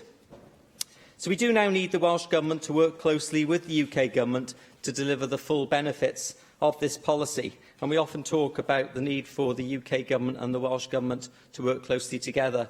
And this is a situation where that close working relationship can really deliver benefits for South Wales and the Welsh economy in general. Other members of my group, and indeed other members of the Assembly, will speak, I'm sure, on the benefits of the North Wales growth deal and other parts of Wales. But I would point out, as Di Lloyd referred to, that there are other bridges in Wales. I think you mentioned the Cleddau Bridge, which are currently run for profit. So we believe that the Welsh Government should look at ways of reducing this burden to the economy in the future, so that all parts of Wales, not just South East Wales, can benefit from toll-free travel. And it's all well and good for the Welsh Government and other parties indeed to talk about the need to reduce profit where it comes to the Severn crossings, but what about those other bridges? We look across to Milford Haven, we look across to other parts of Wales. What about spreading the benefits of that fairness of scrapping tolls to other parts of Wales? And I can see the Cabinet Secretary grinning over there, but I think this requires more than grinning. It requires action from the Welsh Government. You have a very nice grin, Alan, but unfortunately it's not enough to deliver a full economic regeneration across Wales, no matter how much you sometimes think it is. For now, let us welcome the UK Government's commitment to abolish the tolls on the Severn crossings and look at ways that Alan Davies, the Minister, and the other ministers can work with the UK Government to support the delivery of this policy and work to maximise the full economic benefits to Wales now and in the future. Thank you very much. Jane Bryant. Thank you, Deputy Llywydd. Thank you for the opportunity to speak in this debate. As someone who lives in Newport, I know firsthand how important this issue is over many, many years. The excessive Severn tolls have been charged to people making essential journeys and are a tax on Welsh businesses and commuters. For years, the Tories have ignored the pleas of businesses and commuters on both sides of the bridges to scrap this tax in Wales. I have examples of constituents who had to turn down job offers because of the cost of the tolls, which equates to nearly an hour working on the minimum wage. The 7 crossings are a crucial transport and economic infrastructure part of the M4 corridor. For South Wales, it's the gateway to Wales. The Welsh Labour Government have been clear on the importance to the Welsh economy of scrapping the tolls, and as far back as 2012, a Welsh Government report found that it would boost productivity by over £100 million a year, and that fell on deaf ears in the UK Government. While I very much welcome the Tories agree with Labour policy to scrap the tolls, it's vital that we look strategically at the implications. The first is the repercussions for traffic management in the local area. The Welsh Government report found that if the tolls were scrapped, there would be an estimated 12% equivalent to about 11,000 vehicles a day to increase in traffic volumes. This impact will have a major effect on congestion in Newport, especially in the Brynglas tunnels. Already an estimated 80,000 vehicles use the crossing every day, and any increase on this makes us. I know that the Cabinet Secretary recognises the importance of this. The second point is the effect that this will have on house prices in Newport and the surrounding areas. The Bristol house market is booming, with the average house price hovering around £290,000. In Newport, the average house price is £170,000. Newport is a fantastic place to live and visit. It has lots of wonderful parks, green spaces, a range of historical sites, and it's been boosted by the redevelopment of the city centre in Friars Walk. It has excellent transport links and a strong community spirit. The combination of cheaper house prices, the tolls being scrapped and the attraction of Newport as a place to live, we could see a surge in people moving from Bristol to Newport. This will have a dramatic effect on local house prices. Indeed, there's already evidence that parts of Monmouthshire in close proximity to the bridges have experienced a spike in prices. This, of course, is fantastic news for local homeowners, but we must be mindful and careful that local people, particularly young people, aren't priced out of buying a house in the area they grew up in. Although Newport City Council and the Welsh Government are doing their best, there are still not enough affordable homes in Newport. A surge in house prices over a relatively short period of time could exacerbate this situation. And finally, while I very much welcome the Tories' epiphany moment on this, some may say it's cynical electioneering with another U-turn, the Tory UK Government has been dragging their feet for far too long. Some members here are very new to the issue, and I'd like to pay tribute to Labour members in particular over many years who've campaigned on this issue, particularly John Griffiths, Paul Flynn, Jessica Morden and Rosemary Butler. Go on, I'll take an intervention now, I've got time. Would you accept that in the Conservative, in Theresa May's manifesto, she made an absolute clear commitment on the Severn crossing? For the Labour, in Jeremy Corbyn's manifesto, all that was said in there was that there was a light, we'll try and work with the Welsh Government. Well, I don't think that. Don't you accept there's a much more firmer cast iron guarantee commitment in Theresa May's manifesto? I don't think that that's something you were saying only a few months ago. In fact, I even read a quote from you a few months ago where you'd reduced the prices quite an arbitrary figure, I think, came out of thin air. And another U-turn, I'm not quite sure that the public will believe that. Anyway, while they're not alone, I think it's only fair and right to recognise that the long-standing record of members, as I said, like John Griffiths, Rosemary Butler, Paul Flynn and Jessica Morden, who've worked hard for many years on their long-standing and unwavering commitment to scrap the tolls. Thank you. Neil Hamilton. Thank you, Deputy Presiding Officer. Of course, I'm old enough to remember the days before the bridge when we drove across in the coracle, as it seems to me in retrospect now. And I well remember the official opening ceremony of the bridge itself, and I can welcome this conversion of my Conservative friends on this issue. It's only a matter of months since, of course, they were raising all sorts of pettifogging objections to the policy which they now espouse. And as the Minister for Lifelong Learning from a sedentary position has perspicaciously and mischievously observed, the Conservative Party has now been converted to nationalisation as a principle.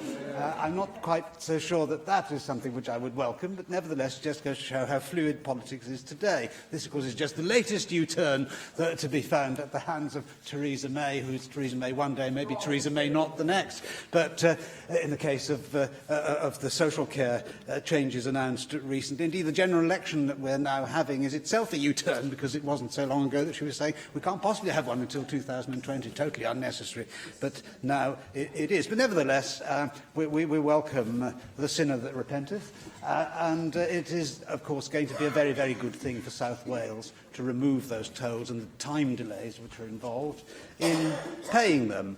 As we know, South Wales, and particularly South West Wales, in my region of Mid and West Wales, has some of the poorest parts of Western Europe, and with a GVA in Wales of only 75% of the national average, UK average, clearly something has to be done. The Welsh Government has only limited powers, economic powers, to improve the state of the economy in Wales. Not having the power to vary corporation tax is a significant restriction, obviously, on its power to do good. And the removal of these infrastructure inhibitions upon doing prosperous business in Wales is vitally important to changing the economic background that we've lived with all our lives and the depressing nature of the economy in some of the more depressed parts of the country. So this is a bright gleam in the gloom, and I'm sure that it will be welcomed on all sides. I don't know where it leaves Russell George, who so effectively advanced the case for this in his speech, whereas a few months ago he was the voice of caution about how it was all going to be paid for, and what about the traffic volumes and impact, as Jane Bryant has spoken about so eloquently a moment ago. That's all now evaporated in the spring sunshine. I'll give it. You recall there was a vote on this, and this group here supported in favour of the motion that you put forward on this. Well, I have the record in my hand, and the general rule is that your vote should follow your voice. And in that debate, I think there was a certain amount of variation between the two. It may well be that the Conservative group has been infected by a defection in recent weeks. If so, that's only to be welcomed, because there may be other changes to come in due course, no doubt. But it is of vital importance to the economy of the whole of South Wales, and the links that were mentioned between Bristol, in Nick Ramsey's speech, between Bristol and Monmouthshire are very important. It's very important for the future that we develop those and we don't isolate ourselves across this side of the Severn Bridge, which is one of the reasons why I think political independence for Wales would be such a disaster. If we had a hard border all the way down Offers Dyke, then that, of course, would negate a great deal of the advantages which will come from the removal of the tolls. We hear a lot from Plaid Cymru on the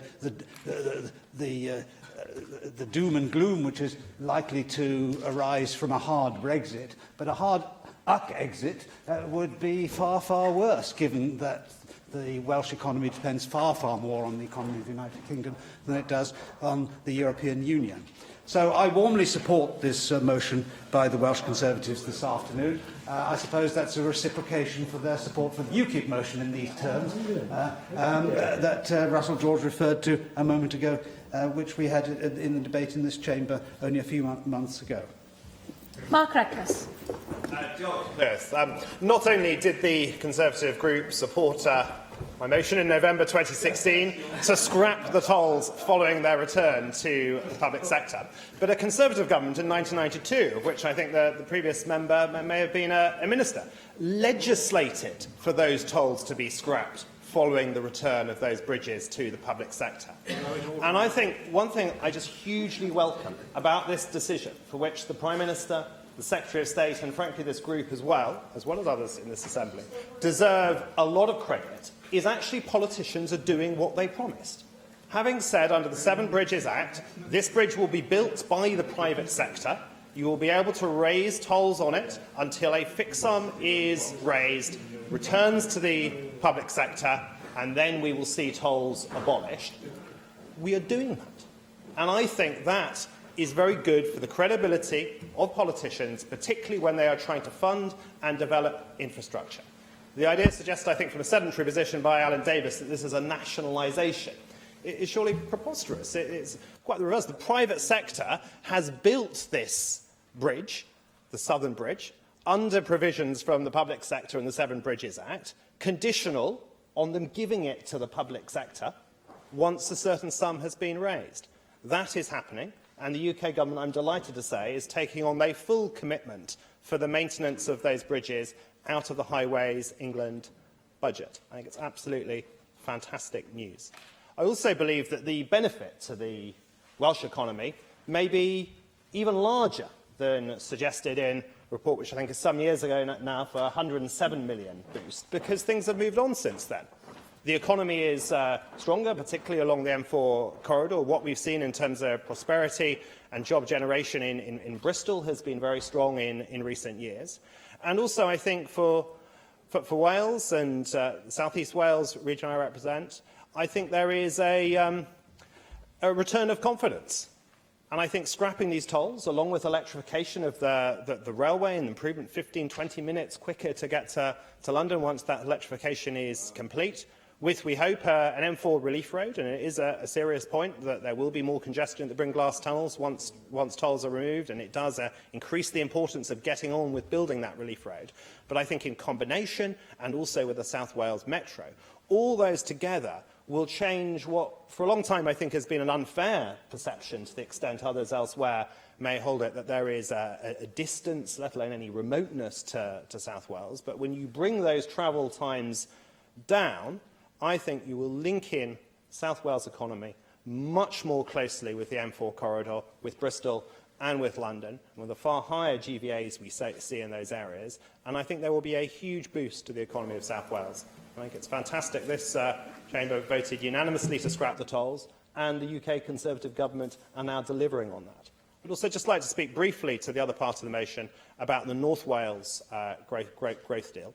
I think it's very encouraging that the UK government is developing an ever more flexible approach to how these growth deals are arranged. There's been difference in terms of what's devolved between different regions, and also the degree of money put in by central government. And I think for a period there was a requirement that areas had to have an elected mayor for the metro region if they were going to go down that route. That has now been removed, at least for rural, or I think mixed rural urban areas, and whether that's a choice or whether that's something that's right for North Wales, I hope will be driven by North Wales and what people there think of the proposition.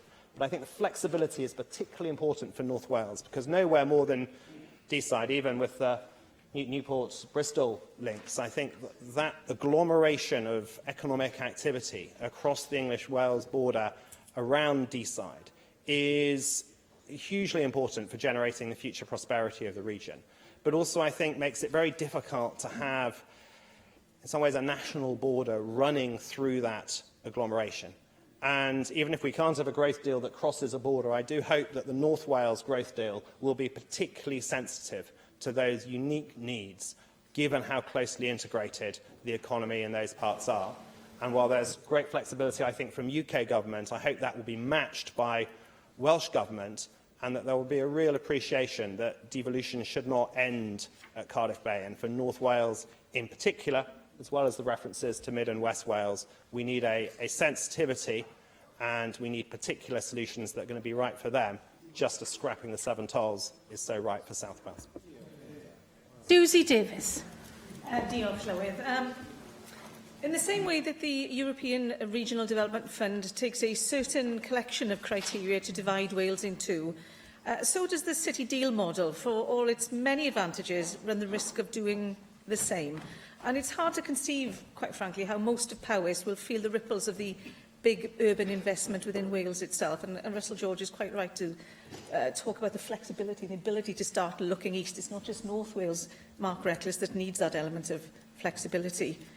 Some years down the line, post-Brexit, regional policy, of course, may look very, very different as we find strategic and planning levers in unexpected places. The very concept of regional support may be shaped by considerations that we may not even have started to explore yet. More balance in the economy within Wales, as well as within the UK, isn't going to happen if we simply replicate what we're doing under EU structures. But in the short to medium terms, Wales is right to take advantage of UK regional policy to maximise the potential of the two city deals and North Wales growth deal. It is a glorious opportunity to show how governments and local authorities of different political stripes can work with common purpose.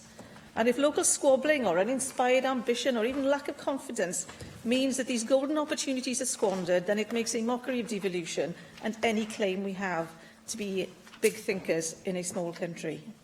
And in that short to medium term, we need to keep our eyes on inequity in Wales and remember that for all the very welcome focus on the city deal in my region, it is not to my constituents' advantage if their rural neighbours to the north conclude that they can't live on scenery and head south in droves to jobs, schools and houses, which the city deal will prompt, but which aren't there yet. And so I pay tribute to Russell George, who began exploring what a rural deal might look like in Wales back in the last Assembly. And I'm pleased that the idea is gaining traction, as indeed Paul Davies's long-standing campaign on the tolls on the Cleddau Bridge is gaining traction. And it's with that spirit of common purpose that I say how dismayed I am to see the government's amendments regarding the Severn Bridge tolls. Well, I'm very pleased to say that Jane Bryant did say that she welcomed the Prime Minister's commitment on this, because our motion doesn't claim that the Prime Minister has the sole intellectual property to the idea of the toll-free Severn Bridge. It is inviting members simply to welcome her commitment to doing this, a commitment coming from someone who will actually be in a position to scrap those tolls. By deleting that point, Welsh Government does not welcome a commitment that can actually be delivered by a UK government for the benefit of Wales, preferring instead to have a bit of a sulk because they didn't get a shout-out. You even missed the opportunity to mention Jeremy Corbyn's take on the tolls, so I'm assuming that you either don't foresee him being in a position to deliver that, or that you can't bear the thought that it's he who seeks to be in a position to deliver that. And so I come to Amendment 3, which we will be supporting. Now, I hope I don't need to reiterate that the Welsh Conservatives are completely committed to the Swansea-Tidal Lagoon, both here and in Parliament, and the First Minister has been gracious enough to acknowledge that in this very chamber very recently. Arguments across the range from its catalyst effect in reliable clean energy production, to its catalyst effects for domestic economic regeneration, to its catalyst effect on our reputation in the eyes of the world, this is absolutely a no-brainer. But even so, we cannot conveniently ditch the hours of argument made by all parties and both governments dedicated to tackling fuel poverty, lowering energy costs for industry and capping energy prices, which have been balanced with other arguments demonstrating a growing interest in safe energy supply and clean air. That balance is difficult to manage, it's difficult to find, and it takes careful dealings with it from a responsible government. The last thing the lagoon needs now is Corbynomics. Diving in at this point and saying, give us the lagoon at any cost, is giving up. It is saying that neither the company nor the UK government, has more to give on this to get us nearer that delicate balance, and that balance that means a positive decision on funding. Now, perhaps there was probably a bit more that the Welsh Government could have helped with. I don't know, maybe something like cheaper finance through Welsh Government streams rather than 100% private investment. I genuinely don't know. It's a bit late now anyway. But where the Welsh Government can act is to ensure that the timeline for granting marine licences is aligned with the timeline for the major projects for which those licences are needed. And this time, I've only got 20 seconds, sorry, David. This time, the slow progress in London has disguised a serious delay here. And I don't think any of us would be proud if devolved responsibilities were the sole reason that the lagoon were held back. And with Willoughby ahead of us, I don't think marine licences should be what we're all talking about down the line. Thank you. Galw ar ysgrifennydd y Cabinet dros economi a seilwaith Ken Skates. Diolch, Llywydd, and can I start by thanking members across the Chamber for their contributions today and for giving me an opportunity to respond to this debate. As a government, we are absolutely determined to spread prosperity, growth and opportunity across Wales, to generate prosperity for all, and that is the foundation upon which the work to refresh our economic strategy and develop the economy of each region is to be based. The 7 tolls, given their strategic importance to Wales, is very much part of that thinking. We've been in regular discussions with the UK Government about the tolls to ensure that future arrangements represent the best deal for Wales. And we've made it clear on many occasions that the tolls on the bridge are an unfair tax on our people and on our businesses. It's a barrier to business activity across the bridge, hampering Welsh growth and acting as a deterrent to inward investment, as members have identified. And in particular, the tolls adversely affect small businesses looking to operate in the southwest of England, as well as those engaged in the tourism, the logistics and transport sectors, which rely heavily on 7 crossings links for their businesses. A number of members have identified our 2012 study, the one that we commissioned, which concluded that removing the tolls would increase the GVA of South Wales by £107 million. Although GVA has grown faster in Wales than across the UK as an average in recent times, we believe that the increase in GVA presented by the removal of the tolls would offer a huge boost to the regional economy. I would agree with Mark Reckless as well that the sum could be in excess of £107 million, and also welcome his assertion that the economy today is now stronger along the M4 and that there's a returning confidence to South Wales. That is, of course, thanks to this Welsh Labour government. Despite the Conservatives' support at Westminster now for abolishing the tolls, the last time we debated the 7 crossings here in the Chamber, the UK Government's opposition to removing the tolls was very clear. But I am glad to see that the weak and wobbly position adopted by the Prime Minister has finally, albeit reluctantly, come around to a better position, one that has been championed by this Welsh Labour government over many, many years. Now, I will be... oh, of course, yes. You were saying this has been championed over many, many years. When I asked the First Minister, he said it had been championed since the Labour manifesto in 2016. I think prior to that, he suggested keeping the tolls to fund the relief rate.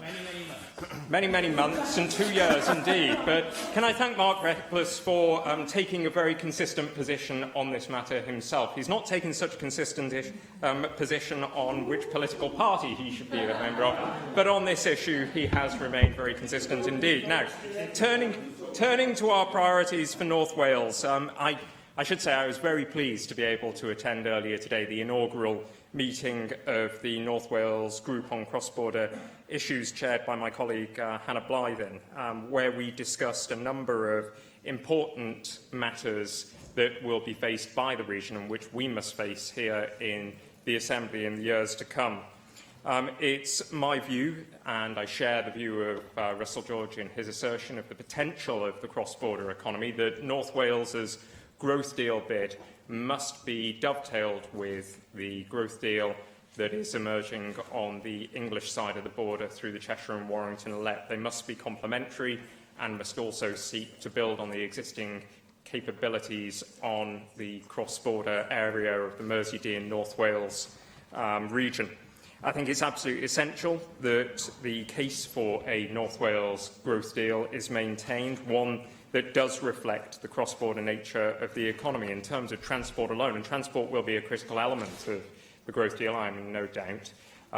This Welsh Labour government is already committed to spending more than £200 million on resolving the Deeside corridor, which of course is crucial, as Mark Reckless identified the Deeside area as being a primary engine for the Welsh economy. Well, that single route, that A494, is critically important and requires upgrading, and I'm very pleased to be consulting with the public on the 2 proposals that we have developed for the A494 and A55, but we're also looking at investing tens of millions of pounds in rail infrastructure, even though we are not responsible for it, UK government is, to enhance capacity in North East Wales, developing the metro concept, but also looking at investing considerable sums in resolving pinch points in the trunk road network and, of course, taking forward the important third crossing for the Menai. Of course, one of the biggest single boosts that could be given to the economy of North Wales would be the electrification of the North Wales mainline, but I fear that that has not yet been promised by UK government, certainly not in the near future. Returning to the contribution made by Russell George, I thought his contribution specifically with regard to Mid Wales was absolutely essential. North-south links are crucial to the economy, and Mid Wales makes a vital contribution to the culture and economy of Wales. And I also believe that whilst the north-south links are significant indeed, so too are east-west ties. And I see three primary arcs of prosperity emerging for Wales, one that crosses North Wales, one that crosses Mid and West Wales, and a third that spans South Wales, all three potentially benefiting from cross-border collaboration and ties. And I'm very keen in terms of, supporting Mid Wales to look at how we can turbocharge the activities of growing Mid Wales, which is an important partnership, and certainly insofar as a growth deal for Mid Wales is concerned, I'd be very keen to see what the UK government, however June the 8th pans out, what the UK government actually looks at delivering as part of an expanded offer of growth deals potentially for the UK. And I'll take an intervention by the I'm grateful to the Cabinet Secretary taking the intervention, and in particular his emphasis on the whole of Wales, Mid and North Wales as well. But if I could just draw his attention back to South East Wales, it is excellent news that the Conservatives, and indeed I think there's a consensus now politically that tolls need to be got rid of on the Severn Bridge across parties. But there is a real issue, as we heard from the member from Newport West, that with house prices being so much lower this side of the Severn Bridge, and the huge economic activity that is going on in the Bristol area and indeed the greater South West area, that actually wealth in your arc of prosperity ends up travelling out of Wales, and we end up being a commuter belt. And I'd be grateful to understand how the department is going to work with local authorities and businesses in particular to make sure that businesses locate here to drive wages up and we don't just become a dormitory. This is in part what I was just going to come on to in my final point, the important structural element of the Welsh economy that needs to be resolved as part of the new economic strategy. We need to ensure that productivity increases. We need to ensure that our manufacturing base in particular is future-proofed against automation, and crucially in regard to avoiding dormitory communities, that we raise skills levels of the people of Wales so that we can capture more of the work, more of the economic benefits of infrastructure investments, not just as a dormitory territory serving the South West, but for the South East of Wales and indeed the whole of the South of Wales. And it's our keen intent to ensure that through a new place-based approach for economic development, working with leaders of the city deals in the south and the growth deal in the north and potentially a growth deal in Mid Wales, that we do move towards creating opportunities to grow wealth across Wales and deliver prosperity for all. Galwaf ar Mark Issue wedi ymateb i'r ddadl. Well, thank you everybody who's spoken in this debate. Thank you to Russell George for opening this by welcoming the economic boost to the Welsh economy being delivered by the UK government's abolition of the Severn crossing tolls, showing that Wales is open for business. And also emphasising the need for North and Mid Wales growth deals, where people and businesses in North and Mid Wales not only look south to government, but in terms of their economic and social lives, they look east for their cross-border movements and also west to Ireland. We need to, as he said, cement North Wales as an intrinsic part of the exciting cross-border economic region linked up to the northern powerhouse. And he said the Welsh Government must also devolve economic levers to Mid Wales. Di Lloyd supported the abolition of the Severn crossing tolls and the devolution of powers to the Welsh regions. Very heartening to hear that, and shared his in-depth knowledge of bridge tolls across Britain. I suggest he writes more about it. I'd actually be very interested in reading about that. Of course, there are no tolls on the Menai Bridge, but we do need the third Menai crossing, something that Ken Skates, of course, referred to. It is nearly a decade since the Welsh Government last commissioned an independent report on options for that, which made recommendations. It's a shame we've had to wait this long for Groundhog Day to arrive all over again, but I hope the Minister's aspiration of having a decision to move forward by 2021 is reached for all concerned. Di Lloyd extolled the virtues of the Swansea Bay tidal lagoon, as did many others, and emphasised the need to electrify the Valley Lines and North Wales coastline, something Welsh Conservatives certainly strongly support. Nick Ramsey referred again to the Prime Minister's decision to scrap tolls on the Severn crossing as a game changer, with exciting prospects for the good people and economy of Monmouthshire. He referred to the GVA figures in the South Wales Valleys, of course part of the West Wales and Valleys sub-region, which have had the lowest value of goods and services produced per head of population, or GV, across the 12 UK nations and regions for almost now 20 years. For 19 years, the whole period of devolution, unfortunately, the relative gap has widened, and even the most prosperous corner of North Wales and the North East has seen the relative figure against the UK level fall from almost 100% of UK GVA to just 84%. And he's emphasised the need for the Welsh Government to work closely with the UK Government, critical that the next UK Government is seen, whatever its colour, as a positive partner with the Welsh Government and by the Welsh Government. Jane Bryant again emphasised the importance of the Severn crossing, in this case to Newport, another wonderful place not so far from here. I regret the partisan comments that followed. I won't respond to those other than to acknowledge we are in a general election period. The UK Government, in fact, announced tolls in 1962. It is this UK Government which has announced it's going to scrap them.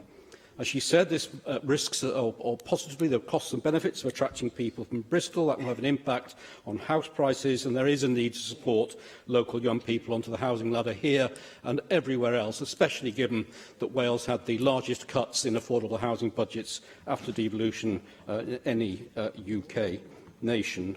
Unfortunately, she referred to another U-turn, but in my mind, it's strong leaders who listen and decide. It's weak leaders who ignore the facts and shoot the messenger, sadly something we hear too often in certain other places. Neil Hamilton again welcomed Theresa May's announcement with a few added generous comments to my party and his former party.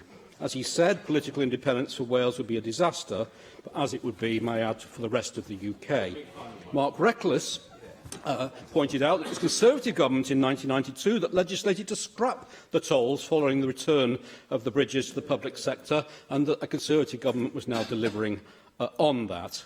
He said that this will add to the return of confidence along the M4 corridor, strengthening links between South Wales, Bristol and London, and he referred to the sensitive and flexible way the UK government was approaching regional development in Wales as encouraging, but it needs to be matched by the Welsh Government. Susie Davis said that post-Brexit regional policy may look very different in the future, but it was right for Wales to take advantage of UK regional policy now, as she said, the wonderful phrase, big thinkers in a small country. We should welcome the commitment coming from the Prime Minister, rather than go, as she said, into a bit of a sulk. Welsh Conservatives are committed to the Swansea Bay tidal lagoon, as acknowledged by the Prime Minister to us, as Susie emphasised, and the last thing, as she said, the lagoon needs now is Corbynomics. The Cabinet Secretary then responded by saying the Welsh Government's determined to spread prosperity across Wales. It's just a shame that since 1998 we've remained the part of the UK with the lowest GVA. As he said, the Severn Bridge tolls are a barrier, which is why Theresa May has announced she's removing them. He then made a weak and wobbly proposition that confidence is returning to South Wales thanks to the Welsh Government. In reality, most things have been going backwards since devolution, not because of devolution, but because of government. But it's interesting that the improvement in jobs and employment and inward investment has happened since the Conservative Prime Minister and Conservative-led government took office in 2010. It certainly wasn't happening beforehand. I regret he resorted to a petty personalised attack against a colleague. Say no more about that. He referred to the North Wales and Merseydee cross-party group meeting today. I also attended. I welcome his attendance. I think I was elected as a joint deputy chair of that group. But critical work to do. With growth deals on each side of the border, the Cabinet Secretary said, must be complementary. No, Cabinet Secretary, this is a single growth deal for both sides of that border. That's why we have Merseydee Alliance. That's why Warrington were represented there today, but why also Gwynedd was represented there today. And it would be wonderful in the future, perhaps, if Ireland could be engaging with us as well. He referred to the D-side corridor consultation. In fact, it's 9 years, I believe, since the last scheme had to be scrapped by the Welsh Government after its proposals were... Would you like to stand? Or...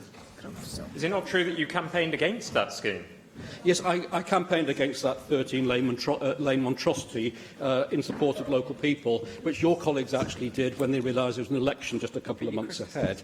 And I gave evidence to that consultation. I hope that what comes out this time is more in keeping with the sustainability needs of the local community.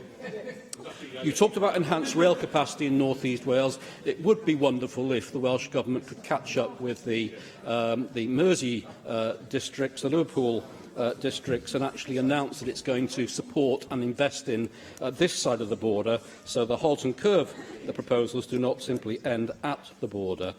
Similarly, it would be nice if the Welsh Government could announce it was going to restore the 2 miles it removed from the Wrexham-Chester line. Referred to third crossing of Menai. Again, we had a consultation, I believe, 8 or 9 years ago, which made a series of recommendations. It appears it's Groundhog Day there as well, because we're having another consultation on options for a Menai crossing. I referred to that earlier. But as he said, we need to ensure productivity increases and future-proof against automation through a new place-based approach, working with the UK government-supported growth deal in North Wales, through the city deals in South Wales, and hopefully through a Mid-Wales growth deal too. But that will require the Welsh Government to recognise that the proposals in the North Wales growth vision and in the bid that's going forward require it to give up some power to the region also. Thank you very much indeed. Cwestiwn yw, a ddylid derbyn y cynnig heb ei ddiwygio? A oes unrhyw aelod yn gwrthwynebu? Gohiriaf y bleidlais felly tan yr eitem ar gyfnod pleidleisio. Yr eitem nesaf yw y ddadl a dynwyd yn ôl gan Blaid Cymru ar gerddoriaeth fyw, ac felly eitem 10 yw dadl Plaid Cymru ar y cwmni ynni cenedlaethol. A dwi'n galw'r Simon Thomas i'w wneud y cynnig. Diolch yn fawr, Llywydd, ac mae'n dda gen I cyflwyno ddadl yn enw Plaid Cymru sydd yn cyflwyno ac yn rhoi tystiolaeth tu ôl I syniad o sefydlu cwmni annibynnol yng Nghymru. Ac wrth dechrau ddadl, hoffwn I dynnu sylw at y ffaith yn bod ni fel Plaid Cymru wedi gyhoeddi papur ymchwil ar y mater yma ac wedi defnyddio arian gronfa polisi ymchwil a cyfathrebu y cynulliad mwyn cyhoeddi papur yma, ac mae'r papur wedi dolenni gyda'r ddadl, ac dwi'n gobeithio'n fawr a bydd aelod o pob plaid yn darllen y papur I feniadu neu I gytuno neu beth bynnag. Mae'n bwysig dwi'n credu bod ni'n defnyddio adnoddau'r cynulliad I adeiladu y dystiolaeth sydd gyda ni tu ôl I dadleuon ni ac I lledaenu ni wybodaeth hefyd. Os oes rhywun eisiau copi caled, fyddwn ni mwy na phafod I paratoi copi caled iddyn nhw. Mae'n wir I ddweud bod Plaid Cymru wastad wedi bod o blaid cwmni annibynnol yng Nghymru, ond mae'r tystiolaeth a'r cefnogaeth I hynny wedi cynyddu dros y flynyddoedd diwethaf. Falle'r prif symud yn y maes yma oedd adroddiad y pwyllgor amgylchedd yn y cynulliad blaenorol, a welodd y cyfle ar gyfer cwmni ynni yng Nghymru I gwneud llawer I cau y bwlch ynglyn â tlodi tanwydd, I fusoddi mewn ynni o'r mathau newydd, yn ywedig ynni adnewyddol a hydrogen yn ogystal, a hefyd I weld y cyfle I fod yn herio y system masnachu presennol sydd gyda ni ym maes ynni. Tu ôl i'r sefyllfa presennol yw'r cwestiwn sylfaenol, a yw'r fachnad ynni presennol yn gweithio o blaid y preswylydd pob dydd, fel petai, ydy'n gweithio o blaid busnes, Ydy yn gweithio o blaid busoddi dros gyfnod hir yn y fath o ynni a diwydiant ynni eisiau gweld yng Nghymru. Mae Plaid Cymru o'r fan bod yr ateb i'r tri cwestiwn yna yn na, dyw'r system presennol ddim yn gweithio, a fod angen o leia un gweithredydd arall yn y system presennol i gwneud pethau yn fwy bywiog. Mae'r fan yn cael ei fannu gan Blaid Lafur, o leia Blaid Lafur, Plaid Corbyn, achos mae'r Blaid Lafur hwnnw wedi gofyn yn etholiad manifesto y gyfer etholiad cyffredinol ar y 8 o Mehefin am gwmni yn annibynnol ym mhob fanbath. Nhw'n defnyddio'r gair fanbath. Nawr, dwi'n meddwl bod Cymru yn fanbath i'r Blaid Lafur yna. Mae'n genedl i ni, wrth gwrs, ond dyna pam o'n i yn syni, dweud y gwir, i weld bod y Blaid Lafur yma wedi rhoi gwelliant i'n cynnig ni, yn glastofeiddio yr hyn ni'n gofyn amdano, ac megis yn tanseilio yr hyn maen nhw'n dweud ac maen nhw'n hyn mae'r i ffraid nhw yn sefyll yn yr etholiad yma. Ond mater iddyn nhw esbonio, mae'n siŵr bydden nhw'n gwneud hynny maes o law. Does dim dwywaith fod y system ar fachnad presennol yn gwneud drwg yng Nghymru. Mae'r tai gyda incwm isel, wrth gwrs, yn arbennig yn cael ei effeithio gan prisoedd yn uchel. Mae hwn yn rhywbeth gyffredin i pob blaid erbyn hyn. Mae'r Blaid Lafur nath cynnig cap y prisoedd yn 2 flynedd yn ôl ac y dilonwyd ar y pryd gan y Blaid Gaedwadol erbyn hyn y Blaid Gaedwadol sy'n cynnig cap ar y prisoedd yn ond mae hynny yn rhywbeth sydd yn ffix dros dro. Dyw e ddim yn mynd i'r afael ar broblem sylfaenol yn yr fachnad. Dyna beth ni'n cynnig fan hyn yw rhywbeth mwy tymor hir a'r mwy gweithredol yn y fachnad yna. Yma yng Nghymru mae 23% o dau o cartrefi yn cael ei weld mewn tlodi tanwydd. Mae 3% sydd yn cynwan eitha isel ond yn nifer fawr. Mae 3% mewn clodi yn ei difrifol. Hynny yw yn talu mwy na 20% o'i hincwm nhw ar y costa ynni. A mae hynny yn rhoi chi mewn sefyllfa anodd iawn. A beth sy'n diddorol yw pan ydych chi'n cymharu hwnna gyda'r gweddill Prydain, achos dim ond 11% o cartrefi yn Lloegr sy'n cael ei ystyried mewn i tlodi tanwydd. Nawr, yn y gorffennol, a mae'n bosib heddi hefyd, bydd rai yn dadlau bod symud tuag at ynni adnewyddol wedi codi prisoedd ynni, ac felly dyn ni'n gyfrifol mewn ffordd i dadlau dros system ynni llai dibynnol y carbon, achos mae hwnna yn ei tro yn codi prisoedd ynni i'r cwsmeriad mwyaf tlawd yn y cymdeithas. Ond beth sy'n diddorol yw bod prisoedd ynni yng Nghymru yn uwch o lawer na gweddill y Deyrnas Gyfunol, ond dyn ni'n cynnychu llai o ynni adnewyddol na gweddill y Deyrnas Gyfunol. Felly, y canran o trydan sy'n cael ei cynhyrchu gan ffynonellau adnewyddol yng Nghymru a hyn o byd yw tua 20%. Yn yr Alban mae'n dwbl hynny, dros 42%. Yng Ngogledd Iwerddon mae fe'n 26%.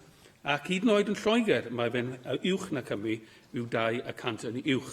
Ac felly nid oes cyswllt amlwg rhwng cynhyrchu ynni adnewyddol a pris ynni mae'r cwsma yn ei dalu amdano. Mae'r fachnad yn llawer mwy gymleth na hynny. Llawer mwy gymleth na hynny. Ac y ffaith amdani hefyd yw bod ni yn cadw problemau at y dyfodol. Wrth i ni cafio ymlaen gyda system o dosbarthu ynni sydd yn hynod ganoledig, sydd ddim wedi dosbarthu yn lleol, sydd ddim wedi datganoli yn yr ystyr yna, ac sydd ddim felly yn addas ar gyfer y fath o cynhyrchu ynni a fyddwn ni'n cael yn fuan iawn iawn.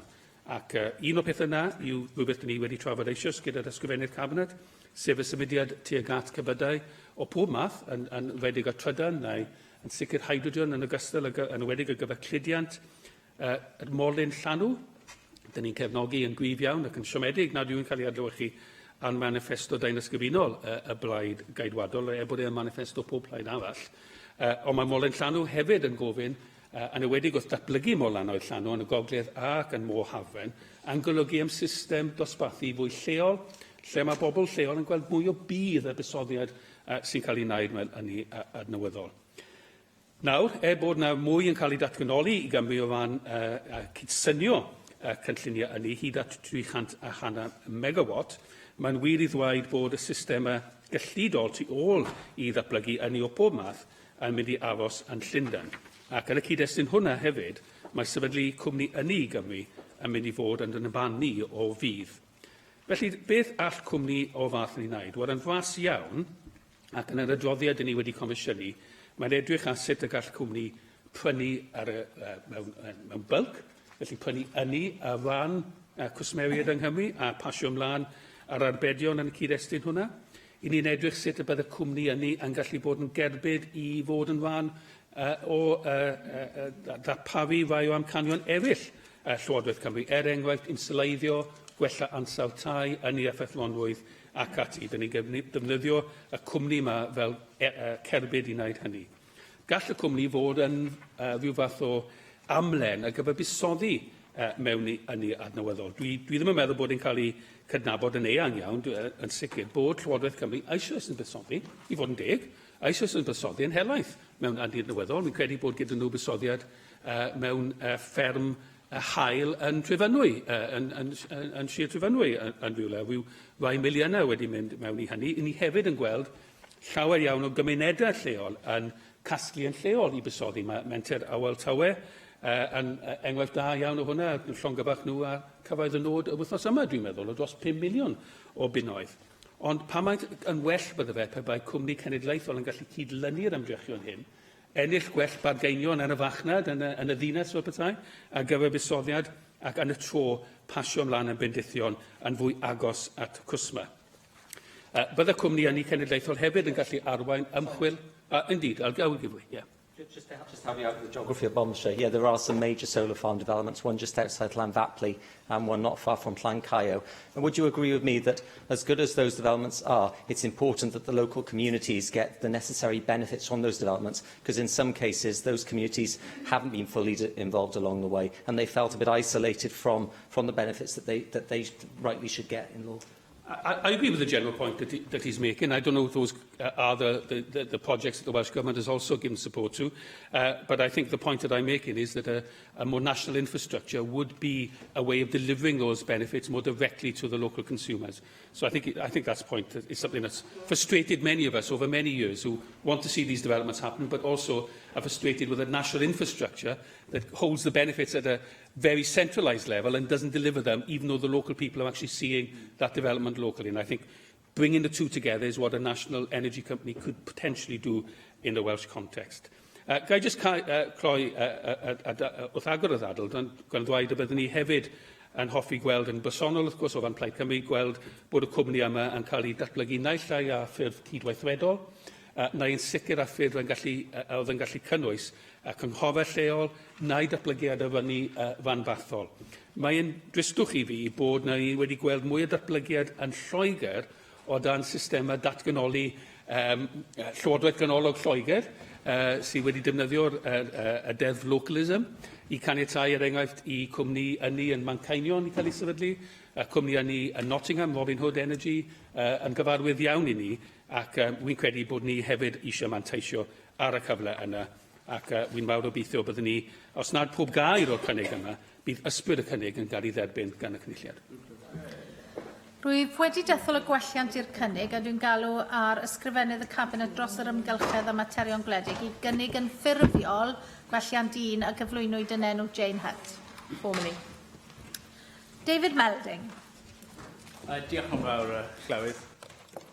Can I start by being polite and commending Plaid Cymru's initiative in using the new flexibility in assembly resources to commission research projects. I generally think it's a good idea, and in fairness, you've put your ideas out, and we can have an excellent debate, I'm sure, on this proposal. So I think we need more of this, and you deserve a serious response to your central suggestion. For us, we won't be supporting it for reasons I will indicate. But we certainly do share the aim for more efficient energy use at more competitive prices. It's our view that this can be achieved without heavy government intervention or nationalisation. I do know note that the thrust of the Plaid Cymru recommendation is to have a sort of national company that's bought into by local communities and local authorities potentially. And I suppose if something does emerge that it is built up from a local direction and mirrors something like Glass Cymru, then I think there's more feasibility for that. But I have to say, imposing this sort of structure and pushing the initiative and forcing it is something we would be suspicious about. Yeah. Just briefly, if I could put it to him, if I was a Conservative, I would have thought that an energy cap was also a very heavy-handed intervention into the market. Well, it brings me nicely on to the point that it is not an efficient or perfect market, and hear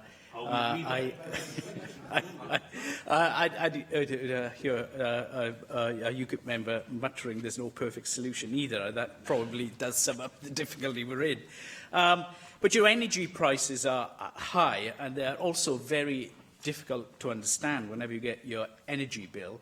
Unless you did double maths at A-level, I don't think you've got a hope, and perhaps you need to have studied it at university as well. But in general, we are about 15% higher on electricity prices than the OECD average, and that pinches on us all, but is particularly, I think, dramatic and unfortunate for those in fuel poverty. According to some calculations, it would be feasible to deliver effective electricity and deliver energy effectively and use it efficiently and reduce the costs by as much as 50%. So if there is that type of potential saving, I think it is something that we should very much aim for. Of course, efficiency being key to that part. If we all use more energy as it becomes cheaper, it's not going to really get us anywhere. I think, we do sign up to the principle that more local generation is important, and use of other models, innovative models like cooperatives. And I think many of us would have visited some of these schemes and found them very noteworthy and inspiring. There are some drawbacks. I mean, we need a sort of balanced diet here, really, of providers. There's a need for resilience. You don't always get that in local community-run projects. And also, we still need a wider strategy, and I think that is a very, very important matter to be borne in mind. Can I just say that whilst we have some reservations about Plaid's approach, but we are pleased to note them and welcome this as part of a healthy debate. Perhaps Plaid Cymru would find comfort in this, but we actually find the government's amendment, broadly right in terms of its approach, although that is not me praising full scale all the the current approaches taken by the government in terms of energy, and we would very much urge them to look at some of the longer-term structural issues that are limiting growth and development in Mid and North Wales in terms of the grid and access to it, and how smaller scale hydro projects in particular connect to it. But can I say, I think we need a policy based on increasing the efficient use and distribution of electricity. We need to reduce fossil fuel use. I think that is very, very important, and reference was made to electric cars, but of course that only then invites you to think about how you're going to generate that electricity at source. And we do not want to be fossil fuel dependent. And our aim is a low carbon economy, and also have plenty of room for innovative community projects. Again, I'll just finish by commending Plaid Cymru for, I think this is the first debate on a commissioned report by a political party using the new resources. So at least on that I can say well done. Llyr Griffith. Diolch Llywydd. Os oedden ni o ddifri wrth gwrs am mynd i'r afel a newid hinsawdd fel un o'r bygythiadau mwyaf sy'n gwynebu dynoliaeth, yna mae rhaid i ni yn y lle cyntaf leihau yn defnydd o hynny. Dyna'r man cychwyn bob tro pan mae'n dod i bolisi hynny.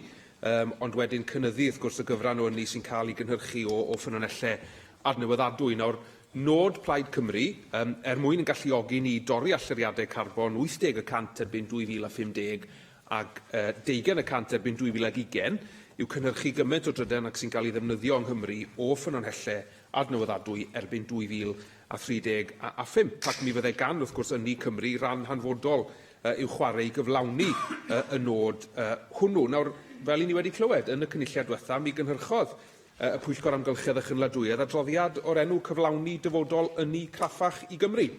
A mi gafodd ei gefnogaeth trawsbleidiol, a'r hyn oedd, wrth gwrs, mewn gwirionedd, oedd blueprint ar sut i symud yr agenda yma ymlaen. Mae'n awgrymu ffyrdd o wireddu'r potensial economaidd sy'n dod, wrth gwrs, o ddefnyddio'n hadnoddau naturiol ni yn gyfrifol ac yn gynaladwy, a chreu swyddi a chyfoeth i bobl Cymru yn sgil hynny. Mae'n caniatáu ni i fynd i'r afel a thaclo clodi tanwydd, yn amlwg taclo newid hinsawdd, ac hefyd, wrth gwrs, yn ymbyweru cymunedau lleol i fod yn llawer fwy rhagweithiol ac yn fwy engaged wrth bennu i dyfodol ynni nhw i hunain. A does dim angen i Gymru aros i gael rhagor o bwerau chwaith o San Steffan cyn cyflawni llawer iawn o'r hyn sydd yn y weledigaeth nath y Pwyllgor i hamlinellu. Mi allwn ni ddechrau ar lawer o'r gwaith yma nawr, ac yn wir mi ddyle llawer mwy o'r gwaith wedi gychwyn ers dros flwyddyn. Ac un o'r gymhellion y Pwyllgor, wrth gwrs, yn yr adroddiad hynny yw mynd ati i greu cwmni gwasanaeth ynni yn barel dielw. Nawr, mi glywon ni bod awdurdodau lleol ar draws Lloegr wedi sefydlu cwmnïau o'r fath. I ni'n gwybod am enghreifftiau ym Mryste ac yn Nottingham, ac wrth gwrs, ni'n gallu defnyddio hynny hefyd i dargedu ac i daclo clodi tanwydd. I ni'n gwybod yn Nottingham bod cwmni Robin Hood Energy yn cynnig tariff arbennig ar gyfer trigolion dinas Nottingham yn unig, ond hefyd oddi fewn i hynny, maen nhw'n gallu gosod cyfraddau is mewn ardaloedd penodol lle mae yna lawer o dlodi tanwydd. Nawr, dyw hynny ddim i ddweud nad oes dim yn digwydd yng Nghymru. Ni'n gwybod, wrth gwrs, yng Nghyngor Pen y Bont ar Ogwr am y rhwydweithiau gwres lleol yn fyna. Mae Cyngor Exam hefyd wedi gwneud llawer o safbwynt ynni solar, ond ddyle hyn fod yn norm, ddim yn enghreifftiau sydd yn eithriadau yn aml iawn. A mae creu cwmni ynni cenedlaethol i Gymru yn gyfle i ni fynd i'w raidd rhai o'r materion yma o dlodi tanwydd i fuddsoddi mewn seilwaith, bargeinio ar y cyd, creu ynni, cryfhau ymchwil a datblygu yn y maes ynni, a trwy hynny, wrth gwrs, wedyn creu y cyfleoedd masnachol yna fydd yn dod â lles ehangach hefyd i bobl Cymru, heb sôn am y manteision amgylcheddol. Nawr, mae lleihau y galw am ynni, wrth gwrs, yn ffordd bwysig iawn yn rhan allweddol o'r broses yna o drosglwyddo i ddyfodol ynni craffach, ac ni'n gwybod bod aelwydydd yn y Deyrnas Unedig yn gwario tuag 80% o'i gostau ynni ar wresogi stafelloedd a chynhesu dŵr yn y cartre. Mae angen i ni felly sicrhau bod cartrefi mor effeithlon ac sy'n bosib o ran ynni, ac ni'n gwybod bod yna gynlluniau fel arbed a nith yn gwneud i cyfraniad, ond fel dwi wedi dweud tro ar ôl tro, dyn nhw ddim yn agos at fod yn ddigon o gyfraniad i ymateb i maint yr her sy'n yngwynebu ni a'r lefel o fuddsoddiad sydd ei angen mewn gwirionedd pan mae'n dod i'r agenda yna. Ond yn sicr fydden ni'n teimlo bod gan ynni Cymru hefyd rôl yn y maes yna o safbwynt annog ac addysgu pobl ynglyn â sut mae'n mynd ati i daclo yr agenda yma. So mae angen i ni symud i ffwrdd, a dwi wedi deud hyn yn flaenorol hefyd, ond allai ddim ategu y pwynt yn ddigonol. Mae rhaid ni symud i ffwrdd o'r model hub and spoke yma o gynhyrchu ynni, lle mae ynni yn cael ei gynhyrchu mewn pwerdau mawr canolog ac yn cael ei drosglwyddo yn aneffeithlon mewn modd costus ar hyd grid hynafol sydd yn gwegian yn aml iawn. Mae angen i ni symud i fodel o grid sydd yn fwy o we pre-cop, grid clyfrach gyda'r ynni'n cael ei gynhyrchu yn nes ar lle mae'n cael ei ddefnyddio, ac mi fydde ynni Cymru yn gallu sicr bod yn rhan o'r trawsnewidiad yna. Bydde fe hefyd yn gallu edrych ar systemau storio ynni yn y cartref ac ar lefel dinesig. Wel, 10 eiliad sy'n ôl gyfi yn anffodus. Mae hefyd angen edrych ar y gyfundrefn gynllunio, ac mae adroddiad y Pwyllgor wedi gwneud hynny, a anghrhi yw, mae'r template, mae'r blueprint yn ei le, hyn sy'n eisiau nawr i'r ewyllus gwleidyddol i'r agenda yna ni blaen. Neil Hamilton. Well, I'm delighted to take part in this debate, and I've read with interest the paper which has been produced by Simon Thomas, but I have some difficulty in understanding how such a company could, in practice, make any material difference to the provision of power in Wales if it doesn't have access to capital from private markets. I assume that we're not thinking of setting up a nationalised energy company. And, of course, there is a role for cooperatives and so on, but that is not likely to make more than a marginal difference to the the current state of the market. I'm not opposed to this in principle, but I do see certain practical difficulties in bringing it about to make a difference. But I do have some difficulty with some of the claims that are made in the context of this paper on which the proposal is based, which I'll come to in a moment. But I mean, the background to all this is the Climate Change Act, and this is explicit in the foreword to the document.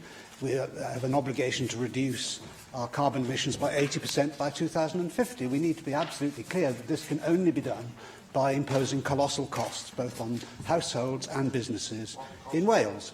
And in considering that, as we heard in the last debate, that we have some of the poorest parts, not just of the United Kingdom, but also of Western Europe, and that is a significant burden which has to be taken into account.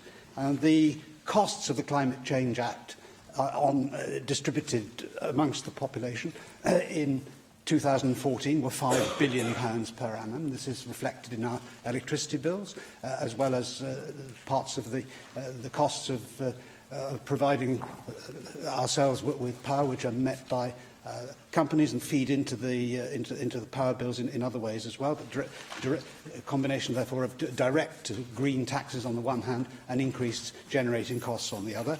That figure of £5 billion in 2014 will rise to £14 billion a year in 2020. And let's put these figures into real perspective of what does it mean for average households. But in 2020, the average household in the United Kingdom will be paying £584 a year for the obligations that we've assumed under the Climate Change Act. In 2030, that figure will have risen to £875 a year. By 2050, it will be £1,390 a year extra that people are paying on their electricity bills. Those are in constant prices today. So in the 16 years between 2014 and 2030, the average household in Wales will pay an extra £11,000 in the costs of electricity. Now, that is not an insignificant sum, and of course, the further down the income scale you go, the greater the burden that is felt. So we have to be pretty clear that what we're doing is worthwhile, ultimately, to the public benefit. I don't believe that that is the case. It is said in the justification for this change that there's a list of present and future challenges facing energy supply in Wales. It refers to, for example, increased incidence of erratic weather events due to climate change. I know of no evidence whatsoever to justify that claim. In fact, the evidence is all the other way. I mean, what is it that we're seeing in world weather patterns which is any different from at any time in the last 100 years? The data sets, of course, beyond that are not available, so we can't compare like with like for a very long period. So we're making dramatic assumptions on the basis of inadequate data, on the basis of which we're imposing real burdens upon real people. And I don't believe as legislators that it's a responsible way for us to behave. If we just take hurricanes, for example, after Hurricane Katrina in 2005, everybody in the climate alarmers world said that the end of the world was nigh, and we had moved into an era of greater volatility, which was going to impose massive costs upon the world. Well, the evidence of the National Oceanic and Atmospheric Administration data, which go back to 1851, is that no major hurricane, Category 3 or more, has hit the continental US since Wilma in October 2005. So we have the longest pause on record, and the NOAA says it's premature to conclude that human activities, particularly greenhouse gas emissions that cause global warming, have already had a detectable impact on Atlantic hurricane activity. In the Bulletin of the American Meteorological Society in 2015, there was a very interesting article upon understanding trends in extreme storms and the state of knowledge. That noted that there were no significant trend in the number of US hurricanes hitting the United States since 1900. The increase since 1970 appears to be a natural variation. The variation occurs within years and within decades, but not over the whole length of time of the data sets. So, and this experience could be replicated for tornadoes, for droughts, and all sorts of other natural weather conditions.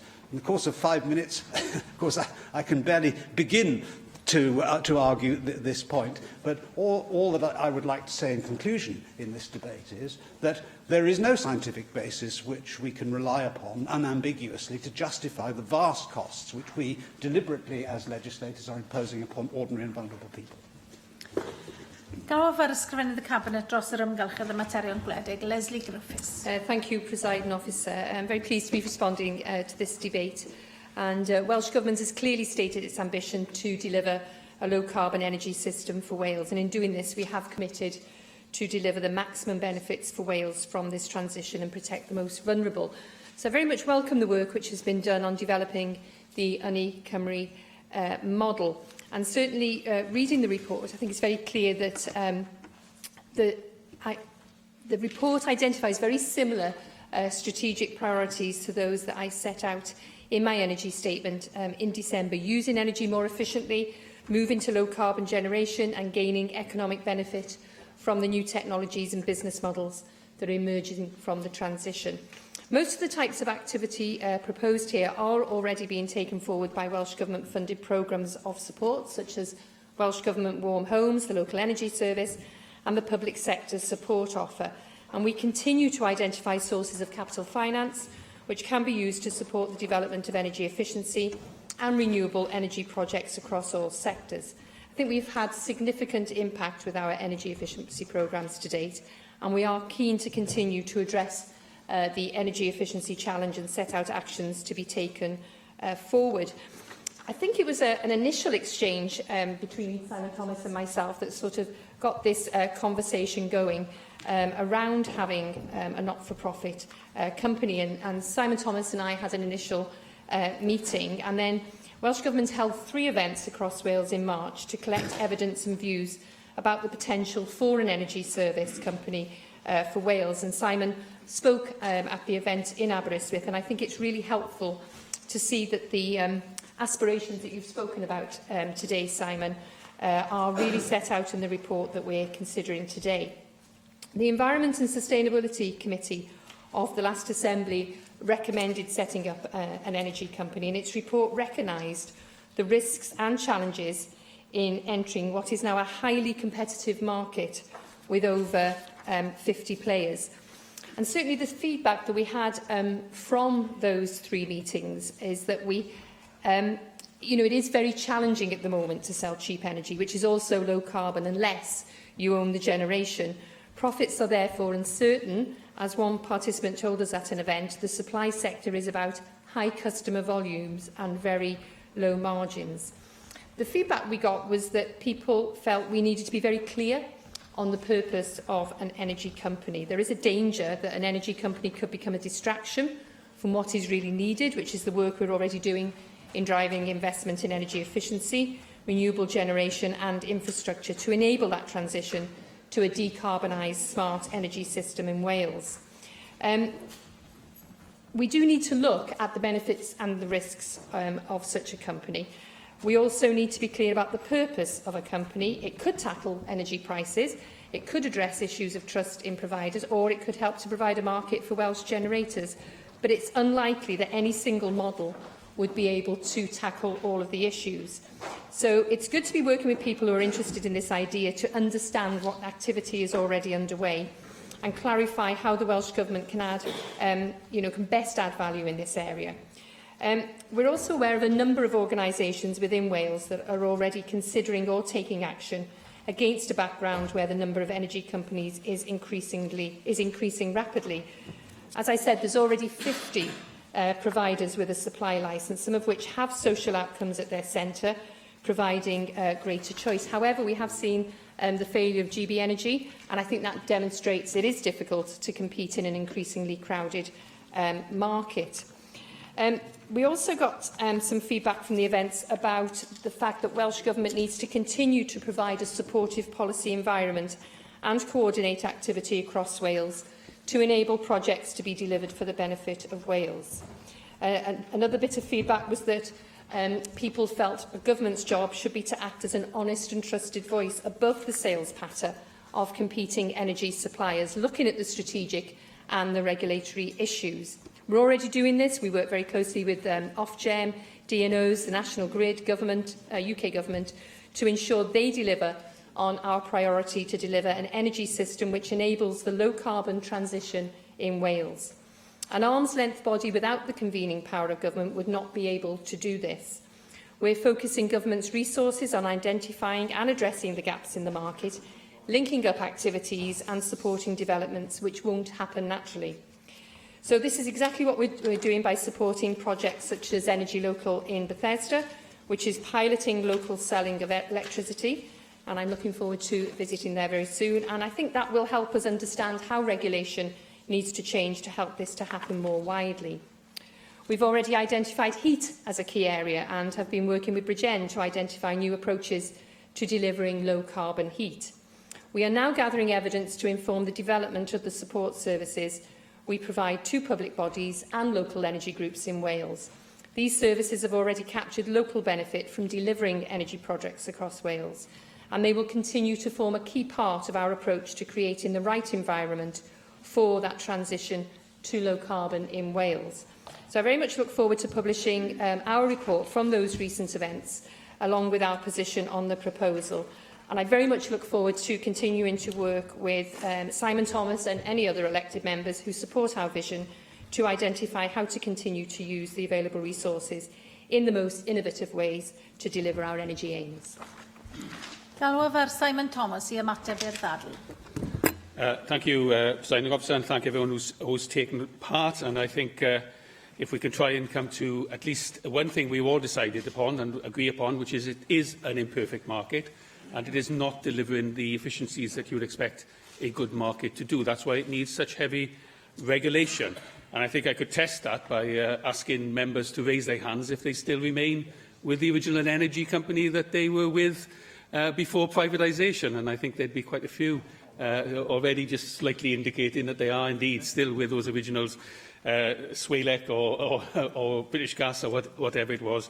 I think that just shows that the market is very difficult for the average consumer to battle in. And that's why we do need consumer champions, and that can be a regulator, or it could be a company that's set up to intervene in a particular way. I'm very pleased that the Welsh Government has undertaken its consultation events, and I look forward to hearing more detail from them. I certainly was very pleased to attend the one in Aberystwyth, and I think it's fair to say there was enthusiasm in that event for a development like this, though I accept that purpose and focus will be very important. What would the main purpose or focus be? There are a wide range of things that an energy company could be. It could be fuel poverty, it could be renewable energy, it could be investment, and it has to specialise, well, not specialise, it has to lead with some of these to really be effective.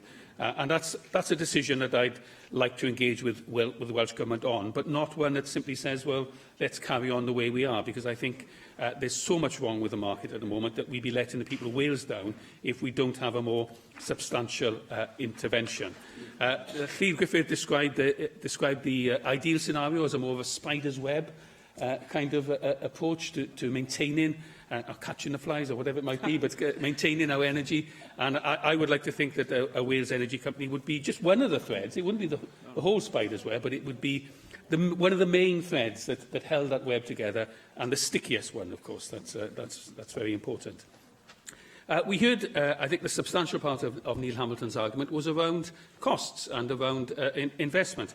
I think it's important to note that the proposal we have, and it's just a discussion document, but one of the proposals in that document is that you could float such a company, but we'd want the Welsh Government to retain a controlling stake. But there's no reason why private markets can't get involved here. But I think there is a fundamental mistake in trying to argue that the world is not changing. China is investing $300 billion in renewable energy just by 2020. India has a target of being 60% from renewable energy by 2027.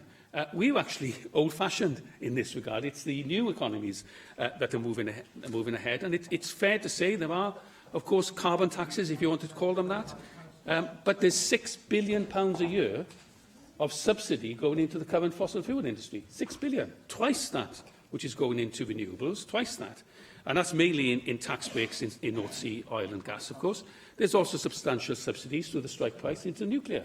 And I think we'd be remiss if we didn't acknowledge that there's an ongoing subsidy to the way we live today and that the demand to have new subsidies for a change to meet the challenges of the future is not unreasonable in that context. And I think, though Neil Hamilton wouldn't agree with this, I think, and I accept what David Melding said, we have to reduce our dependency on fossil fuel. That's good for us environmentally, but it's good for us as a nation as well, because it makes us more reliant, self-reliant, I should say. We have the energy here, with our coastline and our mountains and our rivers, to become more self-reliant on energy. Who wouldn't want to become more self-reliant on energy? Does he agree that a significant proportion of the subsidies to fossil fuel currently are in respect of decommissioning in the North Sea, and presumably that's something he wants to see rather than the oil infrastructure simply left there? Well, it's a mix, to be honest with you. Some of it is that, but that's only a continuation of the previous tax breaks which were there for exploration. So they've simply just changed it around the other way around. I wanted to conclude just on that, actually, and just thank members for at least acknowledging that this debate has been engendered not only by Plaid Cymru policy, but also using the resources of the Assembly. And I hope we see more debates like this, and I encourage members to use their funds for policy development in this way. I was very careful there, presiding officer, to say what I meant to say.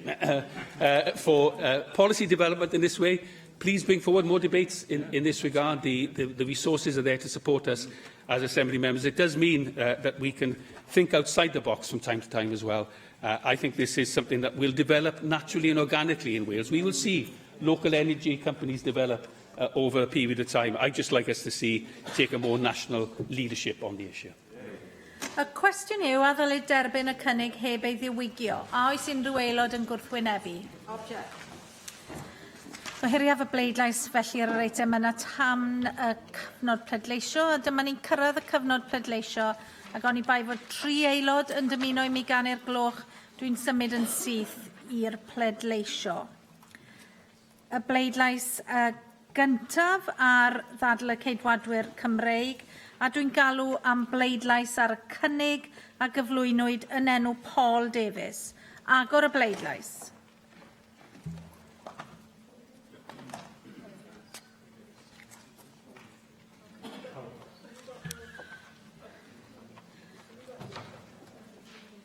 Cau'r bleidlais.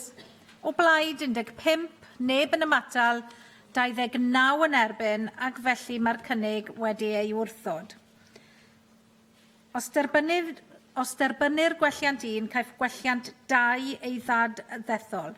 Galwaf am bleidlais ar gwelliant 1 a gyflwynwyd yn enw Jane Hutt. Agor y bleidlais.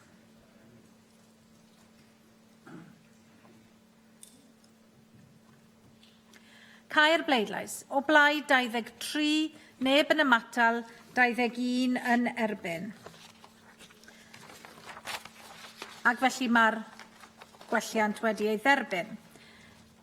Gwelliant 3, galwaf am bleidlais ar welliant 3, a gyflwynwyd yn enw Rhun ap Iorwerth. Agor y bleidlais.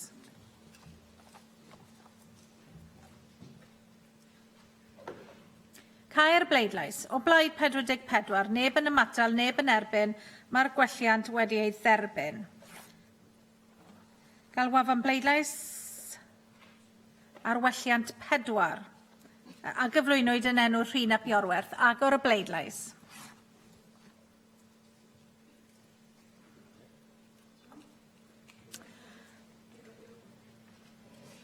Cau'r bleidlais. O blaid 23, neb yn ymatal, 21 yn erbyn, ac felly fe dderbyniwyd gwelliant 4. Galwaf nawr am bleidlais ar y cynnig fel ei diwygiwyd. Agor y bleidlais.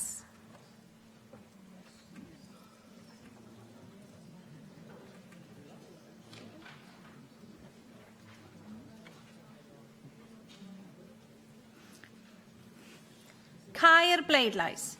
O blaid 23, 6 yn ymatal, 15 yn erbyn, ac felly fe dderbyniwyd y cynnig fel ei diwygiwyd.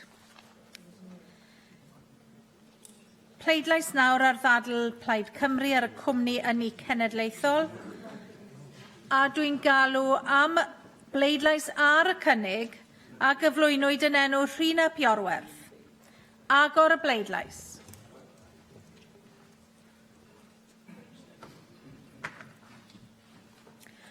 Cau'r bleidlais. O blaid 7, 3 yn ymatal, 34 yn erbyn, ac felly fe wrthodwyd y cynnig. Gwelliant 1, galwaf am bleidlais ar welliant 1 a gyflwynwyd yn enw Jane Hutt. Agor y bleidlais.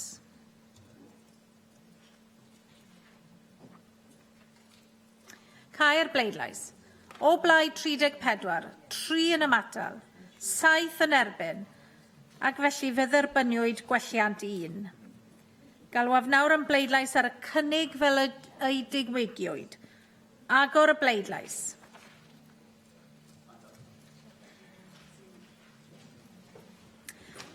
Cau'r bleidlais. O blaid 35, 9 yn ymatal, neb yn erbyn, ac fe dderbyniwyd y cynnig wedi ei ddiwygio.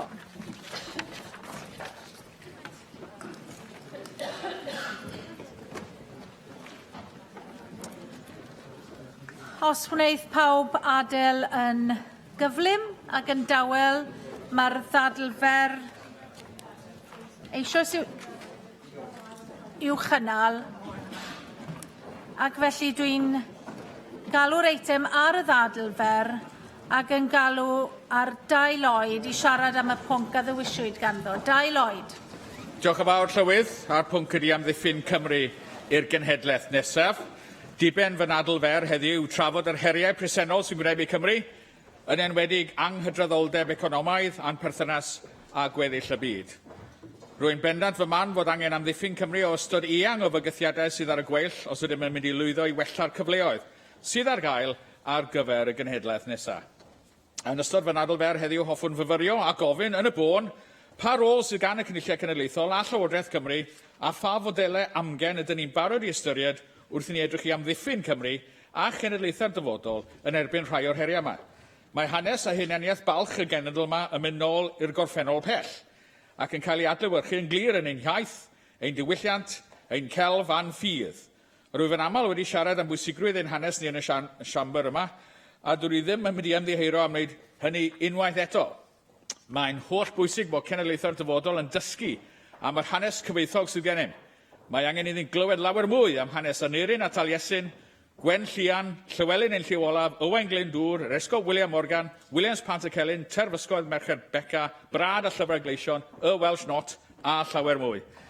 Mae dysgu am ein gorffennol a chydnabod ein llwyddiannau yn sicr yn arwain at gwell ddealltwriaeth am ein lle yn y byd, am yr hyn ydym wedi cyfrannu at y byd, ac yn bwysig yn darparu cyd-destun yr hyn y gellir ei gyflawni a chreu cynsail mwyn ysbrydoli ein dyfodol.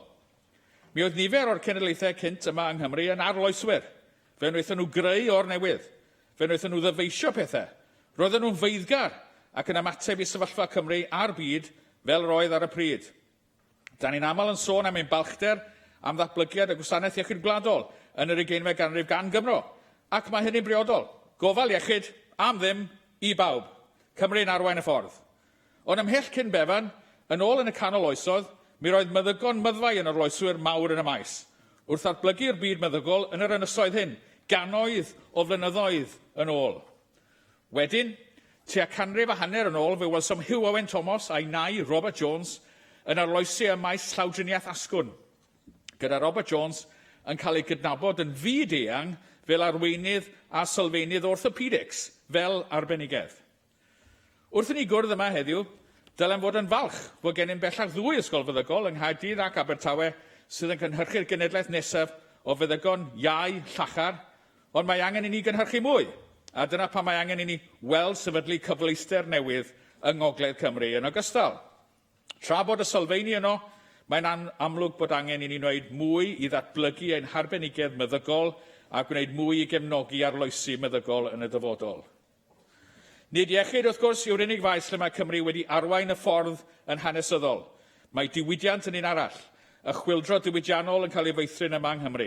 Dechrau daith i ddyfodol mwy llewyrchus. Mae addysg yn un arall. Gyda Chymru yn arwain y ffordd gyda gwaith arloesol Griffith Jones, Llanddowror, ar ddechrau'r 19eg ganrif, addysgu'r plant yn ystod y dydd ac oedolion yn ystod y nos, gyda'r rhain wedyn yn mynd ymlaen i ddysgu eraill. Fe wnaeth y system yma o ddysgu gyrraedd y pwynt lle roedd mwyafrif o boblogaeth Cymru ar y pryd yn lythrennog. 250,000 o bobl allan o boblogaeth o lai na 500,000. Yn wir, erbyn marwolaeth Griffith Jones yn 1761, Cymru oedd ar lefel lythrennedd uchaf yn y byd, ac fe wnaeth hyn arwain i Catherine the Great o Rwsia i anfon comisiynydd yma i Gymru i ddysgu gwersi, ac i weld fe alla'r system gael ei haddasu ar gyfer Rwsia. Cymru'n arwain y ffordd. Dyna lle rydym wedi bod, a dyna lle allwn ni fod unwaith eto. We need to be able to turn to our history, not to find excuses for poor performance, but as an inspiration to improve our performance. For our present and future, Wales can do better. It seems like yesterday, but 20 years ago, a narrow majority of the people in Wales were bold and had enough confidence to vote yes to the idea that they lived in a nation which was worthy of governing itself. That confidence has grown further since then, of course, with a far stronger endorsement in 2011. As a result, we are partially self-governing now, and our nation, finally, is on a constitutional journey. It is an exciting journey, and a journey full of possibilities, but the growing confidence of the Welsh people means that there is a duty on all of us here to innovate and to inspire. So far, devolved governments haven't been able to do that on a number of fronts. They either haven't had the powers, the ambition, or possibly a combination of both. For a country that has led the way in healthcare, education and industry, is this really the best we can do? Ever since I was first elected to the National Assembly in 1999, the regular release of statistics on unemployment, economic inequality and poverty have rarely made for positive reading. Throughout that period of 18 years, parts of Wales have remained, stubbornly, as some of the poorest in Europe. The stats in terms of GVA per head are there for all to see, but what often gets ignored are the very real human stories behind those figures. The most recent Welsh employment figures, published this month, show that the Swansea East constituency within my region has the highest rate of unemployment in Wales at 9%, with the youth unemployment rate even higher. Having served as a GP in Swansea for over 30 years and latterly as an Assembly member intermittently for the last 18 years, I have seen firsthand the impact that lack of opportunity and employment can have on families and communities. Intergenerational unemployment is rife within some of our communities, not just in Swansea, but across Wales. And as a GP, I've seen families being torn apart due to mental health issues, drug and alcohol abuse, and the feeling of helplessness. The current system is failing people. Governments are failing people. The challenge facing us in Wales of creating employment, of reducing economic inequality and reducing poverty was difficult enough as it was. The decision to leave the European Union, our major export market, makes that task even more difficult and will result in unprecedented challenge and risk. It brings with it questions and uncertainty in terms of our economic trading capacity, employment, education, research and innovation and inward investment. This is unparalleled in the history of devolution. As far as I'm concerned, we need to see a concerted effort, a real step change on the part of the Welsh Government and Welsh political representatives at all levels to try and defend Wales with regards to these threats. Throughout my time in this National Assembly, I have long felt that successive governments have been far too inward-looking, of not being prepared to look beyond our borders. And that doesn't just mean copying what's going on in England, but being truly outward-looking internationalists in our approach to policy and strategic development. There is so much to be gained by looking at other governments, looking at other models where elected bodies have succeeded in delivering for their populations. We need to innovate and learn from these areas, particularly from other sub-state nations and federal structures. The Basque Country, for example, managed an annual economic growth rate of 3.69% between 1995 and 2008. Whilst the Basque Country was creating employment and lifting people out of poverty, Wales was going nowhere, and in some cases, backwards. My call to the Welsh Government and other elected representatives is that we simply cannot let another 18 years of devolution pass without making significant economic gains. That would mean that we'd have failed those people in our most deprived communities, including those in Swansea East and others throughout Wales. These families, these communities are looking for someone to truly defend their interests. As a developing institution, this National Assembly and its government needs to step up to the plate and really embrace and push for innovative moves which can move Wales forward. It means that we need to look with an open mind on how we can develop a model of government in Wales which can deliver for the next generation. And yes, in some instances, That means looking at our competence as an institution and what we are prepared to do for ourselves. The first opportunity to do that will undoubtedly come during the Brexit negotiations, particularly around devolution of powers currently residing in Brussels and of the potential loss of £680 million a year, which we currently receive from the European Union. Our interests have been ignored at every step of the Brexit negotiations thus far, and the Welsh Government needs to seriously up its game if those powers and monies are to come to Wales. We should not have to accept a penny less. Wales is at risk of becoming the forgotten nation within this so-called United Kingdom, no more than a minor English region. Why should we put up with having the most underpowered parliament in all of the United Kingdom? The people of Wales deserve better, and this National Assembly needs the powers to properly represent the people who elect it. The current Brexit position taken by the UK Conservative Government means that Welsh industry and agriculture are at grave risk. How can we look to develop jobs and reduce poverty in West Wales and the valleys if these two industries suffer a hammer blow? They need to be defended, not fed to the wolves. When it comes to negotiating trade deals or other economic discussions, Wales should have an equal say, particularly if they impact on devolved functions such as agriculture and health. With businesses threatening to move away from Wales in fear of higher costs as a result of leaving the EU, we should push for Wales to have the power to set its own rates of tax, including corporation tax, air passenger duty and VAT. We need to attract businesses to Wales, and a greater range of fiscal powers would enable us to do so much more in terms of tackling our economic challenges. How is it fair that other parts of the UK have powers over corporation tax and air passenger duty, but Wales does not? In terms of supporting local businesses grow, we know that far too many public procurement contracts for goods and services are given to non-Welsh contractors. We should be doing much more compared to international comparators to support local companies to bid for these contracts and to ensure that as much of the Welsh pound is spent here in Wales, supporting local firms and employing local people through social charter clauses. We have heard much talk about this over the years, but the outcomes are still poor. Infrastructure is clearly a key element in delivering economic growth and development, and given Wales's lacklustre historical infrastructure spend, it should come as no surprise that parts of the country are so poor.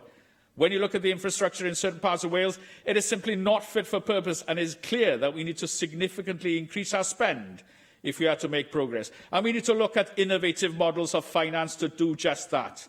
This has a key part to play in our economic recovery, whilst recognising that traditional physical infrastructure alone is not enough, and that there is a new game in town. It is with this backdrop that I am particularly hopeful with regards to the Swansea Bay City deal, with its clear focus on developing industry and jobs around technological advance. Clusters of businesses in areas such as life science, energy and manufacturing have the potential to significantly boost the economy in this part of the world. What is particularly pleasing with the Swansea Bay deal is the ambition that has been shown, a determination not only to get by, but to aim for something different, to aim to be world leaders, to think outside the box, and this done on a cross-party basis.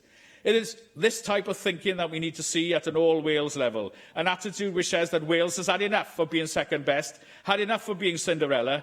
We need to see an attitude, particularly from the Welsh Government, which says that actually we're going for something different. We're going to aim to be world leaders. We're going to think outside the box.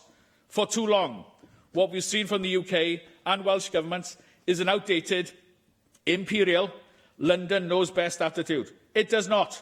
That type of thinking has simply resulted in West Wales and the Valleys becoming and remaining as one of the poorest regions in Europe, as well as fighting for greater economic powers to help tackle the inherent poverty. We also need to promote Wales abroad as a global tourist and investment option. The good work that has recently been completed at Cardiff Airport in terms of attracting Qatar Airways, for example, should be seen as the beginning. Historically, Wales would have settled for that as the end game. This cannot be the case now. If Wales is to succeed in an international setting and attract potential visitors and investors, then it needs to be seen and it needs to be within reach. To achieve this, we need to do much more to promote Wales abroad. So why haven't we got any Welsh presence in UK embassies to champion our people and businesses? We need to develop an international policy for Wales, ensuring a presence on the international stage which would help develop and restore our position as a great trading nation. We have so much untapped resource. Just look at the potential tidal energy generation, Swansea Bay, Cardiff and Colwyn Bay, and also the potential of managing our resources for the benefit of our own people. Untapped resource and untapped wealth. It is more than possible that many of our young people who currently leave Wales to study or to find work in the future will find that, in actual fact, they will be able to achieve their goals and ambitions closer to home, just as people do in the rest of the world, by keeping our talented young people within Wales to start companies, to undertake research, to lead our public bodies. Wales would take off like it has never taken off before. But to reach that point, we need political leadership. Political leadership to implement the types of ideas that I've discussed during this debate. Over the next 10 years or so, Wales has two very clear choices. The first will be to continue in its current form, pretty much looking to London for guidance and funding. Or it can start to take the lead, start to make its own mark in the world, and start to fulfil some of its significant potential. When I opened this debate, I spoke of the lack of economic progress in the 18 years since devolution. I won't be a GP or an Assembly member in another 18 years' time, but if I'm fortunate enough to be around, I would hope to see that Wales had been bold and decided to do some more of the heavy lifting for herself. Time will tell as to whether the people of Wales and its government will step up to the mark. Diolch yn fawr. And I call the Leader of the House to reply to the debate, Jane Hurt. Well, diolch yn fawr, Dai Lloyd. You have given us an opportunity this afternoon in your short debate to provide an important picture of the historical achievements of influential figures and also of progress in terms of what Wales has offered and delivered, not only to its own country but to the world. Often that historical perspective is too often lost, and it's important that you've reflected on that this afternoon. From our perspective as a Welsh Labour government, and of course at the time when we were in partnership as well, we have been standing up for Wales and Welsh interests for the last 18 years. In fact, of course, since the dawn of devolution, and we reflected on that yesterday in the tributes to Rodri Morgan, and we are now staging Wales in the world with impact and outcomes, which I will reflect on. We will continue standing up for Wales and for our future generations in Wales through the policies and laws we can now actually progress and put into effect, that we are putting into place today to respond to the emerging challenges we face. Our country continues to be a place of dynamic, generous and creative people, also compassionate people, and people who are looking outwards as well as to the nation, people with massive potential. We want to nurture that potential, to create the conditions and the environments for that potential to flourish and grow. Deputy Llawn, this Welsh Labour government has always acted and will continue to act in the best interests of Wales. Health outcomes are improving, cancer survival rates improving, fewer people are dying from heart disease and deaths from strokes are falling. Education outcomes are improving. GCSE results are the best on record, and the gap between children receiving free school meals and their classmates is closing. Our economy is performing better than ever. Economic inactivity is down, employment is up, and we've had record inward investment. And it's important, as you said, that we see the progress at a local and regional level, like the Swansea Bay deal, which of course also is very much linked to the expansion of the university. And I mentioned that all-important development we achieved so many years ago of the Swansea Graduate Medical School and the second campus, which of course would not have come about without European funding. I think Dai Lloyd is right to highlight that Wales, like other parts of the UK and the wider Western world, faces challenges which will be faced by us and by the next generation. After 7 years of austerity from a Conservative UK government determined to slash public spending, including our own budget by £1 billion, we are witnessing falling living standards, growing insecurity and a threat to our public services. But we need to strive to defend and improve our public services in Wales. Free prescriptions, keeping our free prescriptions, that tax on health is so important. It is about choices and priorities. One way we can defend and protect those on low incomes in Wales who are working to help address in-work poverty. We continue to invest in our public services in Wales, despite those cuts to our budget from Westminster, in our NHS and social care, in our schools and in our local councils. We are building a better future for our children by reforming our education system, investing in skills and apprenticeships, in childcare and better public transport, and in 20,000 more affordable homes for the future. The Welsh Labour Government was the architect of the Wellbeing of the Future Generations Act, and the United Nations said, "What Wales is doing today, the world will do tomorrow." Action more than words is the hope for our current and future generations. No other nation has taken such bold steps to legislate for long-term wellbeing goals. Wales is at the forefront of an international dialogue that's seeking to engage people across the world in a debate about the world that they want to see now and in the future. And Aelod will have seen the changes coming back to the Assembly, the maturing of this Assembly, of the Senedd, in terms of our opportunities to not only use our lawmaking powers, but actually now expand our fiscal powers. I do want to say a few words about the international stage. Yes, we live in an uncertain world. We face the very real and ongoing threat from international and homegrown terrorism, as we saw so tragically yesterday from Tuesday night. And despite our best efforts at diplomacy, many countries and states remain ravaged by war. New and life-threatening diseases are emerging all the time, to which we have few defences. And we face the uncertainty of a future outside the European Union. We've accepted the results of the EU referendum, but it's no exaggeration to say that next 2 years of negotiations will determine the future of not just our country, but of our children's futures. The Welsh Government is determined to protect this country's vital interests and the future prosperity of Wales, which is why we published with Plaid Cymru the White Paper Securing Wales's Future. It sets out our key strategic interests and priorities as the UK prepares to leave the EU. We published the White Paper together because we are clear that leaving the EU in no sense means that Wales will turn its back on Europe, a shared understanding between us. And of course, continued full and unfettered access to the single market is fundamental to our future. There are risks ahead as the UK moves towards Brexit, and you've commented on the risk to our agricultural, our farming sector and industry. These risks must be managed and mitigated, risks to environmental protection, workers' rights.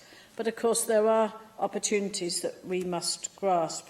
I spoke of Rodri Morgan's commitment to Wales and the wider world yesterday. He did reach out, and tomorrow we'll see the product and outcomes of the Wales for Africa programme, which he initiated. But also his commitment to opening up and sharing Wales in the world was very much taken forward by his commitment to stage Wales in the world on St David's Day, not just in the States, which of course was very important in terms of trade and cultural links, but actually in every in European countries and capitals where we now have that very important annual event. Welsh Labour Government wants to build a country where we invest our wealth to give everyone the best chance. That means building the homes we need to rent and buy, keeping our communities safe, giving our children's schools and our NHS the funding they need to thrive. We want a Wales, and I think we share this, where no one is held back, a country where everybody is able to get on in life, has security at work and at home, is paid for the work they do, and lives the lives with the dignity they deserve. Diolch yn fawr. Thank you very much, and that brings today's proceedings to a close. Thank you.